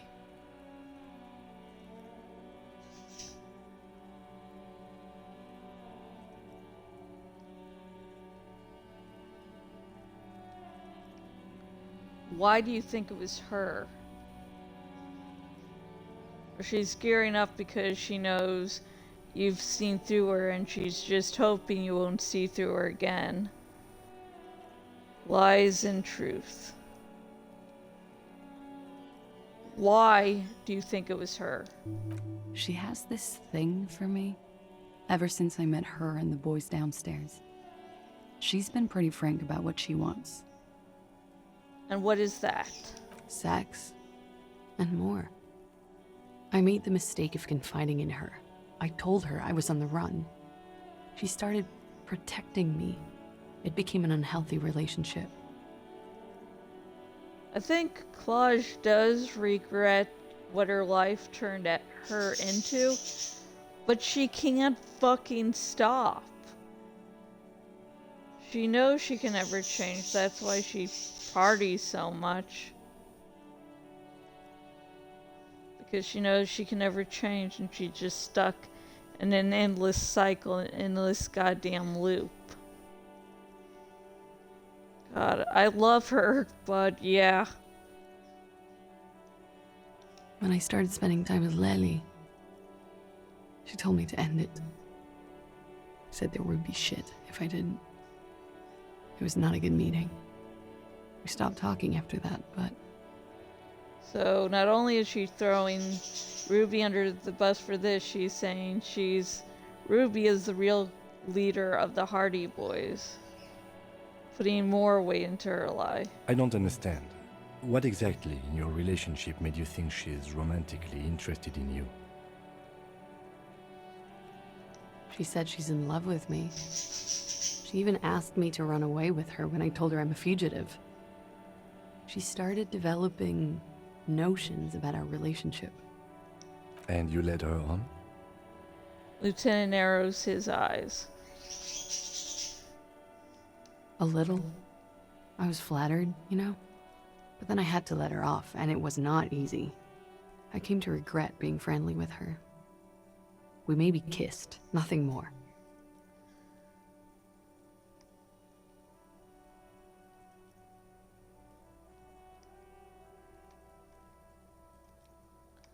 This is just sensationalism and guesses. I know what it sounds like. That's why I didn't want to tell you before. Bullshit? But she knew what had happened when I came downstairs. Somehow, she knew Lely was dead. She wasn't surprised at all. When we came up here, she was calm as a stone, too. She cleaned it all up like she had a plan. This is a familiar theory. You had it too, remember? Could it be that Ruby was covering up after herself?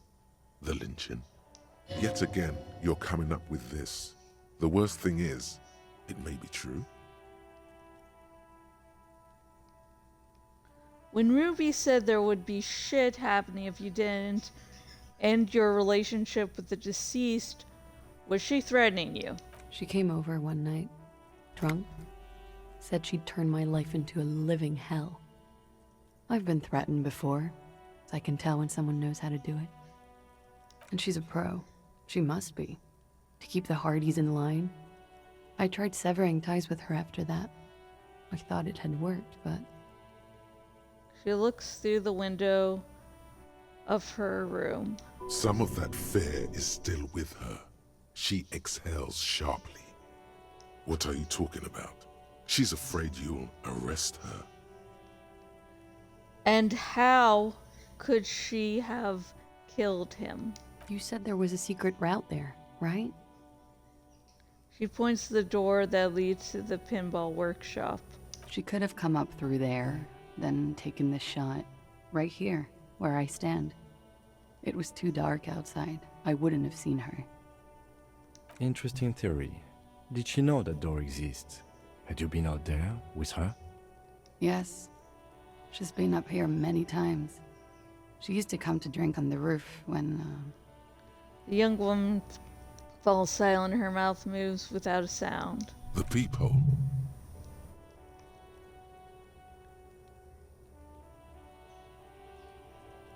What is it? The peephole. My bed is right next to...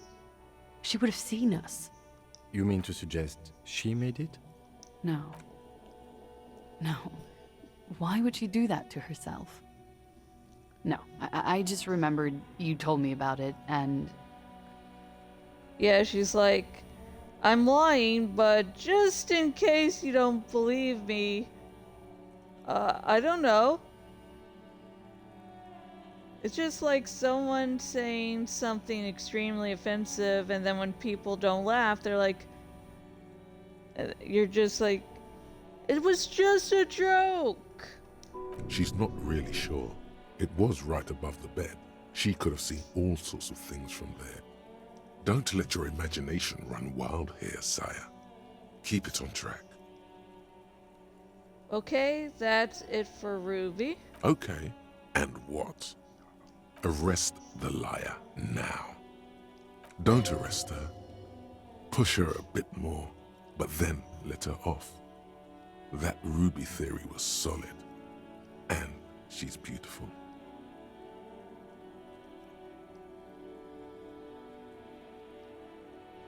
Who? Her. Stop letting her distract you.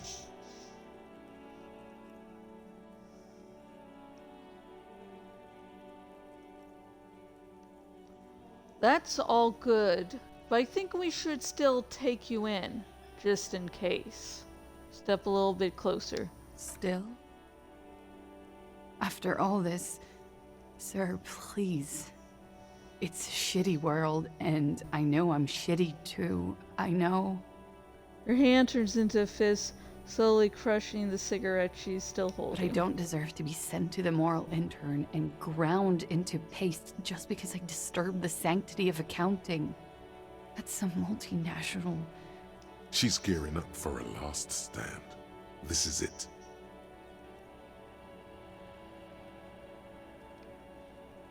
What do you deserve then? I don't know. To spend my days with smoke, drink and dance, wallowing in shit. Just like everyone else. What other option do I have? You have those station calls, right? Where I have to show up at the station or I'll become a fugitive. You can write me one. You don't have to take me in right now. I promise I won't go out anymore at night. I'll be right here. Yeah. I'm not... Yeah, I'm sure. You're already a fugitive. Becoming a fugitive won't exactly change things up for her. I know you can do that. Just let me come in on my own. In 2 months, or maybe even 1 month. That's all I need. I do have a form. That's it. I'm calling it. Kim is beyond compromised. Definitely, sire. What will have changed in 2 months or 1 month? Everything could change. This city, the extradition rules, the people after me could be in jail. Or maybe Revachol. She falls silent. There is desperation there, in that silence. A cornered animal looking for a way out. Maybe Revachol could be free. I could be tried in a free Revachol. An independent state that doesn't hand its detainees over to the moral intern. I find that hard to believe, miss.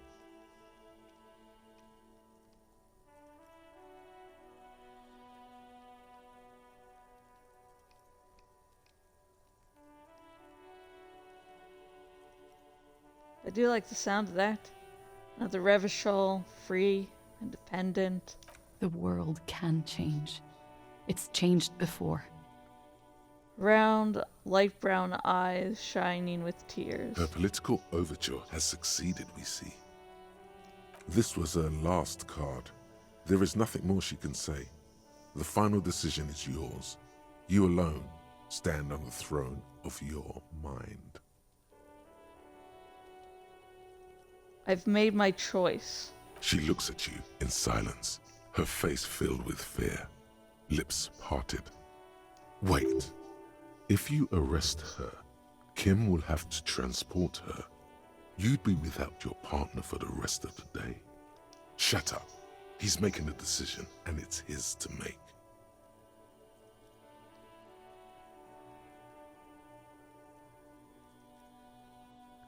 Let's write you a station call, Katarine. If you miss it, I can't help you anymore. Write a station call. I won't. She takes the slip, shaking visibly. Then she collects herself. This may have been a grave mistake, sire. Maybe, maybe not. Mercy is rarely a complete mistake. I promised I will be right here all the time, nights too. I'll help you any way I can in this investigation, and I will be at Station 41 in 6 weeks. I promise. Let's change the subject for the time being. She slowly lights another cigarette and steadies her breath, as if in the presence of some tiger. You are. This is not the end of this.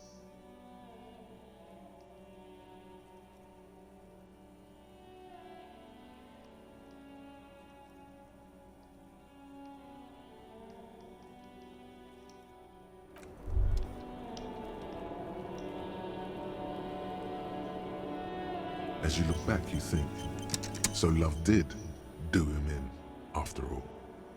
I was right. If it weren't for her, he would not have been there. The shot would not have connected with his soft palate. Turn to Klaji. Looks like love did him in, after all. She's silent, holding on to her coffee mug. No vapor rises from it. It's cold. It appears this one has not been entirely corrupted. This may help. This may help the others see. Say nothing. Let her answer. Yeah. I'd like to think he didn't love me, or that it was chemically induced and not real. Why? Easier that way. Was it real? I don't know. She looks down on the yard, then back from her coffee. Real as anything. Finished thought.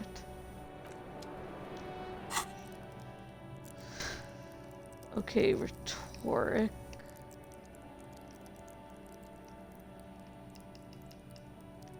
Logic. Rhetoric. Okay.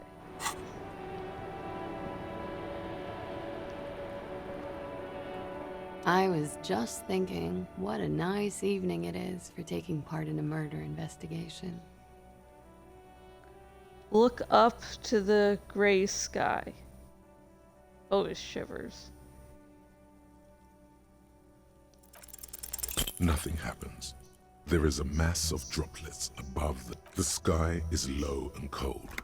You hear the distant murmur of motor connections somewhere south of here. That is all. So, officer.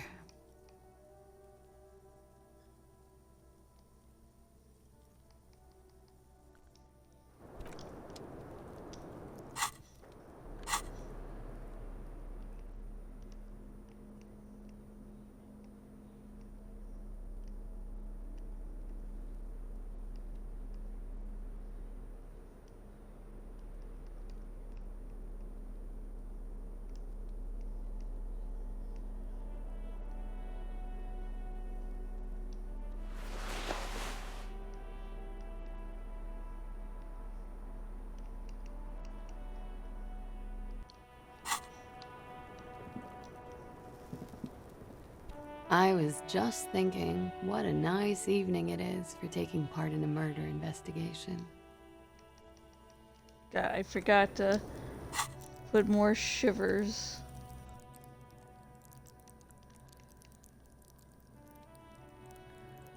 Suggestion, authority, empathy, volition, logic.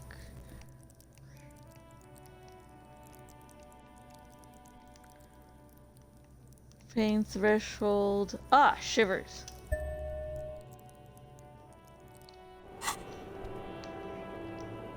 I was just thinking what a nice evening it is. Continuously nothing.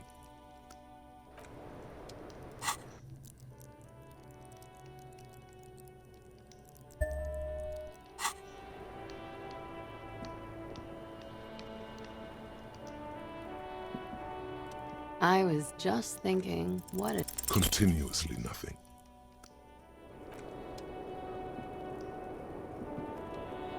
I was just thinking what a nice...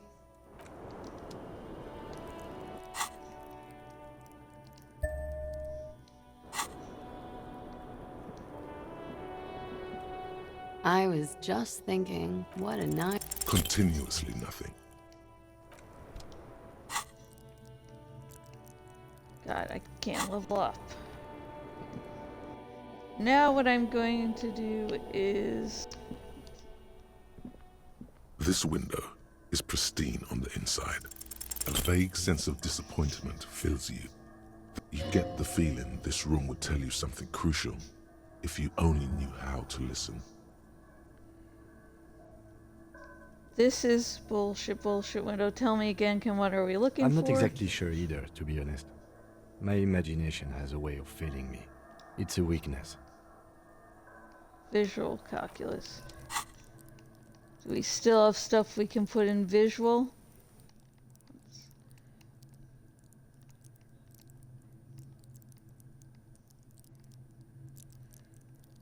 Fuck.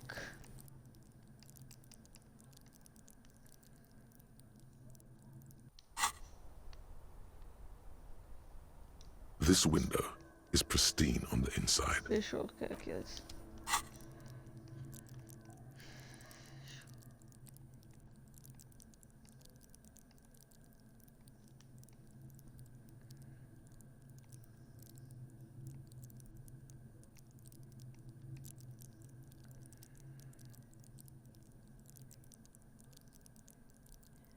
Ah, visual calculus. Okay, good.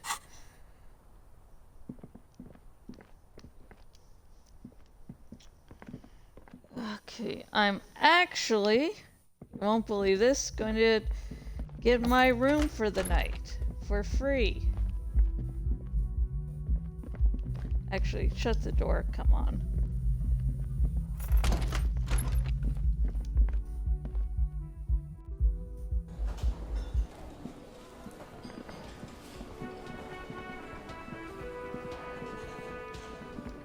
Which will inquire.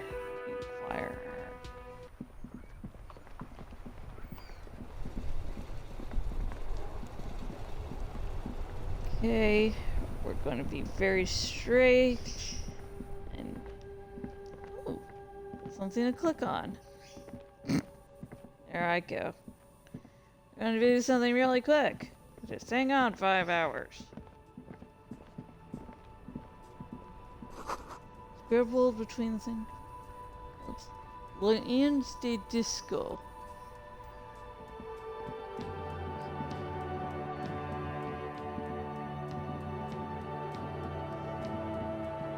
We'll look at all those things, I promise, in the future. Because for now, we have to get the room for the evening.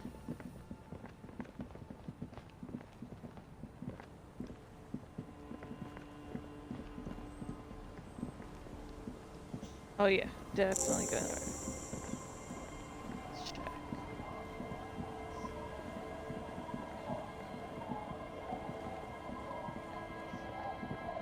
Are you a woman? Good.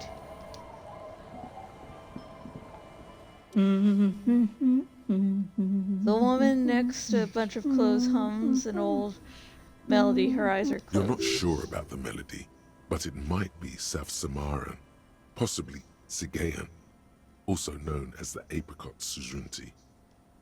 Welcome to the fishing village. Please lean in closer. I have cataracts. If you can't see, then how did you know I was here? I still have a golden ear. Come, come. Lean forward. Oh, welcome, police officer. We don't cause any trouble around here. And we don't want any trouble either. We are not here to cause any trouble, madame. Trouble? Say the second thing, Bratan. Shows you got style. We're cops, we're hellraisers. Click, click, bang, bang. Oh, what? What he said. We're cops. We don't cause trouble. We take care of trouble. Oh, of course. Last time we saw you around here was 12 years ago. You also came to take care of trouble then. Wish you did. But still, in Martinez, you're considered an ill omen. Wait, I've been here before? No, not you personally. I meant the RCM. Some of the men got into a fight. One of them killed another, locked himself in that woodshed over there.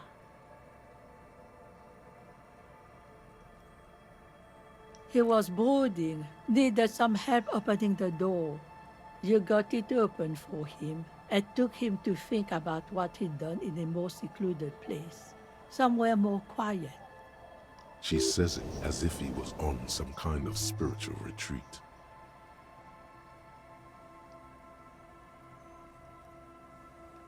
What kind of an ill omen are we talking about? Oh, the usual. Dark tidings. Black hound. That's you, all right. A black hound licking your own heels.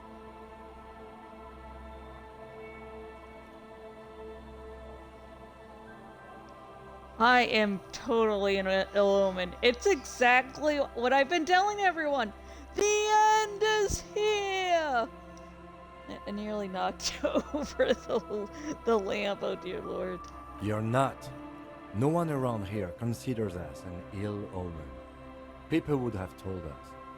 Maybe they are afraid. Why? Because you're an ill omen. But you're still welcome here. As long as men with guns aren't chasing you. And maybe even then. Because that's the kind of fishing village we've built. I'm sorry there's not a lot of room to park the motor carriage. And not a lot of houses. Or a lot of people. My kids are long gone, searching for treasure. So are others. Ah, look at me ramble on. What brings you to us? Where could someone stay around here? Stay? Most people here are trying to leave. That said, if lodgings is what you're looking for, I've got a free room in the shack. Her soapy thumb points in the building behind her. How much is it? I won't charge you for it. Take it as a gesture of goodwill from the village to the RCM.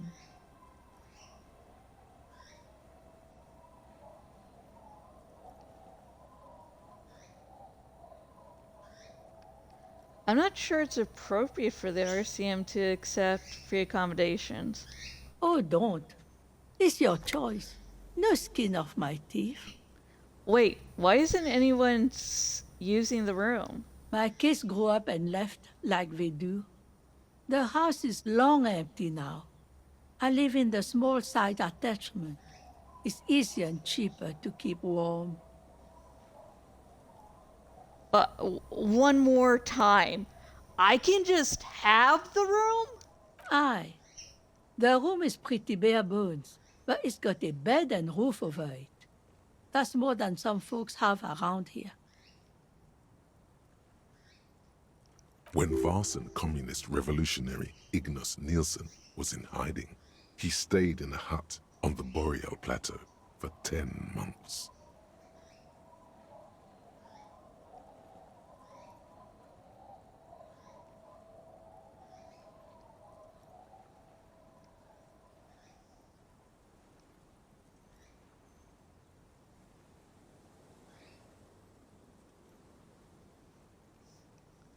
I don't need much. This sounds just fine. An uncomplicated man. I take it that means you're interested.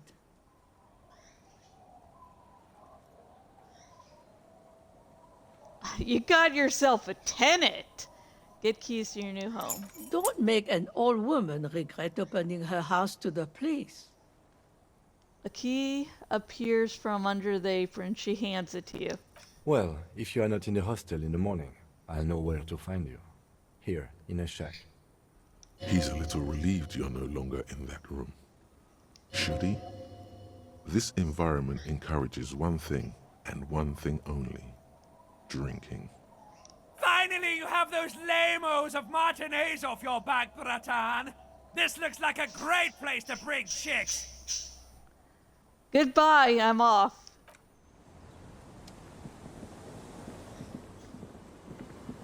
Okay. There's like a bunch of stuff to do around here.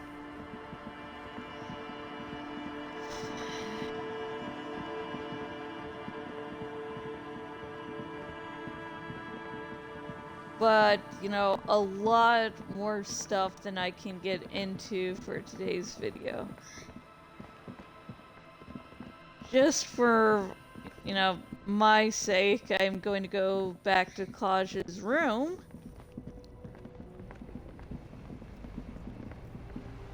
Just so when I start next time, if I'm confused about what to do, I can just go, oh, hey! Yeah, now I remember. So yeah, I'm just going to do that, and this will be the end. Oh god, I can start to smell myself. Yeah, I need a shower. Gosh.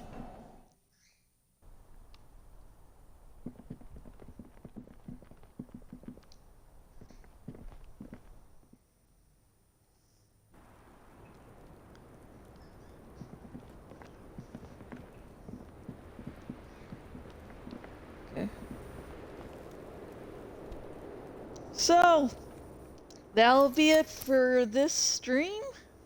I usually like to get my streams like... Let's see.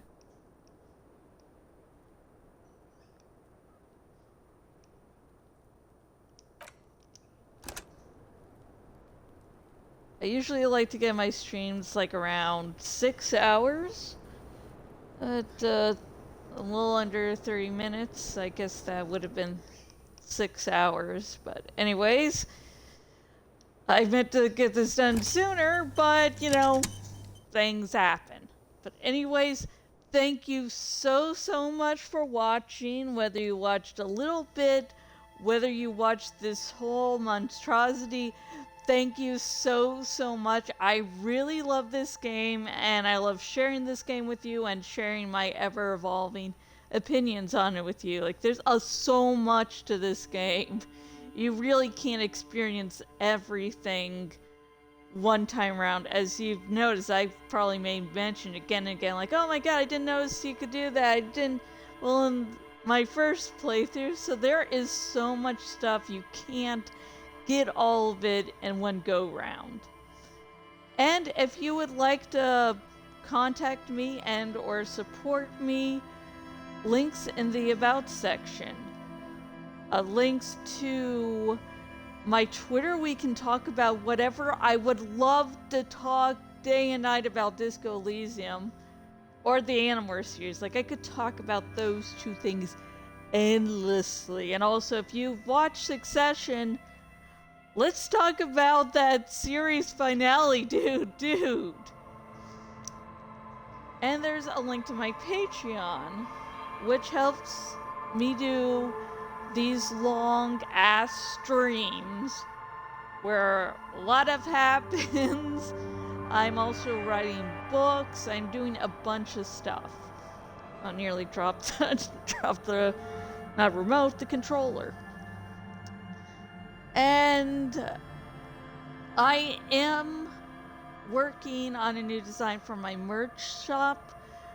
I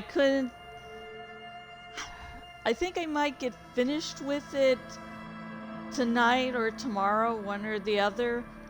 but I'm not going to be releasing it until June 1st at the earliest because I want it to be designed for Pride Month. I am agender and bisexual, so you know, I have opinions and stuff.